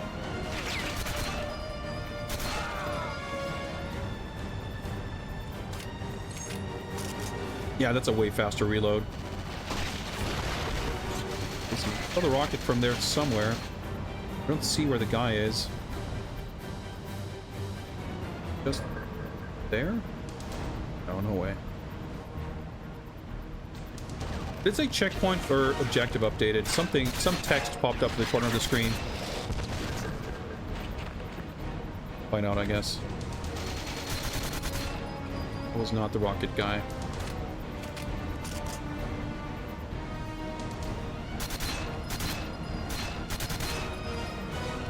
I don't think I got him. That path from here. No, I have to take the long way around. I mean, that makes sense. They would design it that way. Okay, nice little tactical retreat for a better vantage point. Seemed to pay off there. Of course, with no one dropping their guns at my feet, I don't get to pick anything up. We're lower on ammo, but we're not getting shot by rockets, so I think that's a net positive. That's what I was expecting to happen.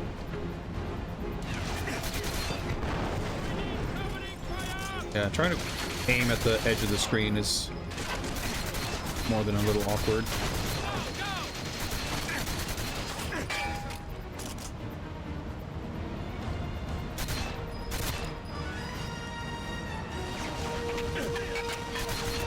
Okay, it was like, am I targeting a guy? Like, let me shoot some rounds off and try to determine if I am. And yeah, it turns out I was.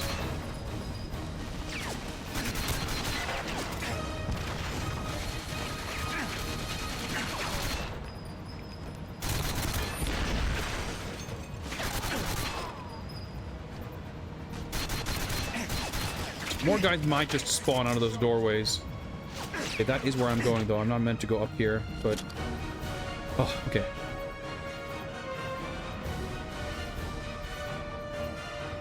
Does Grenadier mean that there's a grenade launcher, and can I swap? Yeah, okay, but that's way too fucking clunky to do, because I have to press a direction on the D-pad that I fucking can't reach. So let's ignore that.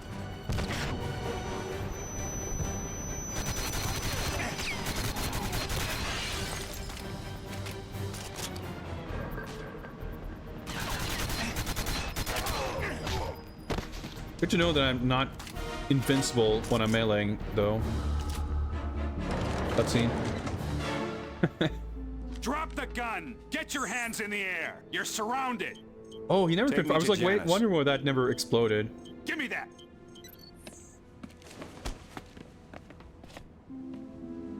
Move! Move! Okay. Alright, that's all we need to see. Whew. Alright. Now that was a little stressful, but fun. I enjoyed that.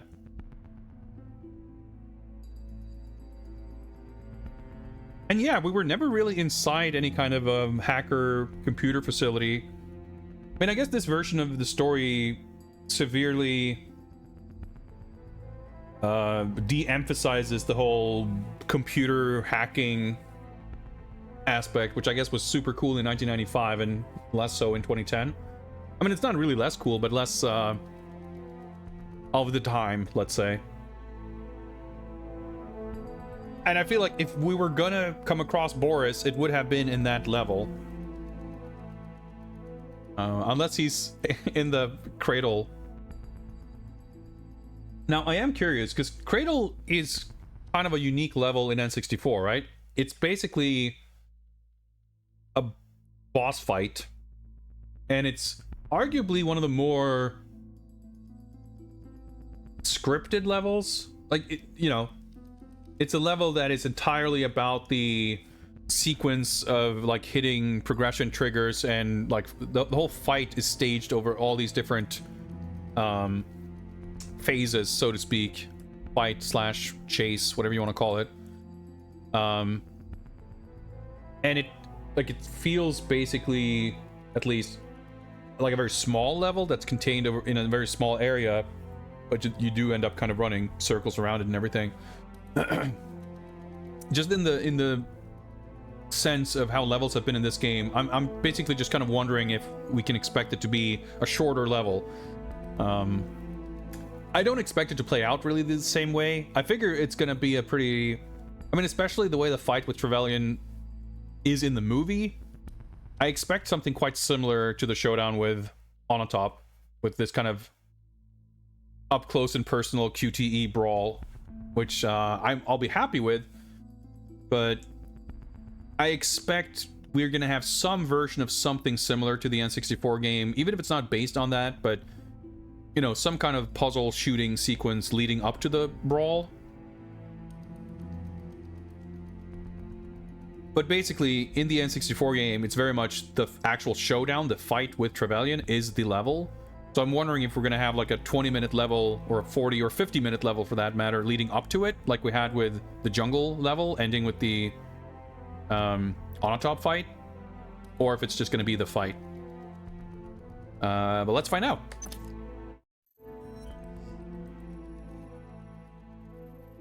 Oh, that's right. That was the other question. What the fuck happened with Natalia? She just disappeared, but I guess in this version of the plot, they like kidnapped her while I was out fucking around by the statues. That's the level, right? Yeah, because she like came with us there. She insisted on coming with because she's like, hey, I know how to hack GoldenEye. You don't. And it's like, all right, sure, you can come with. And then the level starts with like a cutscene of Bond seeing her being kidnapped on a monitor or some shit. I guess he gave her the gun in the car, and then later on he saw a surveillance monitor screen that showed her being taken away. And we haven't seen or heard from her since. So I kind of forgot that she's in the movie. Because in the N64 game, again, like she's very central to the control level, which is basically the equivalent of what we just played. And then she kind of disappears for the final showdown, which is more or less accurate to the film. At least she's not physically present with him. With Bond, I mean. But now we have to reconvene, and now I have to defend her. So I guess the final sort of showdown battle whole thing is going to play out a little differently from both the film and the N64 game. Let's see what's up.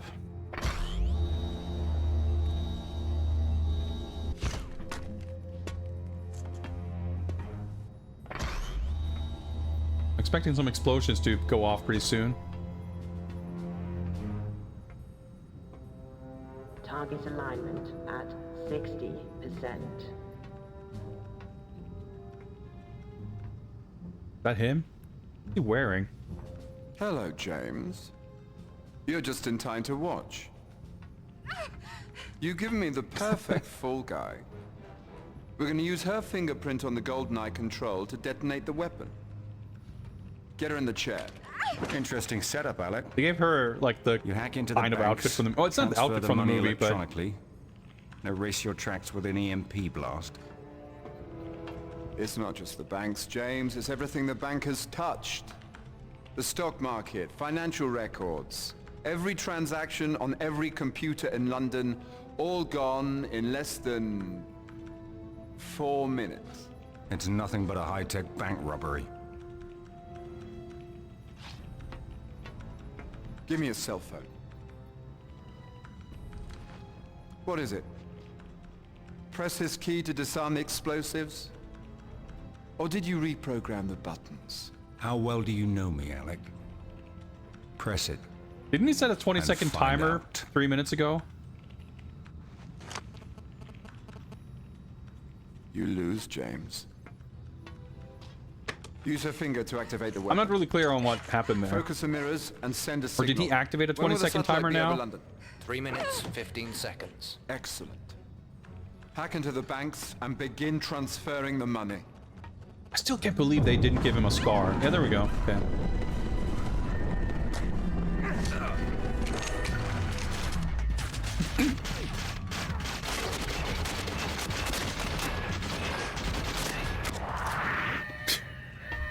Usually you get, you know, the level starts and you get to sort of Yes, but it's going to take some orient time. your aiming. Having to do that in the I'll keep you covered. Slow-mo breach thing was a bit awkward. Oh no. So we have the fucking control level here, do we? What? Post? Yeah. At least there's checkpoints. Fucking frame rate going underwater. I need more time. I need more time. James, stop them from using your console. Oh my god. Enemy! Like, okay. Why am I not locking onto anything? Oh, there's a grenade fucking at her feet. Absolute fucking chaos. Okay. But I need to figure out and sort of orient myself to the geography and maybe getting a sense for where enemies will spawn and or what point they're going to move to. But at least do have a checkpoint at the beginning of this sequence. We don't have to sit through the intro.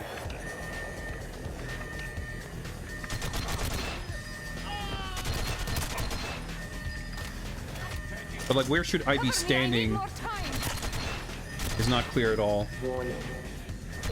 Which I guess is kind of faithful to the control level.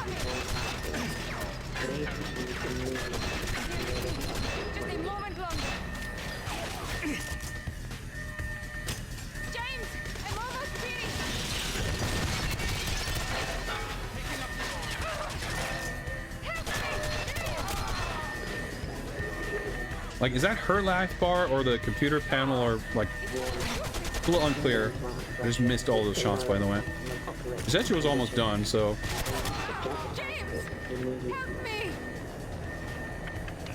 What? Okay, concentrate. There must be a way. I'm not clear on if I wait for her to be finished or if she will finish when I kill enough dudes.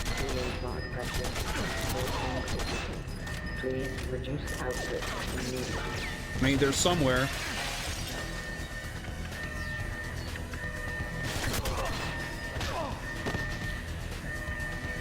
Get ammo somewhere? Did he just drop nothing?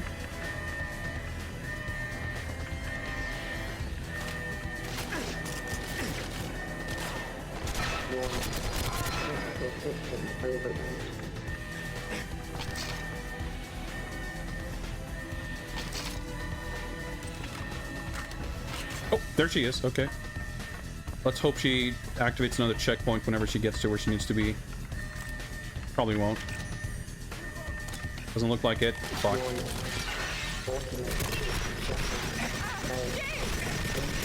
I guess she's being shot. I don't know what's going on.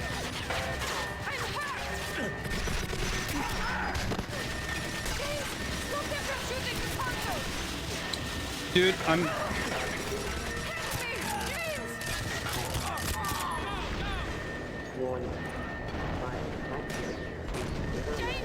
Like, the frame rate's not helping things. Almost there.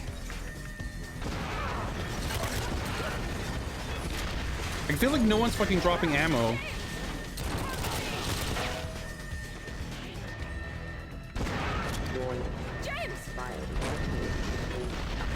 Okay, her life bar looked really red, but hopefully it's recovered now. Yeah, okay, looks like it.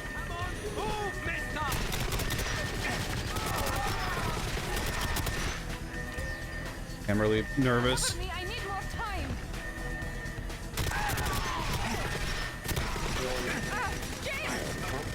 Please stop yelling at me. It's not very helpful. I'm standing in fucking inside an atomic oven. James, I can't stop the GoldenEye of the portal. Dude. James, help me. Okay, her bar is empty, whatever that means.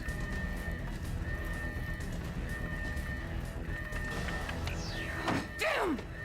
What's wrong? There must be an override at the top of the tower. Take this. That wasn't as bad as the N64 version, but it's still... I'll be back. Fuck me. I somehow imagine that 4 minutes. In the PS3 version, it's gonna somehow have like half the frame rate.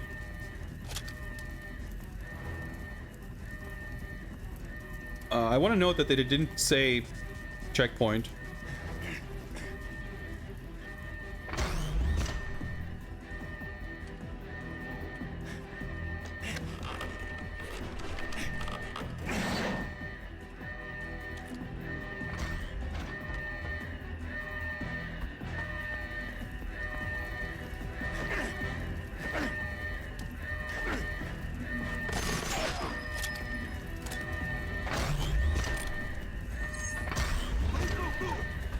Orbit recalibration. 100% complete.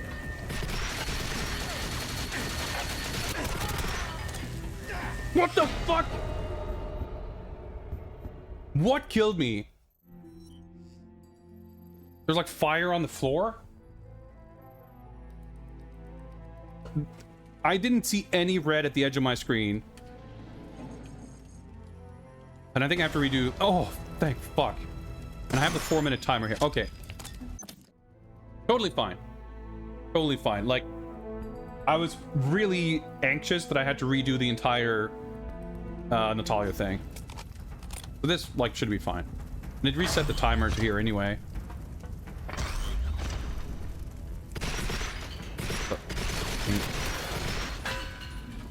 This could still be a tremendously frustrating and difficult gauntlet, but at least there's checkpoints somewhere. Like, at least we won't also have to do the thing we just completed, you know?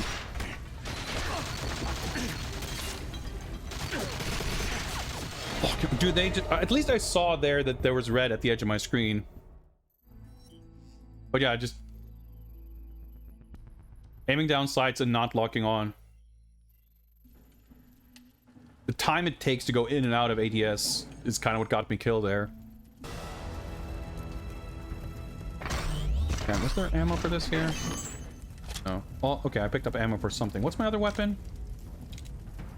I don't know if this is any better, but it's gonna be a matter of having like a route. Oh wait, this is a better weapon.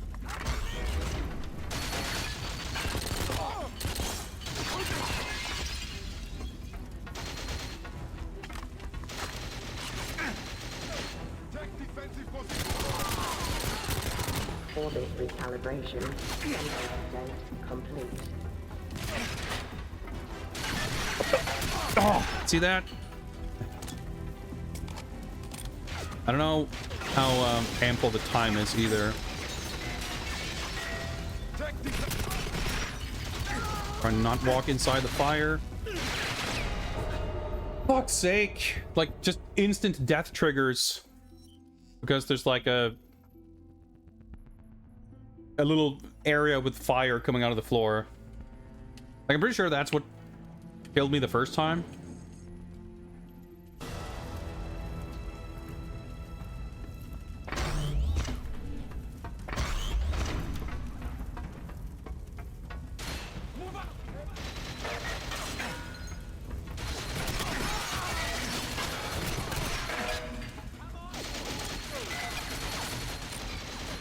Behind here somewhere?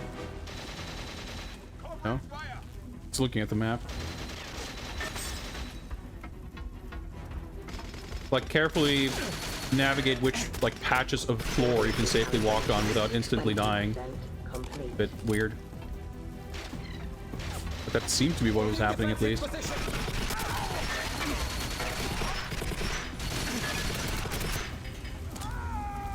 Do I have to get that somehow?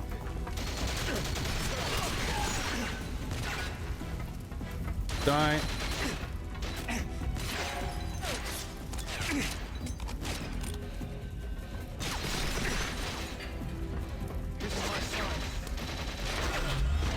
Fuck. But that seems to be the path. I don't know if I have to go on the left in the beginning, but like at the very end, you need to go up on that platform on the right, I think. Otherwise, it seems like that fire in front of the elevator door is just like a complete barrier. Move out! Move out! Holding defensive position. Can I? Oh yeah, I probably can't get past this fire. Or no, I should be able to. Didn't realize this was like a pillar. Oh. I thought, yeah, I misread. Backing off to the left of the pillar, I thought was like leaving the room, so I didn't realize it was kind of a open space to my left that I could be shot from. But man, these dudes Like, I thought I was backing out through this door. I didn't realize I could walk, yeah, like this.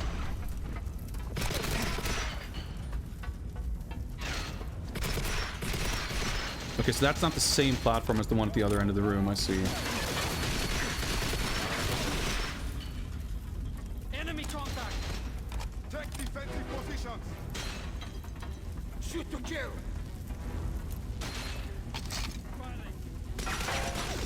Holding Orbit recalibration. The floor is like electrified there. That means I can't walk there without dying either, probably. Engage! Okay, there's basically one sort of safe path, it seems like. Still weird, because, like, yeah, it certainly makes sense that I shouldn't be walking on burning or electrified floor, but the sort of visually, the size and sort of intensity of the effect doesn't seem to be scaled with how instantly it kills you.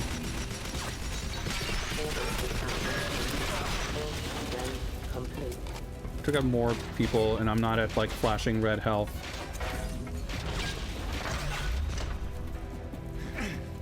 That wasn't the exit. Can I please? Okay, I'm not sure if that's really open. I guess this is the door. Wait, what? No, there's a door here. I didn't even see it. Checkpoint. So hopefully that.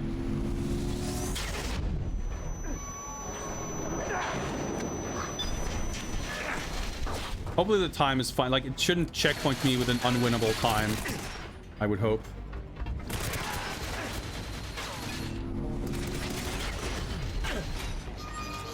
But, I mean, this is like a cool dramatic sequence, but the whole infinite, like, screen shake and flashing and fire and bloom, tanking the frame rate and disorienting myself to, like, what's going on constantly is a bit much.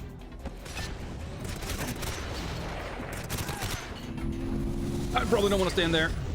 That's pretty cool, though. Getting fucking shot at by orbital lasers. I mean, it's not exactly an orbital laser, but... I mean, the GoldenEye basically is.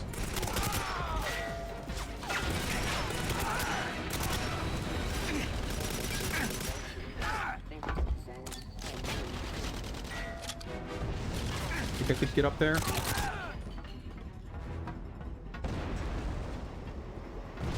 Locked. Okay, this is green. 1 minute.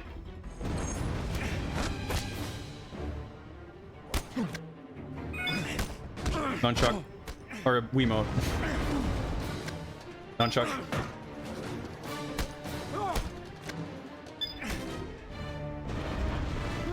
It looks so dorky. Orbit recalibration. 60%. Come on!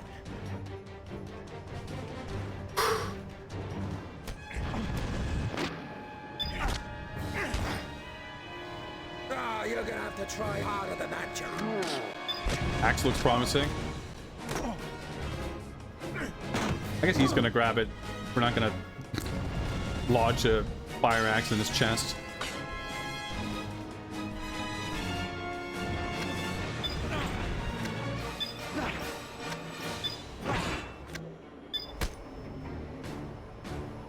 I'm gonna get stuck in the wall or something, or in my chest. Did we get I think we got a checkpoint when we got in here, right? I wonder if the time like resets to specific, because when we got to the first checkpoint, the timer started at 4 minutes, and then there was a checkpoint when we got out to the cradle part, and it was at like 2:20 or something. I mean, yeah, I guess the timer's just fully gone. I gotta pay attention because it's gonna be annoying to redo this. And I guess it's random what motion we have to do. So you can't like memorize the sequence. Come on! Kind of goes to what I was saying about the on top fight, where this is cool, but the coolness is gonna wear off basically instantly if you have to like fail and redo it a bunch of times. But hopefully we'll get it this time. It's kind of fun to see the death though. And maybe not every hit is an instant death.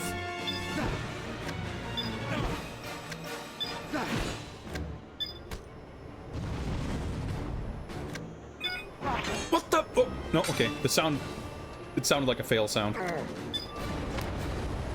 I was like ready to give up. Melt the axe and the laser. Oh, that's pretty good. His hand covering the screen. Axe waggle. Target alive. And 30 seconds. It's like an extremely long, unbroken sequence like this. All right, create a system overload. Hope there's a checkpoint. I need to just rest.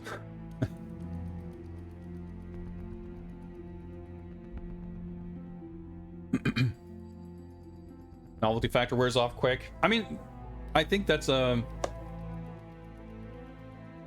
of a universal thing. The more you rely on novelty, the sooner, like, the more brief it needs to be.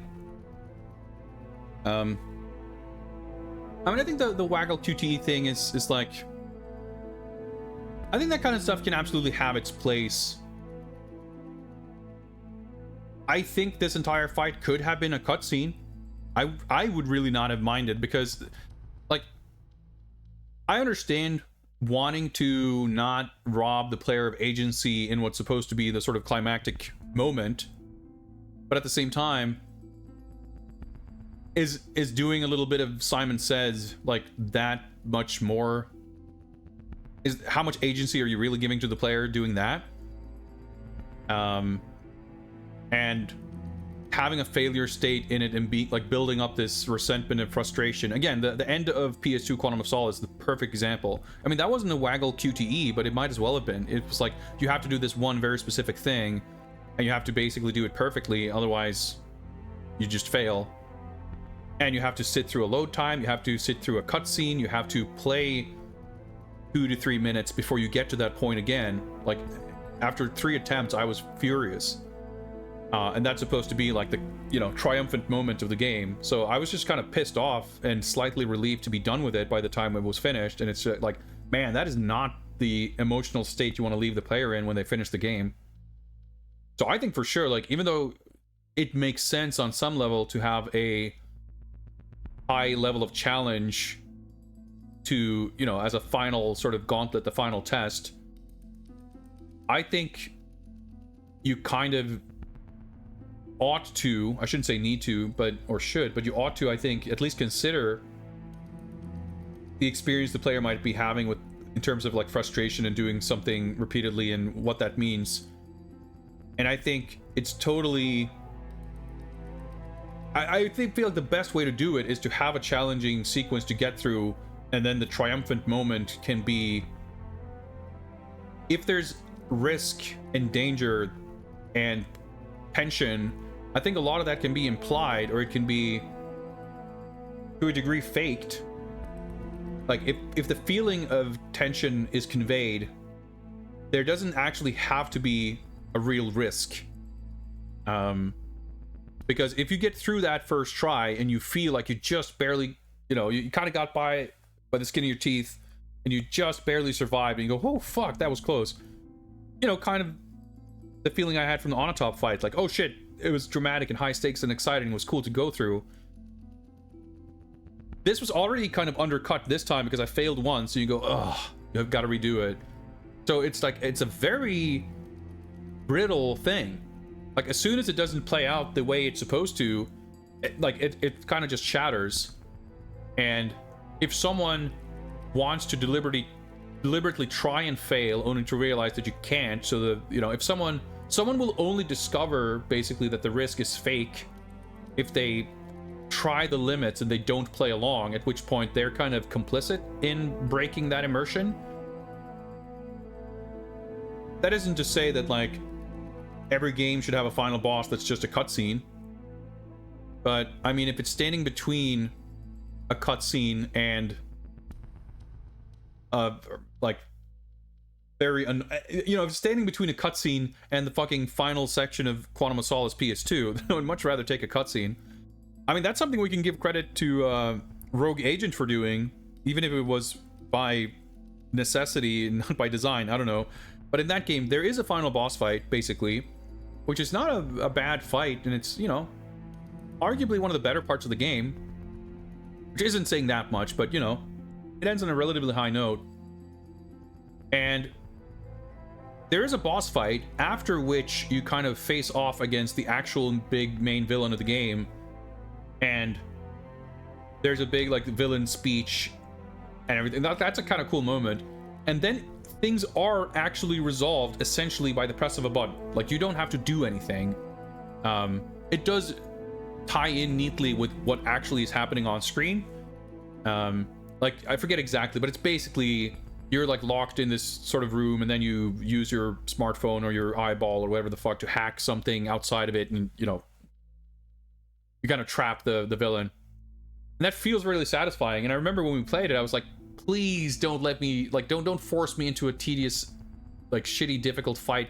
Like, just give me the satisfaction of having outsmarted the big bad and just win with the press of a button. And that's exactly what the game does. And it's like, ah, yes. You know, that's a game that was a big chore to play through, but having that triumphant moment in the end be just that, like, felt really good and felt right.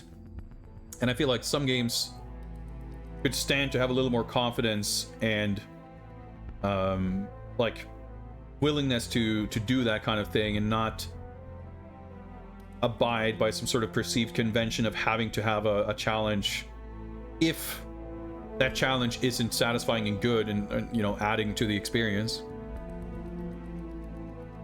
Anyway, now I riled myself up all over again. So I don't know that there was a check. Oh, well, it didn't say checkpoint. Maybe it will when I climb up here, or maybe we'll have to do, like, there's a risk that we have to redo the Waggle QTE. They don't go out here. What am I?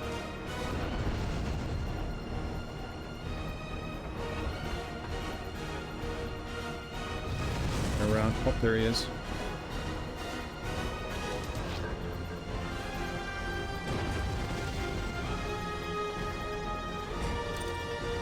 Like, holding back, I didn't want to, like, back off the platform and fall to my death, but...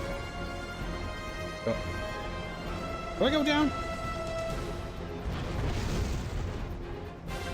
I jump over this, I guess? Oh, there we go. Butter. See where anything is.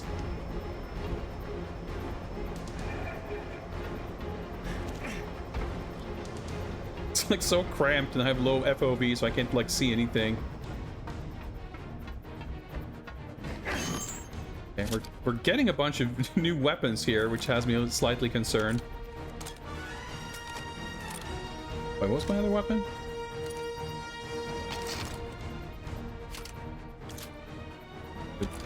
Didn't have cloth, but that's okay. Checkpoint. Deal with Trevelyan. Oh shit, okay. Boss fight.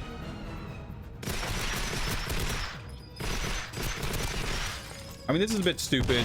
Like, I don't really like, again, when you have, like, realistic guns and spongy enemies. Struggling, James. Let me put you out of your... Like, there's a degree of satisfaction to getting into a shootout with him. And in fairness, you kind of get to this in the N64 game. It's under slightly different forms. Oh, I stepped on the grenade. When you chase him through the level. But it's weird, like, especially when he has a life bar and it's not affected by shooting him in the head. I also have no idea if I need to shoot, like, he clearly has a hit reaction when I shoot him. But does that mean that I take one shot?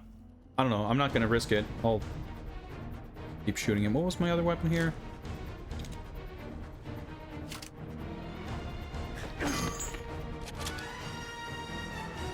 Oh, okay. Swap this time. Yeah, I don't think the shotgun's gonna be anymore.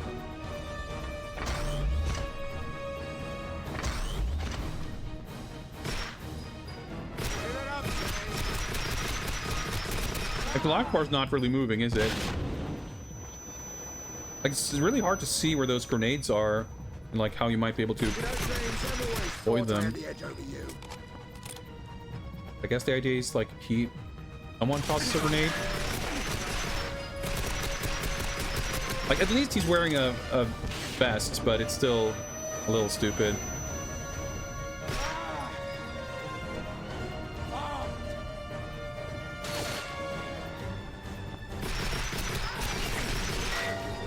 Need to flank him. Moving out. You were never as good as you thought, Alec. Someone's dropping in.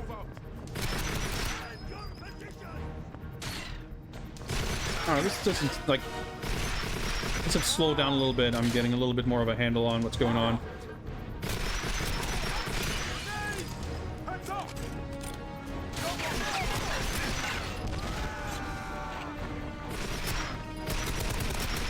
Oh, I guess... Okay. Oh, his life bar's draining and it's changing color now.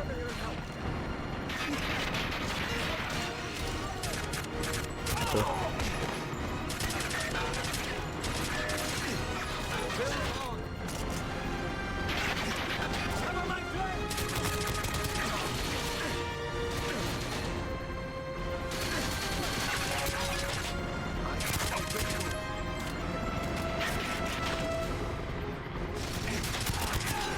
About to die. Oh, it's not very easy to take cover.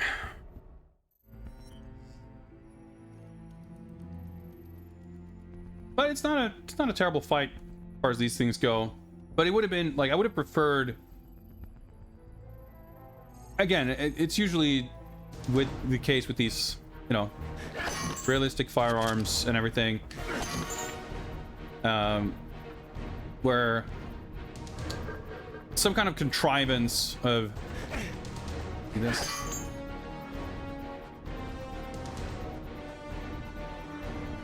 Where you're like shooting something that falls on someone, or you know, they're protected by something that you can like gradually break down, or you know. Struggling, James. Let me put you out of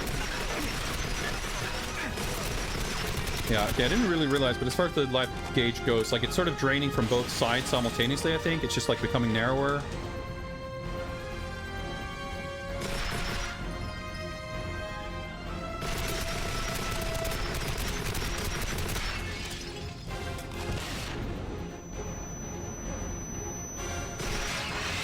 Oh shit, I shot at something that exploded.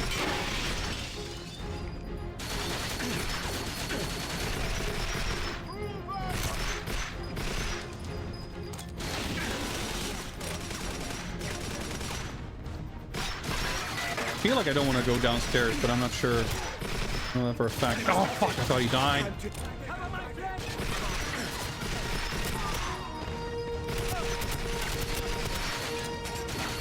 It's over. Put down the guns.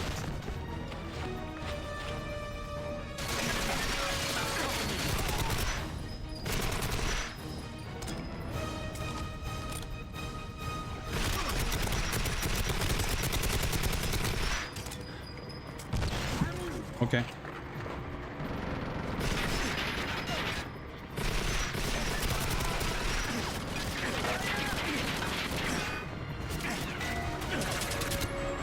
Fuck, do I take cover from the helicopter?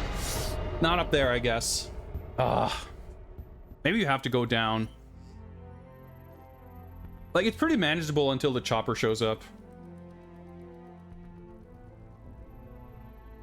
But it doesn't feel like I'm getting any ammo from the enemies. Maybe they all have the other gun I have. Because I don't refill ammo on this gun, particularly. But it also didn't show me any, like, press A to pick up such and such. Which means they didn't drop any other weapons. Let me start with this. The other problem is if I swapped or ran out of ammo for the M16, I swap back to the pistol, which is a little unhelpful. Wait for the life bar to show up.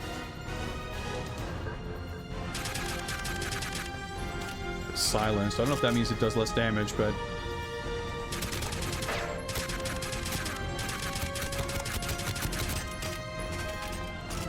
I guess he, like, fires a grenade. His rifle, I guess.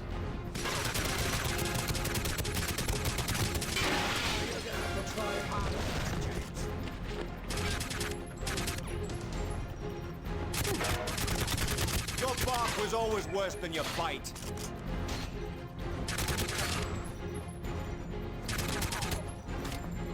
And going pretty well so far.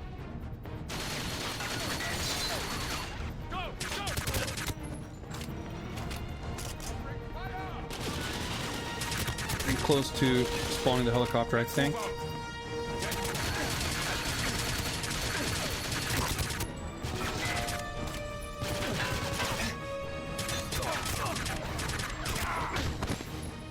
See, I'm not getting ammo for this weapon either. Health recovery, I'm gonna wait.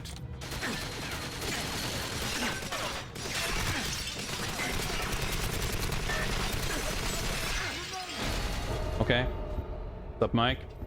This game's pretty alright. We're basically on the final boss. It's a bit of a challenge figuring out what we're supposed to do here.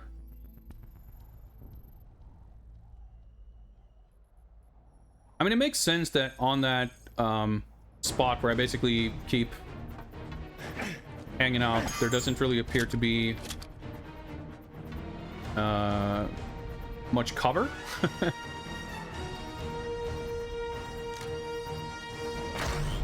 Because there's no like panels on these sides, so I think I basically have to drop down below.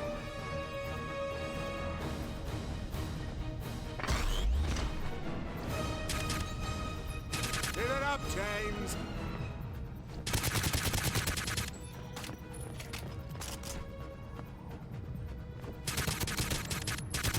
Struggling, James. Let me put you out of your misery. Grenade! I'm getting stuck. Fuck.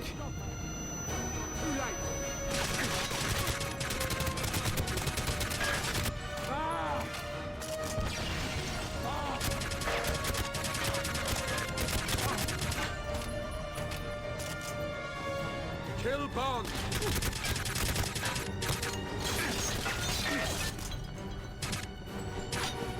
Moving out! Cover me!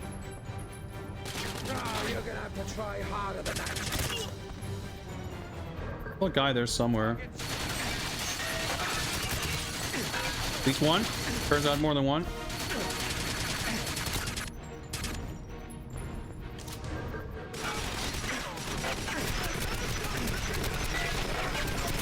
Got it. Your best shot. Get stuck. These are my signs.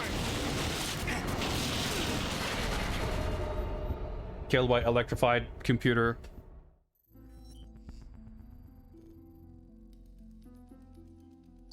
Yeah, my only real issue with, I think this is a pretty cool fight. I don't really mind it, but I've now died a few times without even getting to the helicopter part, and I'm not really clear on sort of what I'm doing wrong, and it's very unclear if and where I can sort of even take cover or find respite.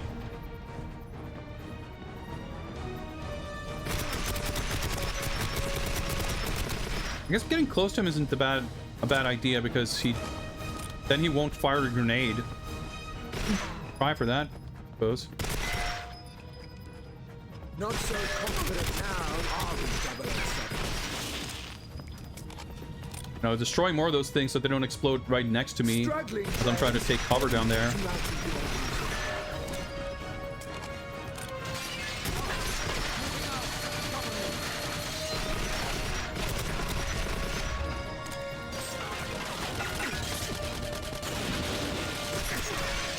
I don't think this is going any worse. I guess I should keep in mind that I can... You're weak, Alec. I can vault. You've got no spine.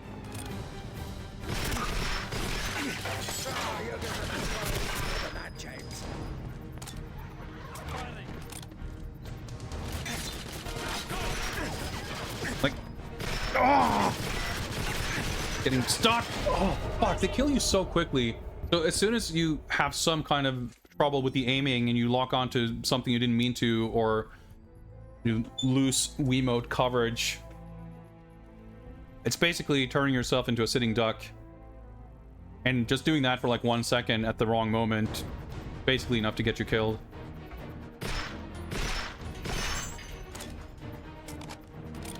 But I think I was kind of onto something, just staying in motion and being able to kind of...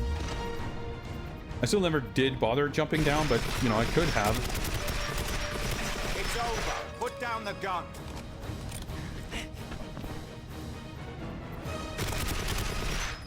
Give it up, James. It's over. Put down the gun.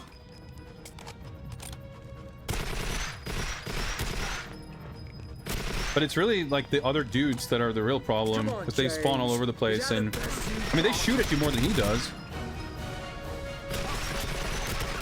It's over. Put down the gun.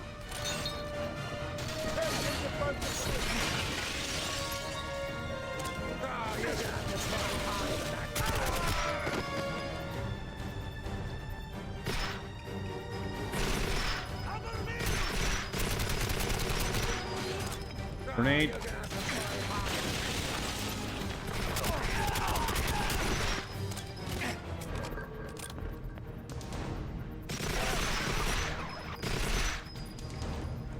Let's move out. Lay down some. Scramble a helicopter. At least I saw weapons being dropped there. Taking the shot. Your bark was always worse than your bite. After.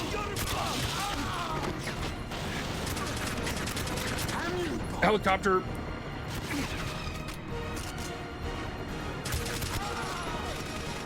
Okay, being at the back of the room here, at least there's something to hide behind. Like open angles, but there's more than the nothing I had before. It was like down to a firm orange.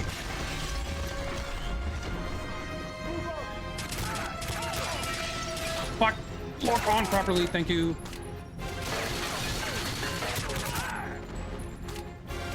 Easily a PB right now.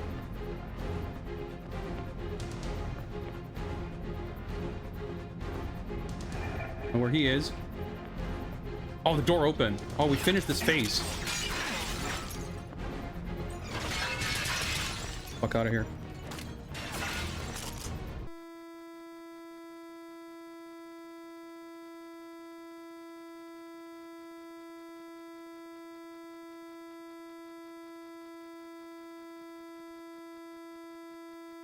Well, that was not how I was hoping that this would go. Let me pause the timer.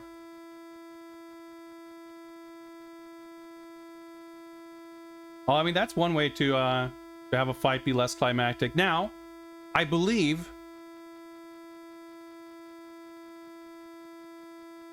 that you will be able to resume a level from the last checkpoint after restarting.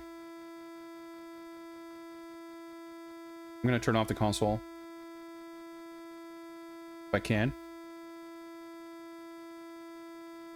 The power button doesn't seem very responsive. Holding it down, that doesn't work. How long do I hold the power button to force a shutdown?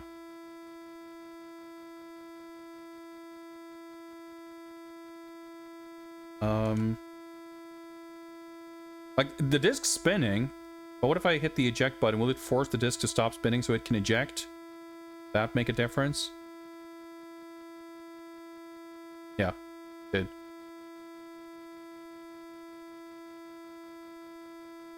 Power button still doesn't respond, but I guess I'd rather have the disc out. I'm gonna literally yank the power cable. I don't see any other way out of this. Plug that back in. What a fucking cliffhanger. What if my Wii U like fucking bricked or some shit? That was a very hard crash. Literally having to unplug the power cable is kind of unprecedented, I feel like. Oh, it just swapped.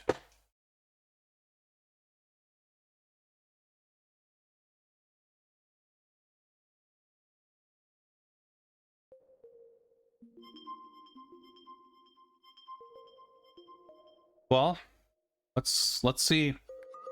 Let's see what this means. Wiimote. Can the Wiimote please sync? There we go.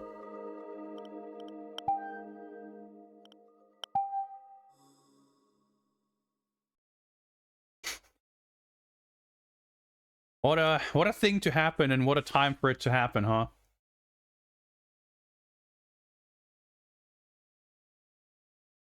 I'm just like terrified that something got fucking corrupted or something. I guess this game does have an option thing for cheat codes. So if it comes to it, you know, maybe that's something we can make use of.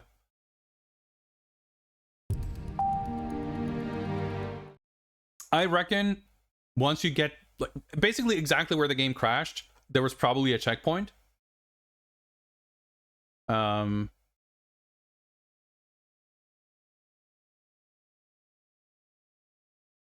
as long as we can continue from the checkpoint, we at least only have to redo that room. Which, again, staying mobile, chasing after him, taking cover in the back half of the downstairs room kind of seemed to make all the difference. I really just wanted I really just wanted over and done with at this point. But I was not expecting to finish this game today anyway, so we're really greatly ahead of schedule, kind of based on my expectations. But of course, once it became clear that it would be possible, yeah, I was hoping I was hoping for some slightly smoother experience than this. But yeah, let's hit continue game and see what happens. It should load us back to our current checkpoint. If we have astronomical mega... Oh no. Well, I guess this is the mission. Okay, we'll see what happens. Because when you like quit or do mission select, it tells you to like, oh, you have to... You will lose all your saved progress and start mission over something something. That implies that once you hit a checkpoint, you continue from there. But now I'm worried. But that message there might be just like because of the level. Oh my fucking god. Nope, we have to redo the whole thing. Fuck me. But that's so bizarre. Because that's not the implication of how it's like described. But something might have broken because it crashed, I guess. That's not entirely impossible. I don't think this is skippable either. Yeah, because it's like you can save and quit, and I don't know. I could be wrong, of course. It could... Hello, James. It's entirely possible that checkpoints only save, like, for that session. You've given me the perfect fall guy. Oh. We're gonna use this sucks, though, because we were definitely, you know, past the weapon. the worst of it. Get her in the chair. Interesting setup, Alec. You hack into the banks, transfer the money electronically, erase your tracks with an EMP Because we first have to do this part, which was a little bit of a chore. It's not just the banks, James. It's everything the bankers We have to fight our way through the room with the exploding instant death floor. Every transaction on every computer and then we have to do the fight with him. The first QTE fight. 4 minutes. And then we have to bank robbery. Climb our way down, and then we get to the shootout boss fight. What is it? But it should... I think we should be able to get through this a lot smoother this time. Or did you reprogram the buttons? Because much of the trial and error was in like understanding the geography of the room and the routing. You lose, James. But I do think that we got a little bit lucky with defending Natalia. Like, we died a few times, but once we kind of got her past the first panel, we got through the rest of the room on one try. Back into the banks and begin and that's not a given. Now, the additional layer on top of all this, I'm going to aim.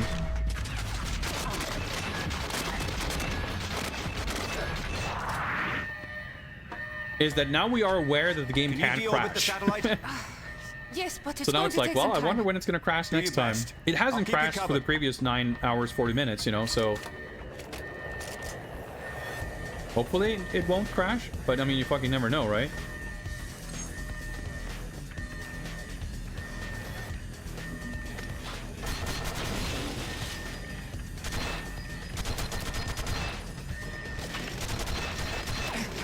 Fucking targeting. Fucking doesn't work.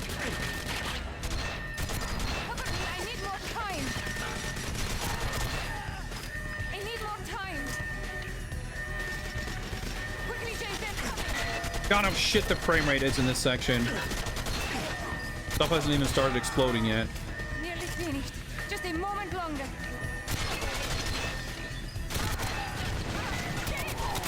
Help me. Her HP refills in between or not checkpoints, but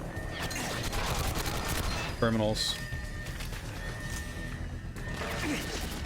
Hopefully be okay. Sounds like she's being shot at.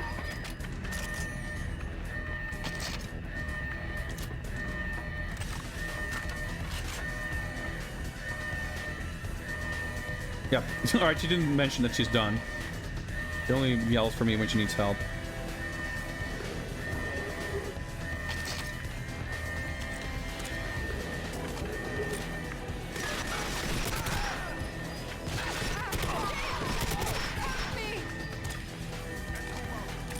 I need more time.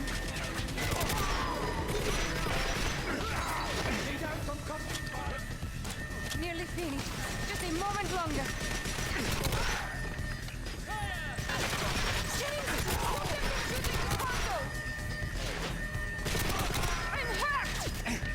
Yeah, so am I.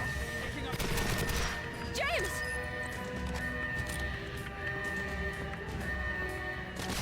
James! I can't stop the GoldenEye of the puzzle. Stop fucking... Oh my god! James! Help me! I'm not like getting more ammo. Okay, good. This is kind of the worst part though. But again, we got here in the first try.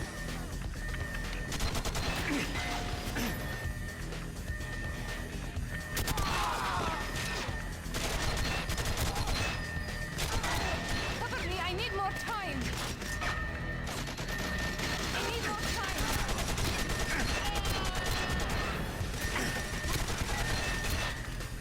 Yeah, we're now like in the fucking nuclear reactor. James! I can't stop the GoldenEye if the puzzle is destroyed. I'm hurt. James! I hear you. I'm a little busy myself here.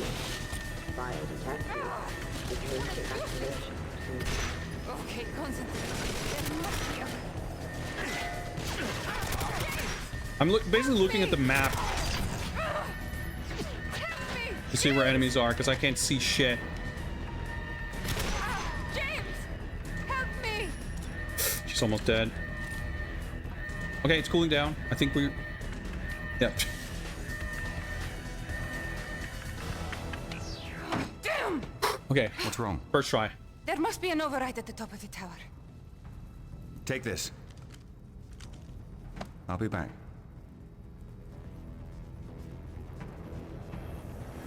Orbit recalibration. 20. So there's no checkpoint now, but as soon as we go downstairs, like the checkpoint.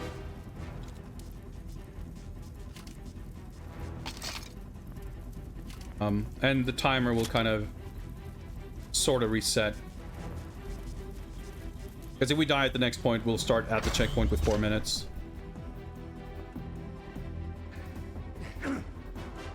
Oh yeah, right. I have to do it.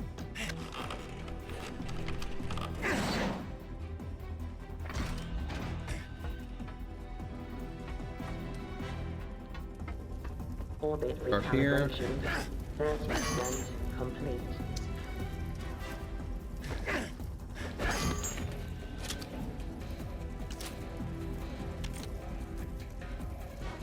Different? Oh yeah, it is. Okay. Probably shouldn't have switched, but oh well.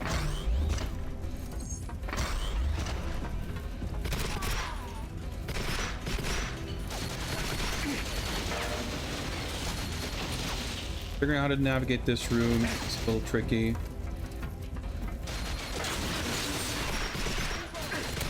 Like if if you walk on the wrong inch of floor, you die instantly. That basically I'm gonna do now anyway. Yeah.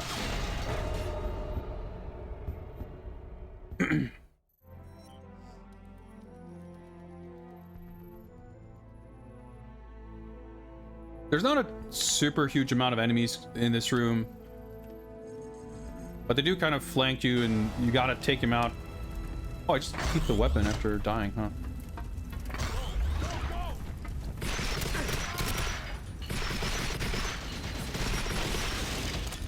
Daily, you don't want him running off like that.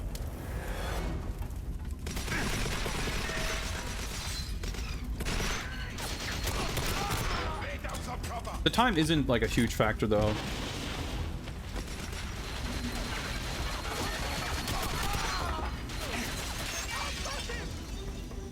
Orbit recalibration complete.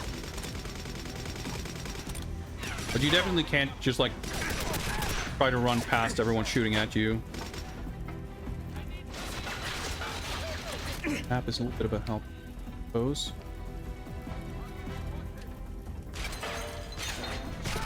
The places where they can kind of end up doesn't necessarily reflect the positions you're likely, or the spots you're likely to kind of be in.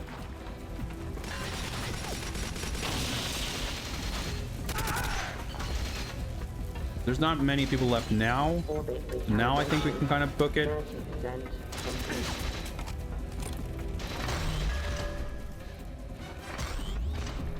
Oh, you have to wait for that door to close. That's why that, okay, that was a little confusing. So we got through this section first try last time. Right, I thought it was a panel. It's like, oh yeah, that's an exploding thing.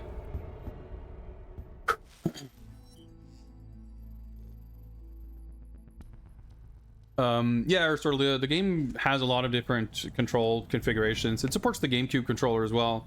So there was a bundle, like a collector's edition sort of bundle that had like a gold colored classic controller pro.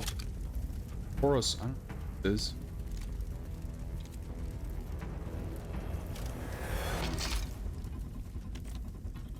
Oh, it's a sniper rifle.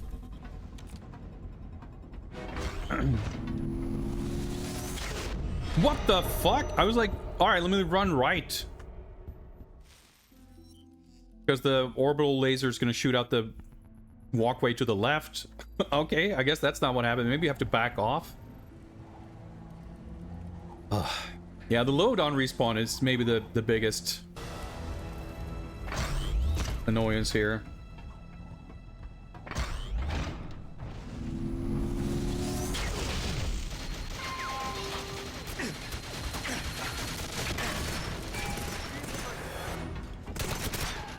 Shooting at you constantly. Oh yeah, right, forgot about this part. Take a full like 2 seconds to raise the gun. I'm not in the absolute best mood of my life here, just because of how this went down. But we are making far smoother progress than first time around, so...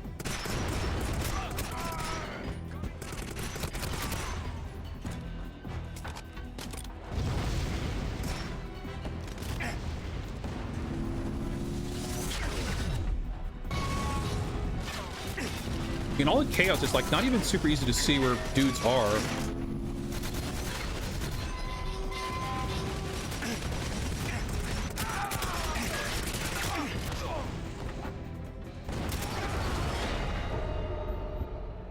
And it's like you take damage very quickly, so sometimes it doesn't look like you're dying.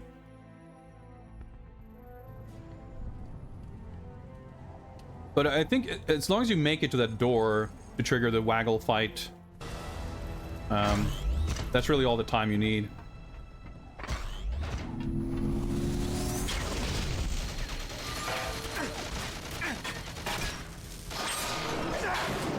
I thought the game crashed.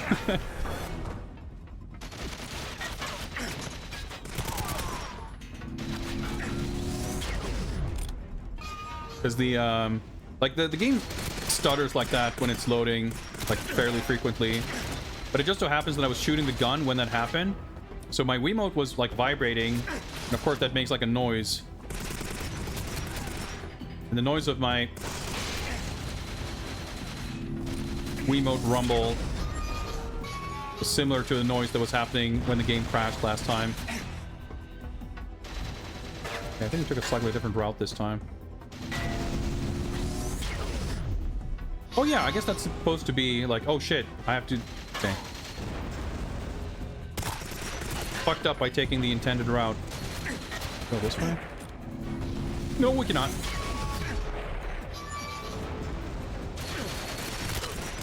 I guess we've like previously just accidentally taken the completely right path. In which case, I've had kind of ample time. I mean, if it hadn't been for the crash, I think we would have been totally fine. This is like challenging and a bit frustrating. But not to the point where doing it once was like a really bad experience. But maybe enough that doing it twice is... No, it's wearing a little thin.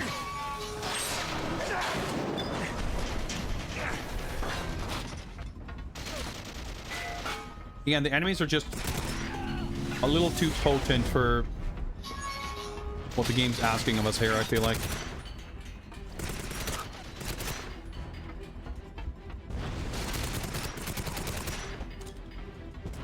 Just stay on the right here.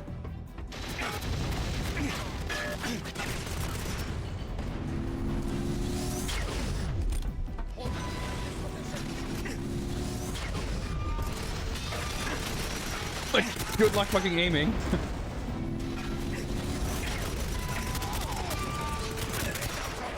Oh my god, there's like 5 guys right in front of me. Ah, it's so hard to know if you should try to shoot, like turn around to shoot dudes behind you, or if you should try to like just move forward.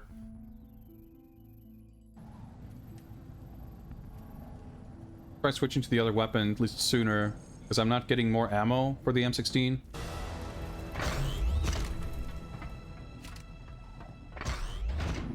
Let's see if I can... Yeah, that's exactly what I did first time, because I remember being like sort of dying when that little QTE was playing out.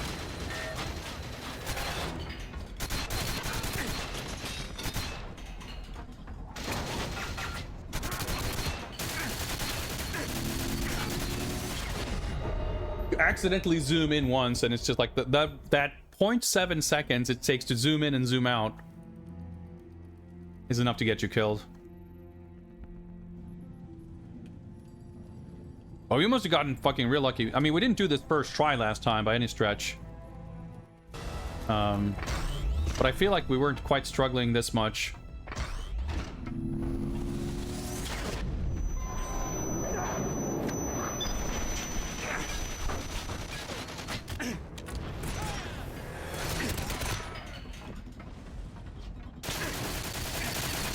Oh my god! I guess I shouldn't have zoomed, but like... enemies spawning like at 4 different directions and killing you so quickly means like you have to be aiming where they show up, or you know you'll get shot before you can do anything basically.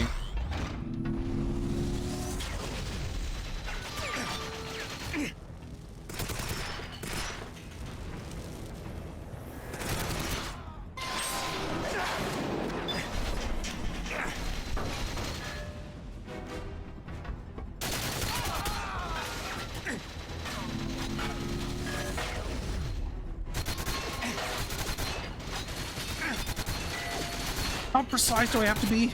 I guess when they're further away, you actually do need to be quite precise.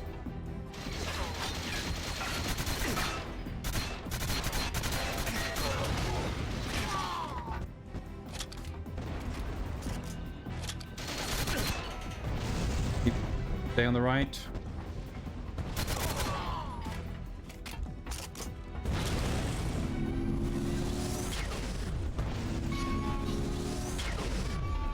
Also, there's guys over there. Sure. So here we had guys on left and right last time. Now it's like empty. But it's so fucking confusing.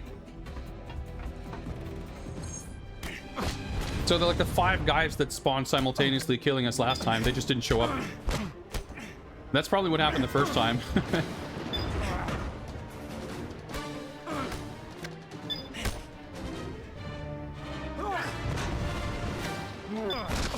But I think once we've done this, we're back to the shootout room. We're done with the catwalks. Like, if we die here, it's just this fight again. Just tedious, but it's not, you know, not as difficult.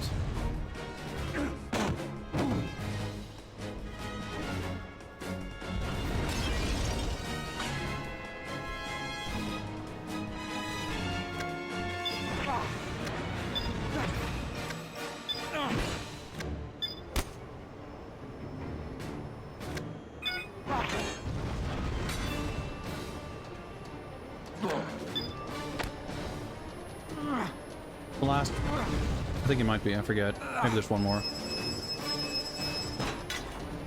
Oh,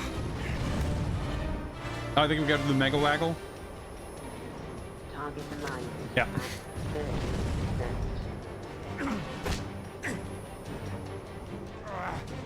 30%.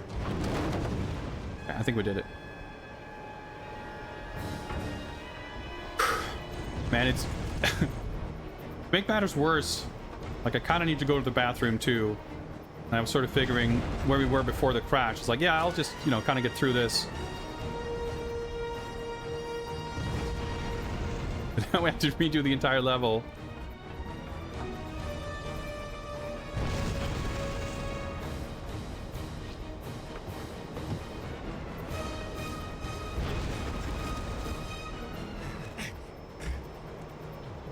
Dude, every time it fucking stutters, I'm nervous that the game crashed.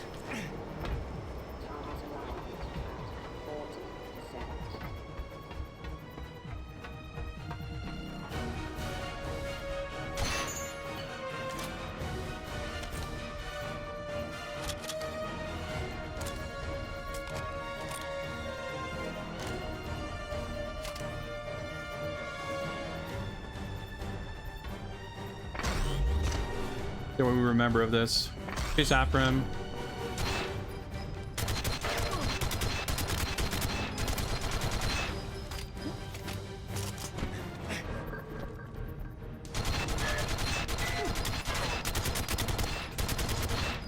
Struggling, James. Let me put you out of He's struggling. At 50%. Like that he like takes the time to stop. Weak, Alec. You've got no spine.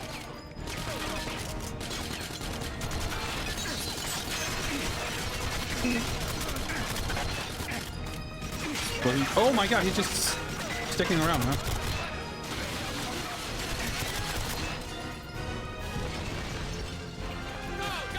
Holy shit, I don't know why that reload took like 3 full seconds.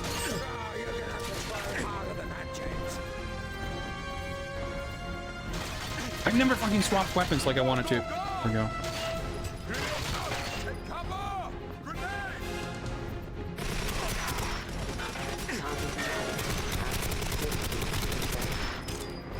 You're gonna have to try harder. Weak, Alec. You've got no spine.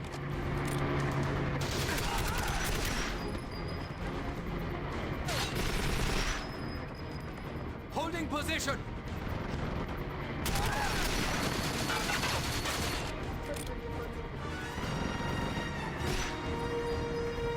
Gonna pop off? Nope, I guess not.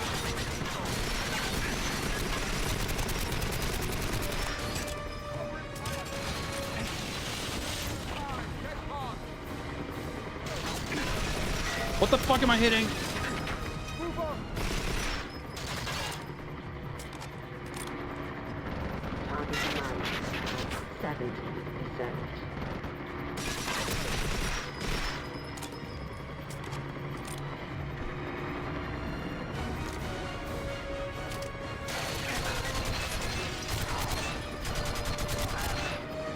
Why am I not getting any fucking ammo anywhere? There we go.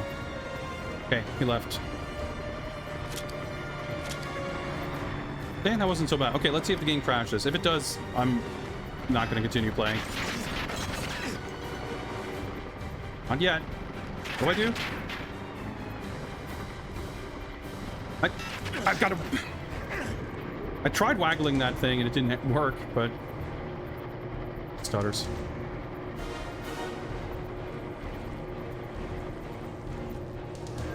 Target alignment at Checkpoint. Okay, well, I guess the checkpoints seem like they matter less now, knowing that the game could crash.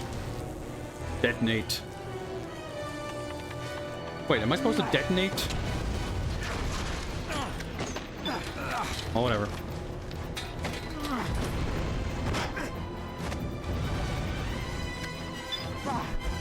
Okay, we're back to where we were. This would have been a little more exciting if we got here the first time, but I'll take it.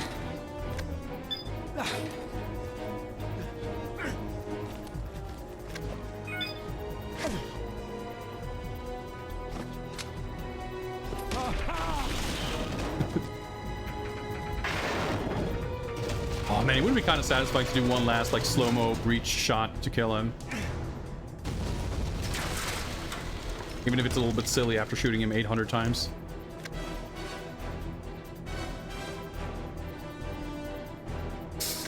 Oh, gotta waggle one hand at a time.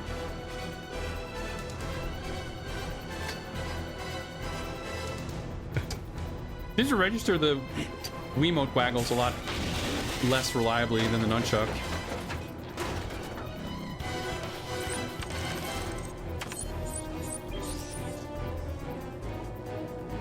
Oh, that's okay. It's not like the For prompt. England, James. No. For me.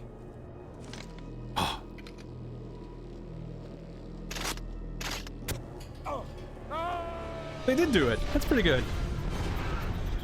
Although the first shot didn't take for whatever reason.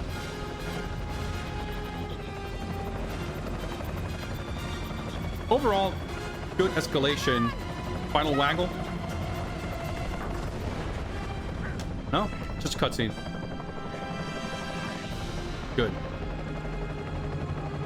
Frustrations aside, I think that final encounter was like a good escalation from the on-a-top fight. Oh, dude, the dramatic tension added by that crash and the fear that it might happen again, that's quite something. But when we got through the entire fight on one try, it felt cool, right? It's only when you get stuck that it feels really bad. Or if the game crashes and you have to redo the entire level. But the completion time is going to be way shorter than it would have been otherwise. If we had finished that first run, the completion time would have been like an hour. Probably going to be significantly less now. If we're getting a mission debriefing, who knows? Oh! That's a bit of an ordeal.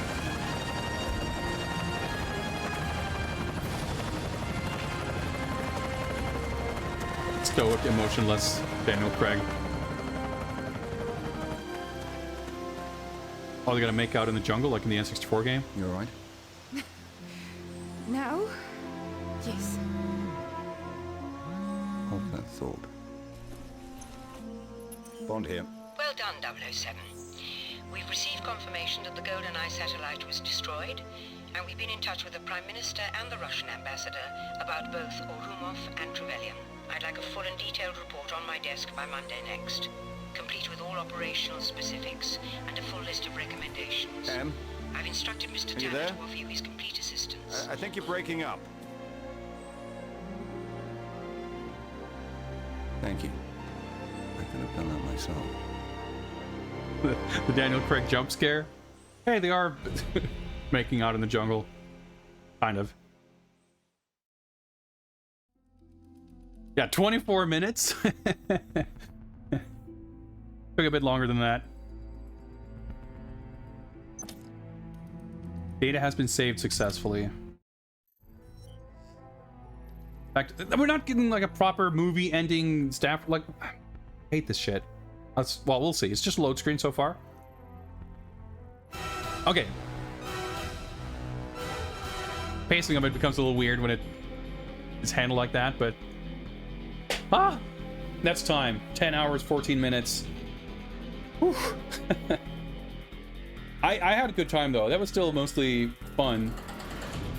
Crash is unfortunate,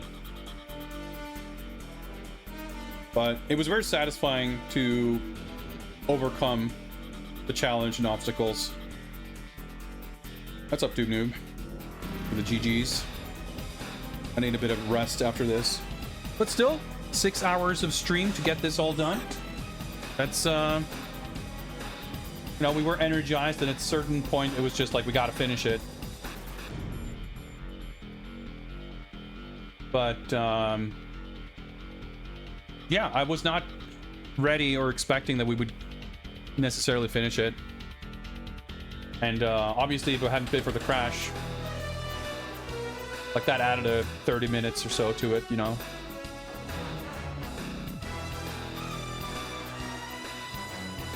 Oh, man, I feel exhausted, though. We're gonna do this again on the PS3. I think maybe we will play that on Operative for a smooth, relaxing experience, just to kind of see the difference of the game. But I'm not even gonna think about that until we get there. So, of course, having finished the game, we do have a few other things. We have some spreadsheets and tier lists and whatnot to attend to.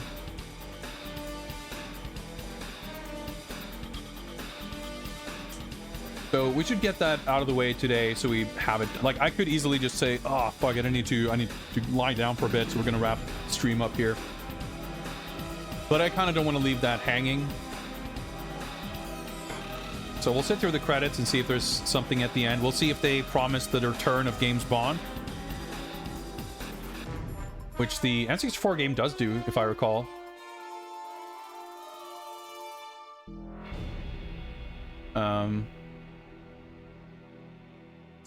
And then I will take a much needed bathroom break. Oh, that's right. I fucking forgot about this. They had the cover version of the GoldenEye theme.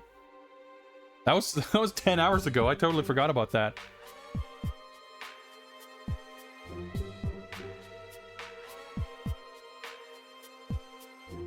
See reflections on the water, more than darkness in the depths. See surface and never a shadow.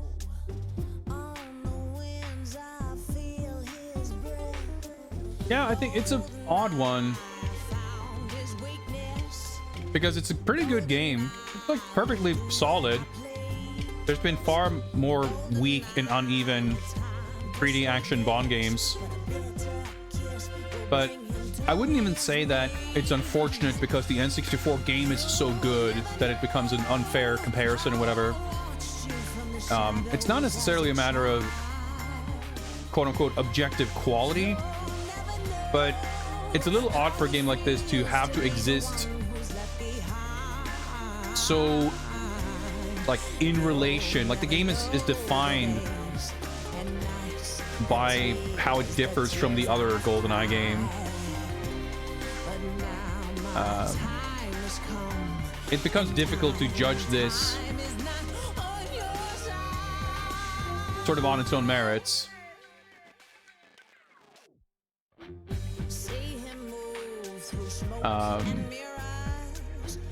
And because it's, you know, it's based on a film, but it changes so much from the film, which is like still so strange.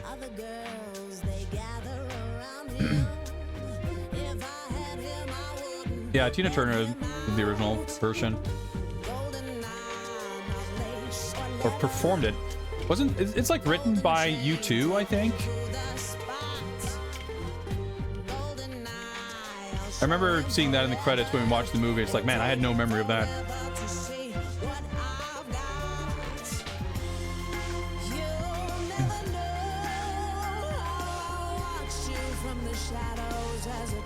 Like, if you were to imagine this game being exactly this, despite the N64 game not existing, I wouldn't say that, like, oh, this would be celebrated in such a different way, but it's more like it ended up being kind of ignored or like dismissed. Even then, I guess, like, you know, just being a Wii first-person shooter in 2010.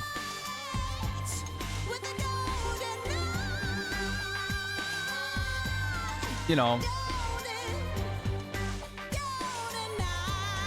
there's in a way a limited, like, it sounds like a weird thing to say. Like, the Wii obviously had a gigantic install base, but it wasn't like the console people necessarily, you know, right? People didn't go to the Wii for games like this, and people who are playing games on the Wii didn't necessarily seek out games like this, I imagine.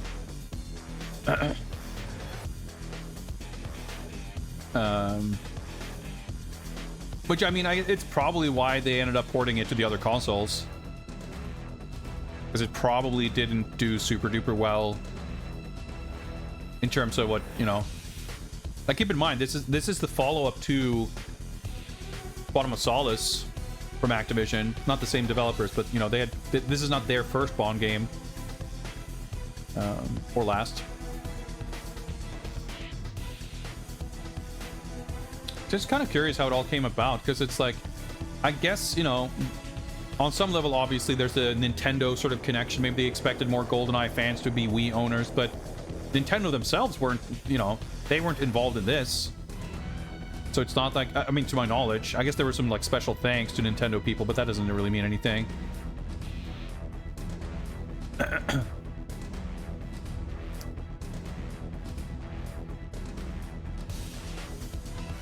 So it's a little bit of a peculiar thing. I mean, it does obviously, you know, I can understand why you would ideally not try to develop a game like this for Wii and other platforms simultaneously.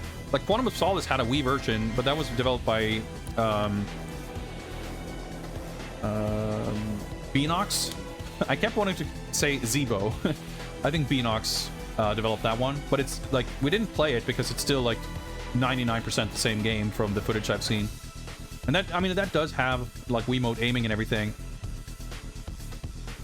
But from a, like, a development standpoint, I could see wanting to just, like, focus on this. But at the same time, like, it's such a... Not a weird choice necessarily, it's, like, understandable, but it still stands out a little bit.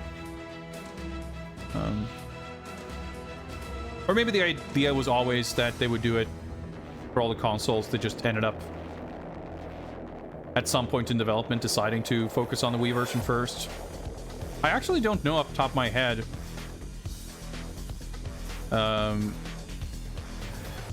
if Eurocom developed the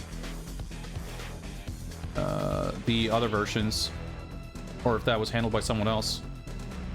No, James Bond will return? James Bond will return. My bad. I spoke too soon.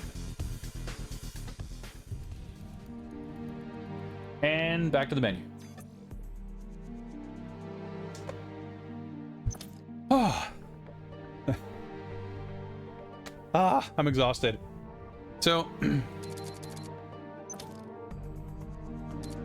there is this thing. So we should look up what kind of cheat codes exist and what they do in case there's something interesting. But before we do anything else, I gotta go to the bathroom. So, do this to get rid of the game audio. And, I guess I don't need to pause the timer because I've already stopped it. And, I'll be away for a few moments, but we'll return shortly for some hot spreadsheet action. See you guys in just a little bit.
が足りないわ。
All right. So what I'm going to do is I'm going to get the game capture back on screen. There we go. And I'm going to quickly look up cheat codes for this game while we have the game up and running, and see if there's anything interesting we want to enter. The thing is, like, I reckon whatever cheat codes we can enter will have an effect on playing the game additionally, which I don't know that I really feel like doing. But let's take a look. Game FAQs, GoldenEye 007, Wii, cheats, cheat codes. Oh, well, this is interesting. I guess I'll do additional searches, because according to the cheats page on Game FAQs, there are 2 cheat codes listed. Cheat code number 1 is for invisibility modifier in split screen multiplayer. The second cheat code is for tag modifier in split screen multiplayer. So that doesn't really interest us much at all. It didn't really occur to me that cheat codes would be for multiplayer. Let me quickly go to the guides page and see if maybe one of the guides might have a cheat code section. There's like one walkthrough. Maybe we'll see. I guess I'll Google it otherwise. Walkthrough. Health one of multiplayer perks. Doesn't look like it's got a cheats section. Okay, I hate having to rely on Google because that shit doesn't work anymore. But GoldenEye Wii cheat codes. Let's see what we. Okay, IGN has a Wii cheats list here. GameSpot's got something. Fucking Google's AI overview very helpfully tells me that GoldenEye 007 for Wii does not have a traditional cheat code system like the original N64 version. Fuck you talking about, Google? There's a literal cheat code entry menu in the game, which is not in the N64 game, by the way. Instead, the game offers unlockable content and gameplay options that can be achieved through completing challenges, playing different game modes, and using multiplayer. Like, what are you talking about? And then it gives a list of cheat codes for the N64 game. Fucking AI dog shit. Okay, looking at the IGN thing. It's just like a list of tricks. Slightly faster reload. This technique takes some practice. Blah, blah, blah, blah, blah. Move forward and sprint. Just before it ends, you'll reload fast. Is there a sprint function in this game? If there is, I never figured out what it was, but whatever. You can level up in multiplayer to unlock stuff. That's fine. It's not cheats.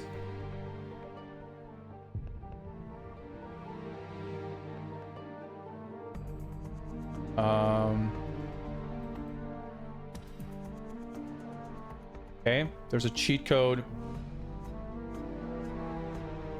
for unlocking Big Head mode, aka Donkey Kong mode in local multiplayer. Also the same ones we saw before. Fucking hell, this is possible to navigate. Yeah, I don't know. It looks like there are 3 cheat codes to enable modifiers in multiplayer. There was one thing here that said that there's a computer screen in one of the levels that has what looks like a code on the screen, and then it says, it seems to have no effect when entered as a cheat, so what does it mean? Well, nothing, I guess. Here's another cool cheat. It says, in the facility level, after blowing up the fuel tanks, you can hear one of the soldiers do the Wilhelm scream. Okay, thanks.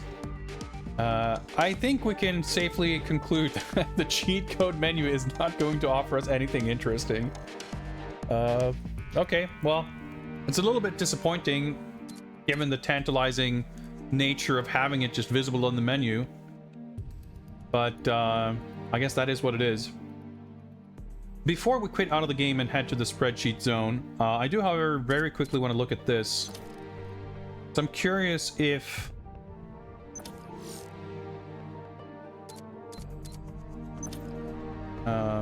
we can like get a knick-knack mode. Players are tiny and cannot vault. That's pretty fun. Yeah, so invisibility, this option's yeah, so you enter a code and it just unlocks this. That's like one of the 2 or maybe 3 cheat codes. So weird.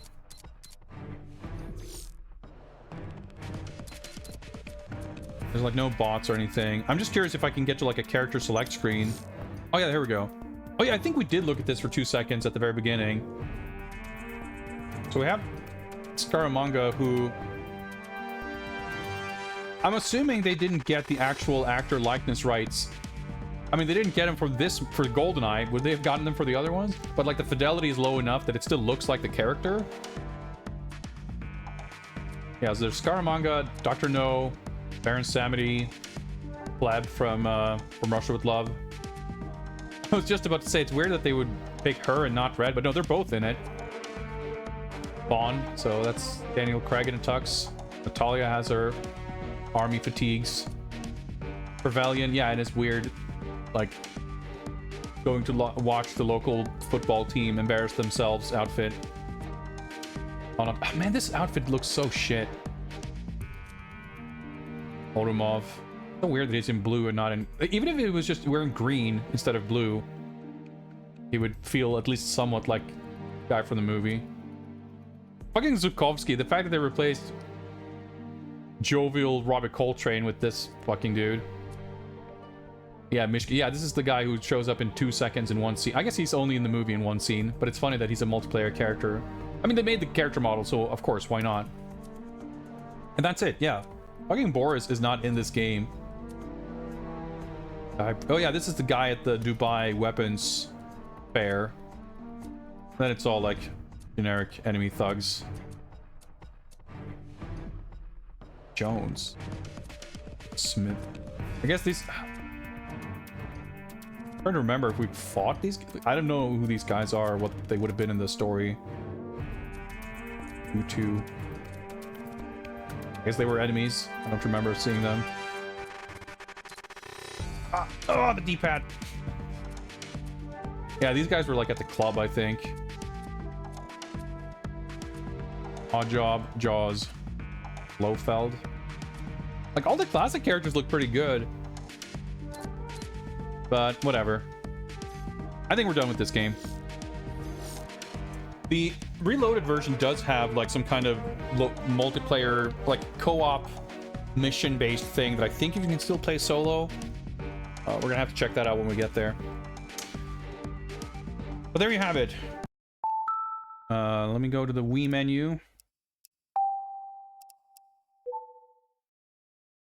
So that we may safely eject our disc, so that I may safely retire the Wii U console. And, I guess maybe make some room for a Switch 2 there somewhere. I don't know. Well, it's fucking right on my desk, which isn't where I want to put my Switch console either, but I don't know. It's a worry for another time. Thank you, GoldenEye 007, for your service. Let's turn off the system. And, going. Think you can win at that level?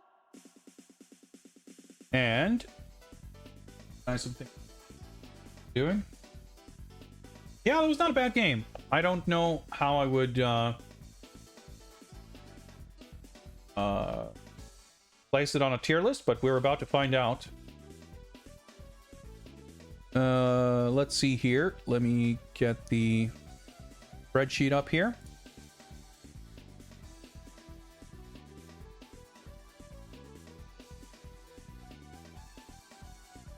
There we go.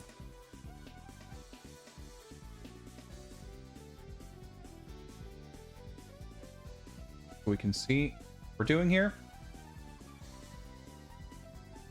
GoldenEye for the Nintendo Wii has been completed. It is the 7th of June. Dates, there we go. Completed a little more swiftly than I was expecting. Well, not in time necessarily, but in number of streams at least. Completed the game on Agent difficulty. That means it is now green. Unbold it, and we will highlight the next game.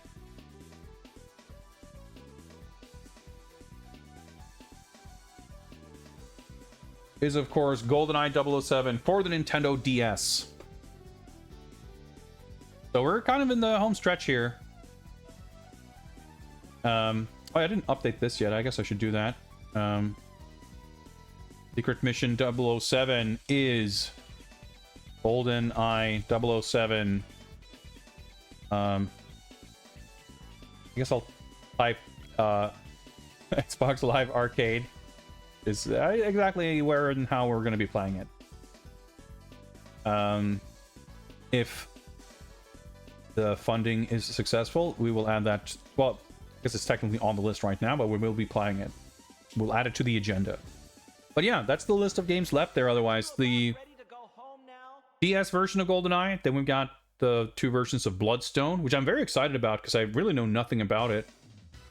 Then we have one final Java phone detour with License to Drive and Top Trumps for revisiting GoldenEye for the PS3. And then finally 007 Legends for the Xbox 360. The end is in sight. But before we go any further, gotta update this part of the spreadsheet. This is where we scientifically calculate which game is the most James Bond of all games by charting presence of certain criteria. So let's go through it and hope that we remember everything that was in the game. We should start doing this while we're doing things, but whatever. As you can see, there's a lot of yellow squares here, and that's stuff that I haven't filled in because either I forgot by the time we got to the end of the game, or it's a little uncertain how things should be counted, or in several cases, categories that were added after the fact, and I couldn't really remember if certain things were present. So I will go back at some point and make sure that everything is filled in when all games are finished. But in the meantime, we shall fill this in to the best of our ability. So GoldenEye, was there a tuxedo? Yes. At the very least, we saw the multiplayer model. But I'm pretty sure there was at some point in the game. I'm trying to remember. Because there's like the... I guess he's wearing a tux when he goes to the nightclub. Where he meets Onatop instead of the casino in the movie. But there is a tuxedo. There are change of clothes. We have multiple wardrobes for both Bond and Natalia. There certainly is gunplay. There's fisticuffs. It's a little light on gadgets, but we do have the smartphone that can do all kinds of things. So that certainly qualifies.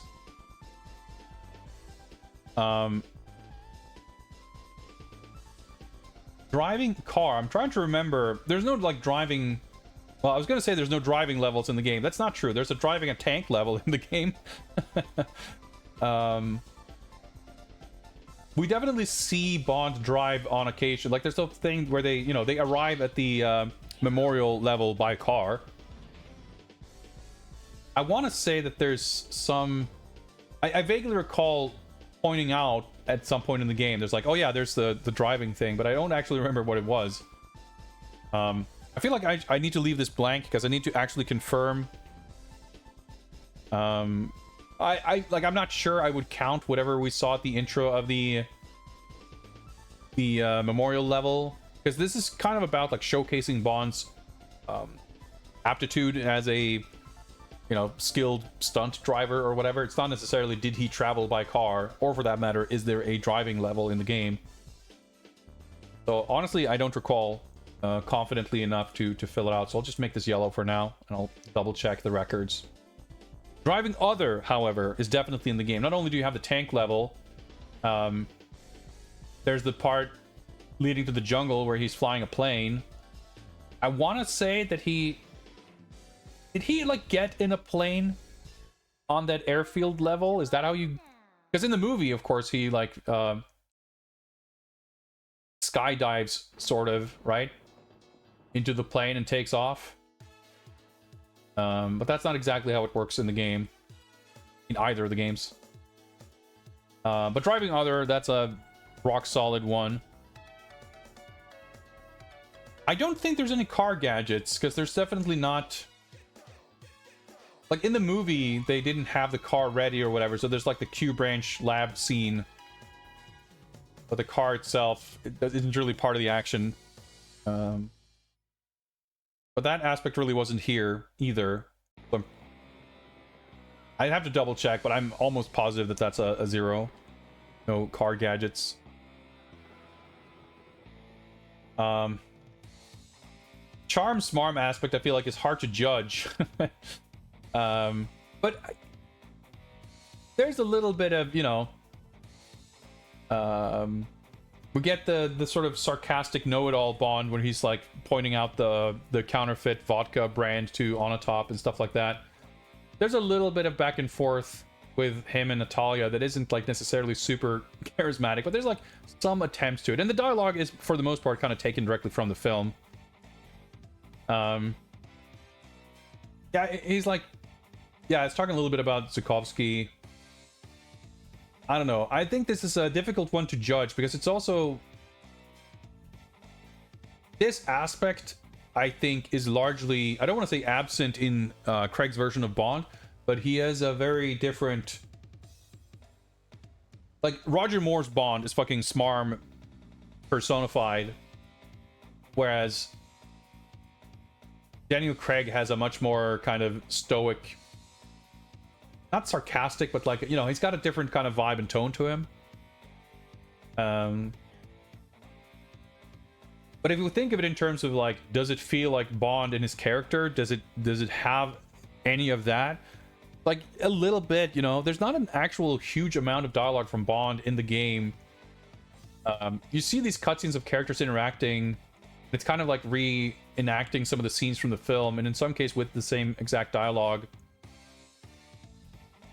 And to a degree, like, it doesn't really have the same, it doesn't carry the same weight, is maybe not the right word for it, but if we compare the performances and how the scenes play out, partially due to it being Daniel Craig, partially due to it just being a video game and everything else, but like, it doesn't really have the same oomph, you know, as in the movie.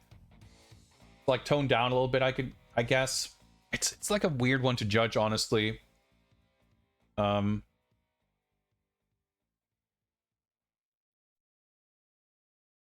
at least, I guess, like, if we compare this to the original GoldenEye, the film and the game, I'm actually curious what it will be. Yeah, I like, I don't know. I was gonna say I left it blank, but I misread. It's from the drinking one. It's, you know, I don't know that it would be fair to say that this has less of it, just as like a slightly different tone, but you know, they're lifting dialogue from the film. We're getting Daniel Craig's kind of twist on it, so that makes it a little less charming. I don't know, but we have scenes of the character interacting, and I guess we have to count it just in terms of like the scenes with him and Talia and how that plays out. I don't know, it's kind of borderline. I'm not exactly sure how to count it, but I guess we'll give it a point for it. So the drinking, you're in that club, in that level, you're offered a drink. They're talking about vodka, and he's like showing off his vodka expertise. So I think that definitely needs to count for something. Like, alcoholic beverages feature, even if we don't see Bond consume it. But I don't remember if there is. I vaguely recall there is some part somewhere where he drinks, but I'm not sure if I'm misremembering that. But I'm gonna say the concept of drinking comes up and is featured. It's the same thing. Like, it's more about conceptually the aspect is present, not so much does Bond consume liquids. So I'm gonna give it a point. I'm gonna give it a point for that. Stunts.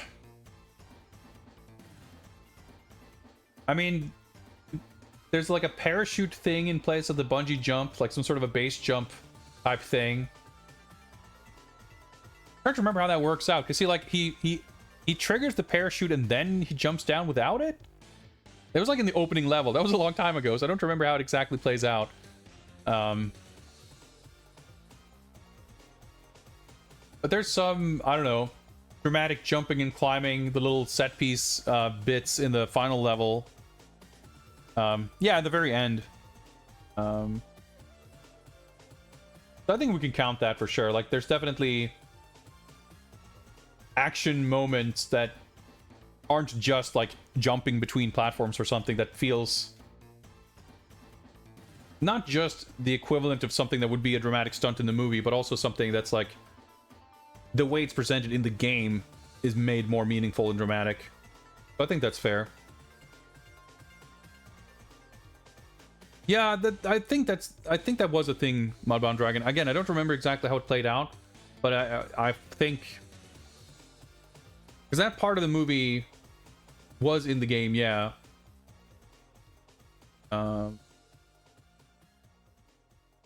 I think maybe that's what I was thinking of, where it's like, yeah, the driving other whatever. I recall also we talked about how a shit ton of things of this list was like checked off in the first level, if I recall. Or maybe I'm just getting confused with the movie, where half of this list is like checked off in the opening scene. But yeah, definitely some stunt action. Gambling, I don't think was really featured. I'm trying to remember. Like, I feel like it would have been in the nightclub level, if at all. But... not really. Unless there's like... because there's not like a casino. I'm trying to remember if there's some other scene or location that I forget, or some reference to it. But I'm pretty sure it's not a thing. I'll do a yellow 0 where I'm pretty convinced. But... it's one of those things that where it's like... it can be harder to confirm or remember the absence of something.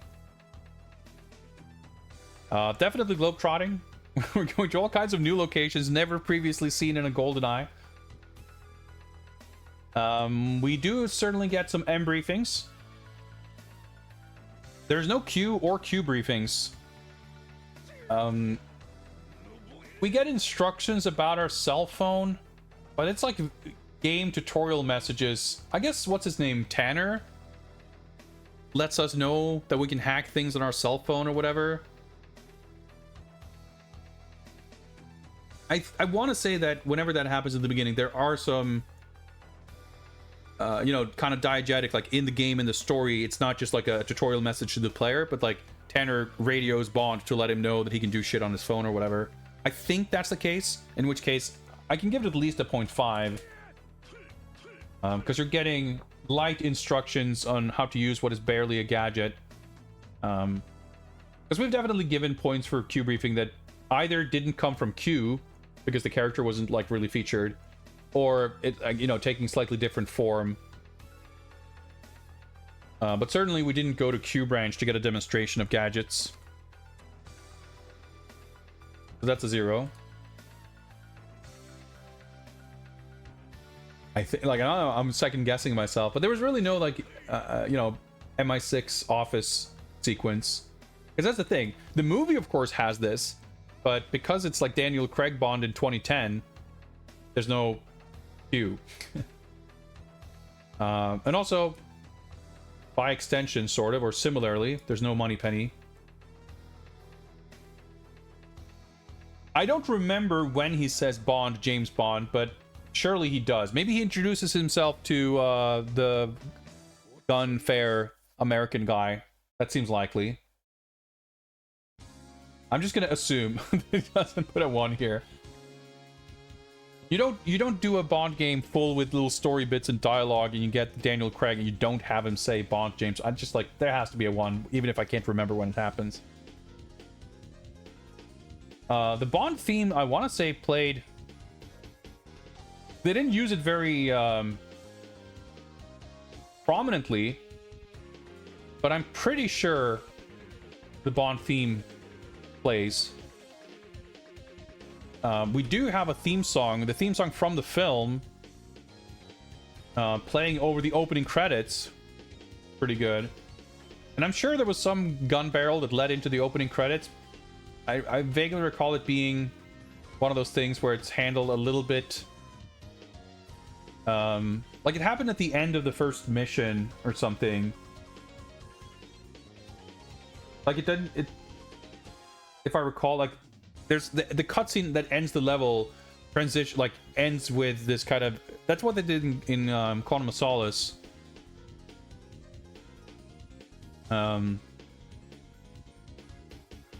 I guess it's one of those things where they might have done a weird gun barrel that wasn't proper. I don't remember what it looked like, so I'm gonna leave this... I guess I'll put it at 1 because I feel pretty confident that they did a reasonable enough gun barrel someplace. But given that we've given less than full credit for some, where it's like doesn't have the full gun barrel sequence, I could also be fully misremembering and it's just like 100% proper, correct opening gun barrel. Which I guess is maybe probably the case. I'd have to look it up to be sure. I could, I don't know. I guess I would double check, I don't know. Product placement. I don't really think we saw. Like the closest thing is that the Walther guns are licensed.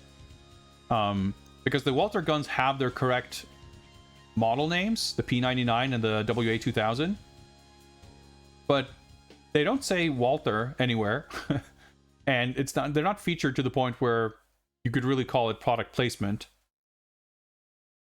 And, you know, he doesn't have a Sony Vaio or anything like that. He doesn't have a Sony Ericsson smartphone. I cannot recall any other... Dude, there was some game... There was one of these games relatively recently where towards the end of the game we just ran into this branded vending machine with like fucking Mountain Dew or something. I don't remember which game it was, but I remember it really catching me off guard. Nothing like that. I guess to be super extra thorough, we can put a yellow here, but I'm fairly certain there was nothing. Bond was, however, in peril. We were kidnapped and had to escape the interrogation in the archives, and then we were tied up in the helicopter and we had to headbutt a switch. That's like primo Bond in peril gameplay mechanics. So that's a very high quality representation of this aspect. Bond likeness is kind of whatever. Again, obviously this isn't something we can compare with the films, but for the record, this game does feature not the likeness of the Bond in GoldenEye, but a Bond. Sexy ladies, sure. They even added a brand new original one for the Barcelona level that we got a mission briefing from, basically. Sexy ladies, evil, sure. On a top. The dig powers are, I guess, a little bit interesting. I think we should... It's not a 0, obviously, but the thing is, in the film and in some of the other films and games, you have this really blatant, bizarre thing of, like, women basically throwing themselves at Bond for no apparent reason. In this game, we see Bond and Natalia make out at the very end. But that's like after a significant amount of them kind of hanging out with each other and arguably not exactly saving each other's skin. Bond does much kind of more of the saving, but they're kind of working up to it a little bit. You know, there's not really anything I would quite describe as this kind of effortless, borderline incidental, accidental, you know, unintentional seduction happening. Because it's not necessarily about does he involve himself romantically with someone. This is more about that thing that you see in the Bond movies and you go, whoa, where did that come from? How did that happen? And I wouldn't say we'd really get that in this game.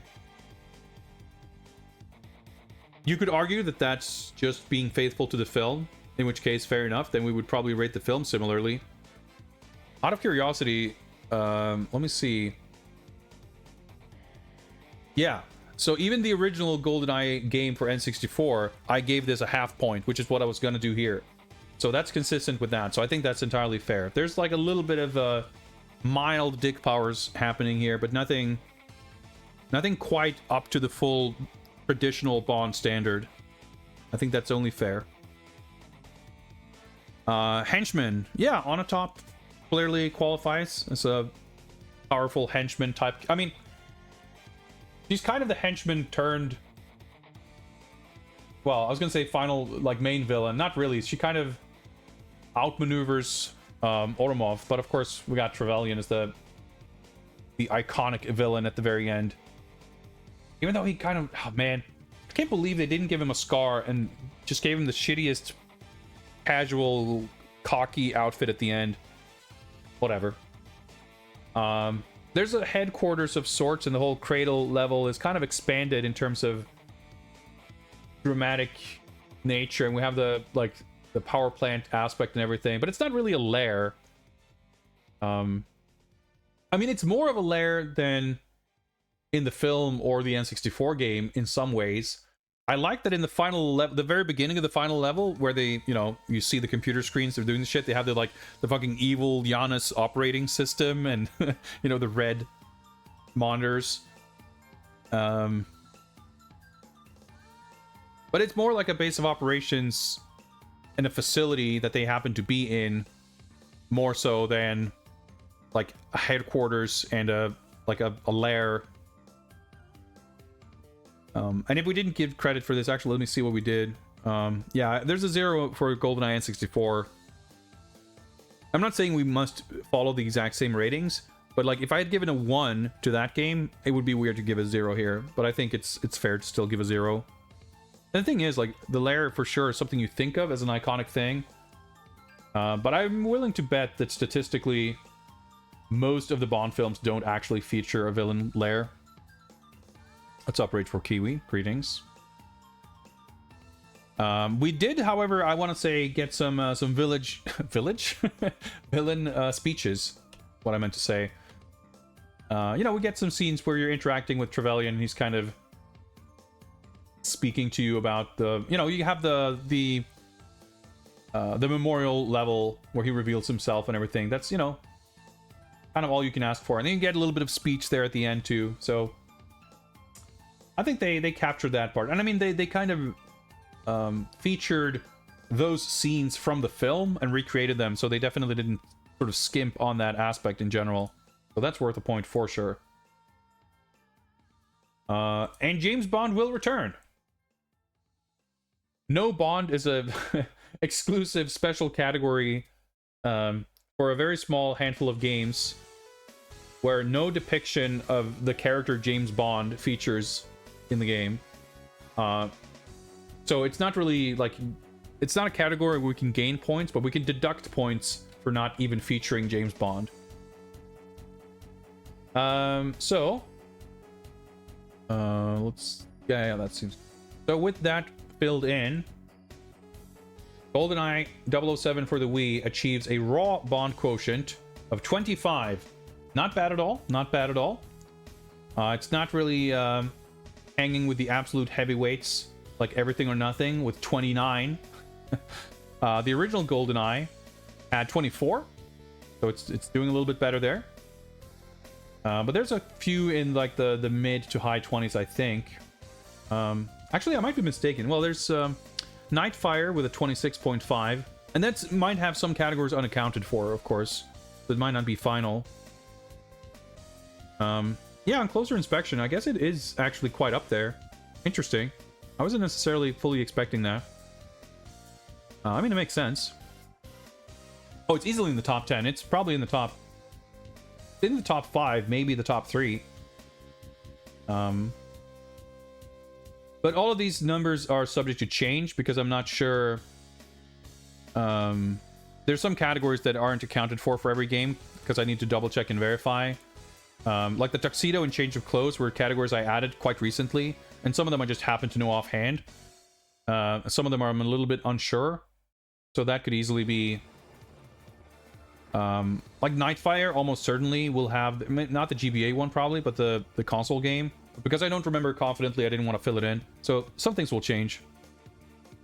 And of course, the way this works is right now we're only giving points and like fraction points. But every category is worth equal amounts of points. But what we're doing parallel with this kind of is as we're watching the movies, I'm keeping the same equivalent spreadsheet of the films so that we can track which of these components are more or less prominent in the films. Meaning, if every single movie features gunplay, then we need to reward games for featuring gunplay. And if, you know, car gadgets, it's only in half the films, then a game not having car gadgets, you know, it shouldn't lose as many points or as much credit for that. So it's not simply a matter of whether or like how many of these things a game represents in the end. It'll also matter which ones. So once we've played all the games, once I have been able to fully flesh out this set of data, and once we have the comparison with the film, I'm very excited to see how these numbers are going to transform. But there you have it. That's the Bond quotient updated for this game. Now we have one final thing. Let's see if I can prepare this. Not more up than this. Hang on. Give me a moment. Oh, never mind. It's just longer back than I thought. think it's easier to do this. Boom. Here is the tier list as it stands. Everything or Nothing and James Bond 007 for the Game Boy in the S Plus God Game tier. They stand above and beyond. And I would say at this rate, probably will continue to do so. It's hard to imagine anything else reaching those heights. But we could easily find ourselves up in the S tier again. Well, I shouldn't say easily, but it's entirely plausible that remaining games could find their way up here. Also, what's up, Mimic? I'm not sure I said hi. Some quality Google spreadsheets for sure. So it's time to add GoldenEye Wii to this list. Doesn't feel like something I have a super like heavy thoughts on at this point, especially kind of looking at where things are on the list. I think this like falls pretty squarely in the A tier. Once you kind of get the controls sorted, it does play pretty well, and it's really fun at times. The level design and the mission structure stuff is like definitely flawed, but when it's good, it's super fun and cool, and the actual sort of set piece nature of the cool shit that happens is awesome. Arguably, some of the best boss fights in any of these games. I mean, boss fights aren't a super prevalent thing in Bond games in general. But like the Onatop encounter, for example, the little American Gladiator style fucking obstacle course of getting evading the helicopter, activating the missile thing, and then leading to the QTE fight with a dramatic sort of cutscene ending. That was awesome. And the multi-stage Trevelyan fight, I think, wasn't bad either. It's got a lot going for it. And I mean, especially looking what we're comparing it to here, like, I think it's a good game. I think if we look at the B and B plus tiers, all of those games have flaws and shortcomings and kind of frustrations.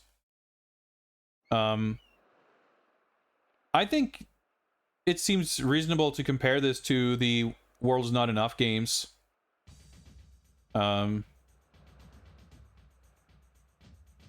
mean, it's frustrating, but like,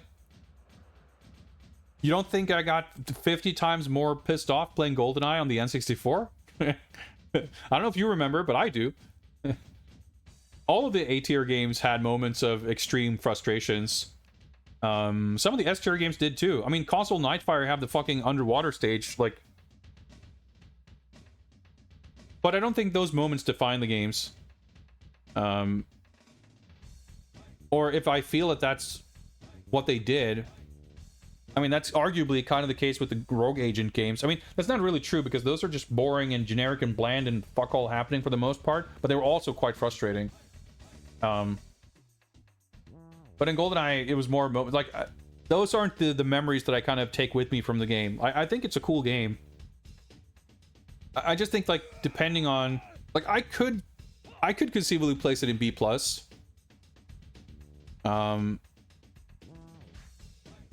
But I still feel... I don't know. I'm on the fence, honestly. It's definitely not lower than B+, because if we look at what's in the B tier, like PC Nightfire, for example, was definitely a kind of tedious, annoying experience. 360 Quantum of Solace got kind of fun in the second half, but it was like... GoldenEye has so much more going on in its, like... action and the levels and everything. You know what? I guess I don't feel super comfortable saying that it's like clearly better than PS2 Quantum of Solace. That game also was severely flawed, not least because of the very end, but it was still cool and interesting. I think these two games are like kind of similar in some ways. There's good and bad. I mean, I feel like it's because I never felt like this is like at the top of A or anything.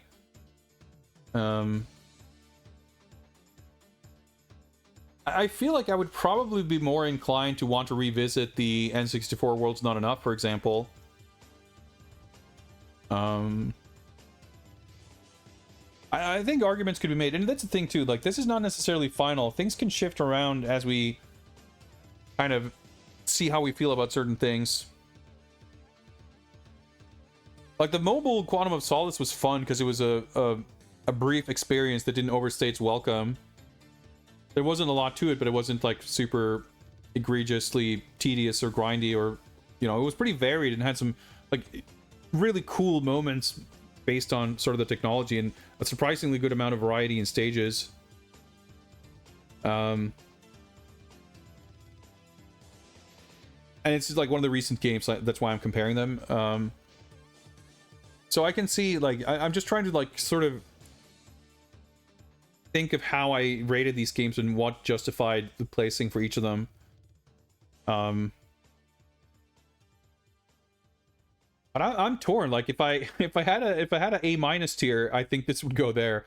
But like, it's becoming such increasingly fine splitting of hairs that it becomes quite difficult to really, like, it becomes a little bit arbitrary at a point where it can kind of go either way. Because I don't know, looking at like the Duel on the Mega Drive, Tomorrow Never Dies on PS1, and 007 Racing, those are all games that have really good aspects to them, but also, you know, they're pretty simple in some ways. I guess this isn't necessarily a problem, but they don't fully represent the spectrum of experience you would want. Or in the case of 007 Racing, it's just like super half-baked in some ways. Impressive and cool in some ways, but feels pretty budget in others. I thought it was an easy A, but now I'm increasingly conflicted.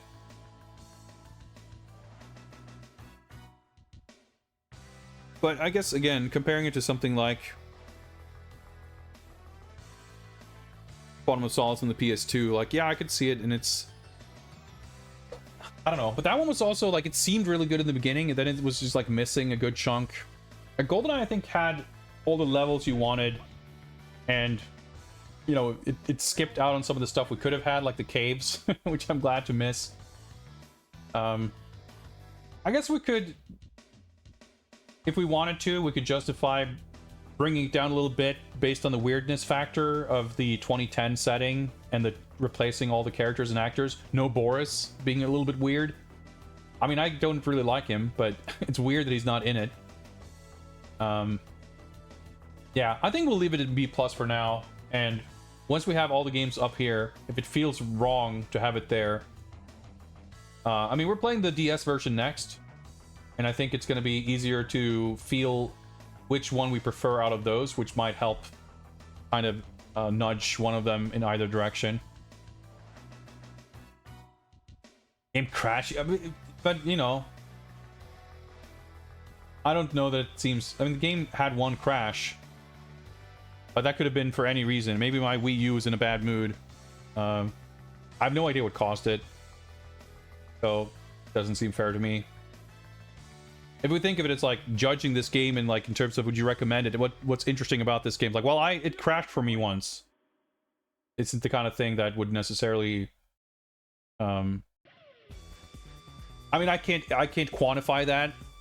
I don't know how lucky or unlucky I got for that kind of thing, so I'm not really gonna, I'm gonna trust that it was a complete fluke. It just happened to happen at a very bad time, so it doesn't really matter too much to me. It wouldn't affect my ranking.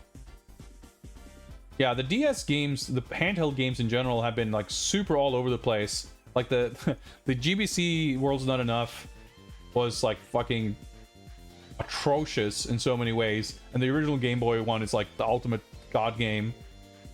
They have like a pretty even spread across the, because yeah, there's like the GB game up here, then we have the DS, Quantum of Solace in B+, Everything or Nothing in C, Nightfire in D, and World's Not Enough in F. So they're really all over the place. And as far as like GBA and DS, actually, yeah, Yeah, first GBA and DS, like they can, they vary so much in what they try to do. I'm gonna guess that this one is a first-person shooter still, because they're kind of riding that so hard about, like, you know, it's the N64 game or whatever. That's what I would assume, but I don't know. Yeah, so I'm curious about it, but I'm happy to not dive into it immediately. Monday is Steam Next Fest, and Wednesday, maybe Switch 2? I don't know. Maybe I will have unpacked it by then. I was expecting to have to come back to GoldenEye and finish it on Wednesday, but that's not going to be the case. We don't need to do that, thankfully. We're done and dusted, and we even got the spreadsheet and tier list update completed. So, we will see. Games Bond will return, but I'm not entirely sure when. It'll probably be a week or two, because we got so much other shit going on. At least we know that First Light isn't until 2026, so we're not in as immediate of a hurry as I thought we might be for finishing these games.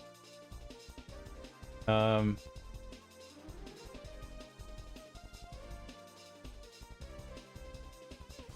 7th, 2025. There we go. So that will be it for Games Bond GoldenEye, and that will be it for today's stream. Guess we can hop on over here. Here's, I've already created this tier list. It gave me some kind of error message. Well, whatever. You guys don't have to worry about that. This ended up being a slight mega stream, especially given the pretty mega stream we did yesterday. I wasn't expecting to go whole hog, but we just got the momentum powered by Kong Strong Wild Power. We did see the entirety of GoldenEye through to the end.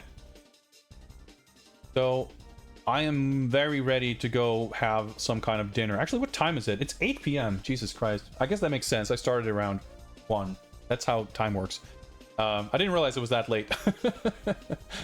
But yeah, if all goes well, I should be back on Monday for some Steam Next Fest demos, including the upcoming Cobra game. I'm very excited to take a look at. Let me just figure out where I can send you folks, and we shall wrap up. Thank you all for hanging out, kind words, support in various kinds, etc., etc. I shall hopefully see you again soon. Let's see here. Tonda went live not super long ago, doing Star Trek adventure games. Those are weird and fun because they have like 85-year-old. Well, I guess they weren't quite 85. They were like 65-year-olds at that point, voicing the most athletic, super strapped, buff versions of the original series Star Trek characters. It's a very funny juxtaposition. But those games seem cool. I kind of want to play them at some point. If you have no idea what the heck I'm going on about, stick around for about 45 seconds and we will raid Tonda and you will see what those games are all about. Thanks again for hanging out. Take care, everybody. I'll see you some other time. Peace.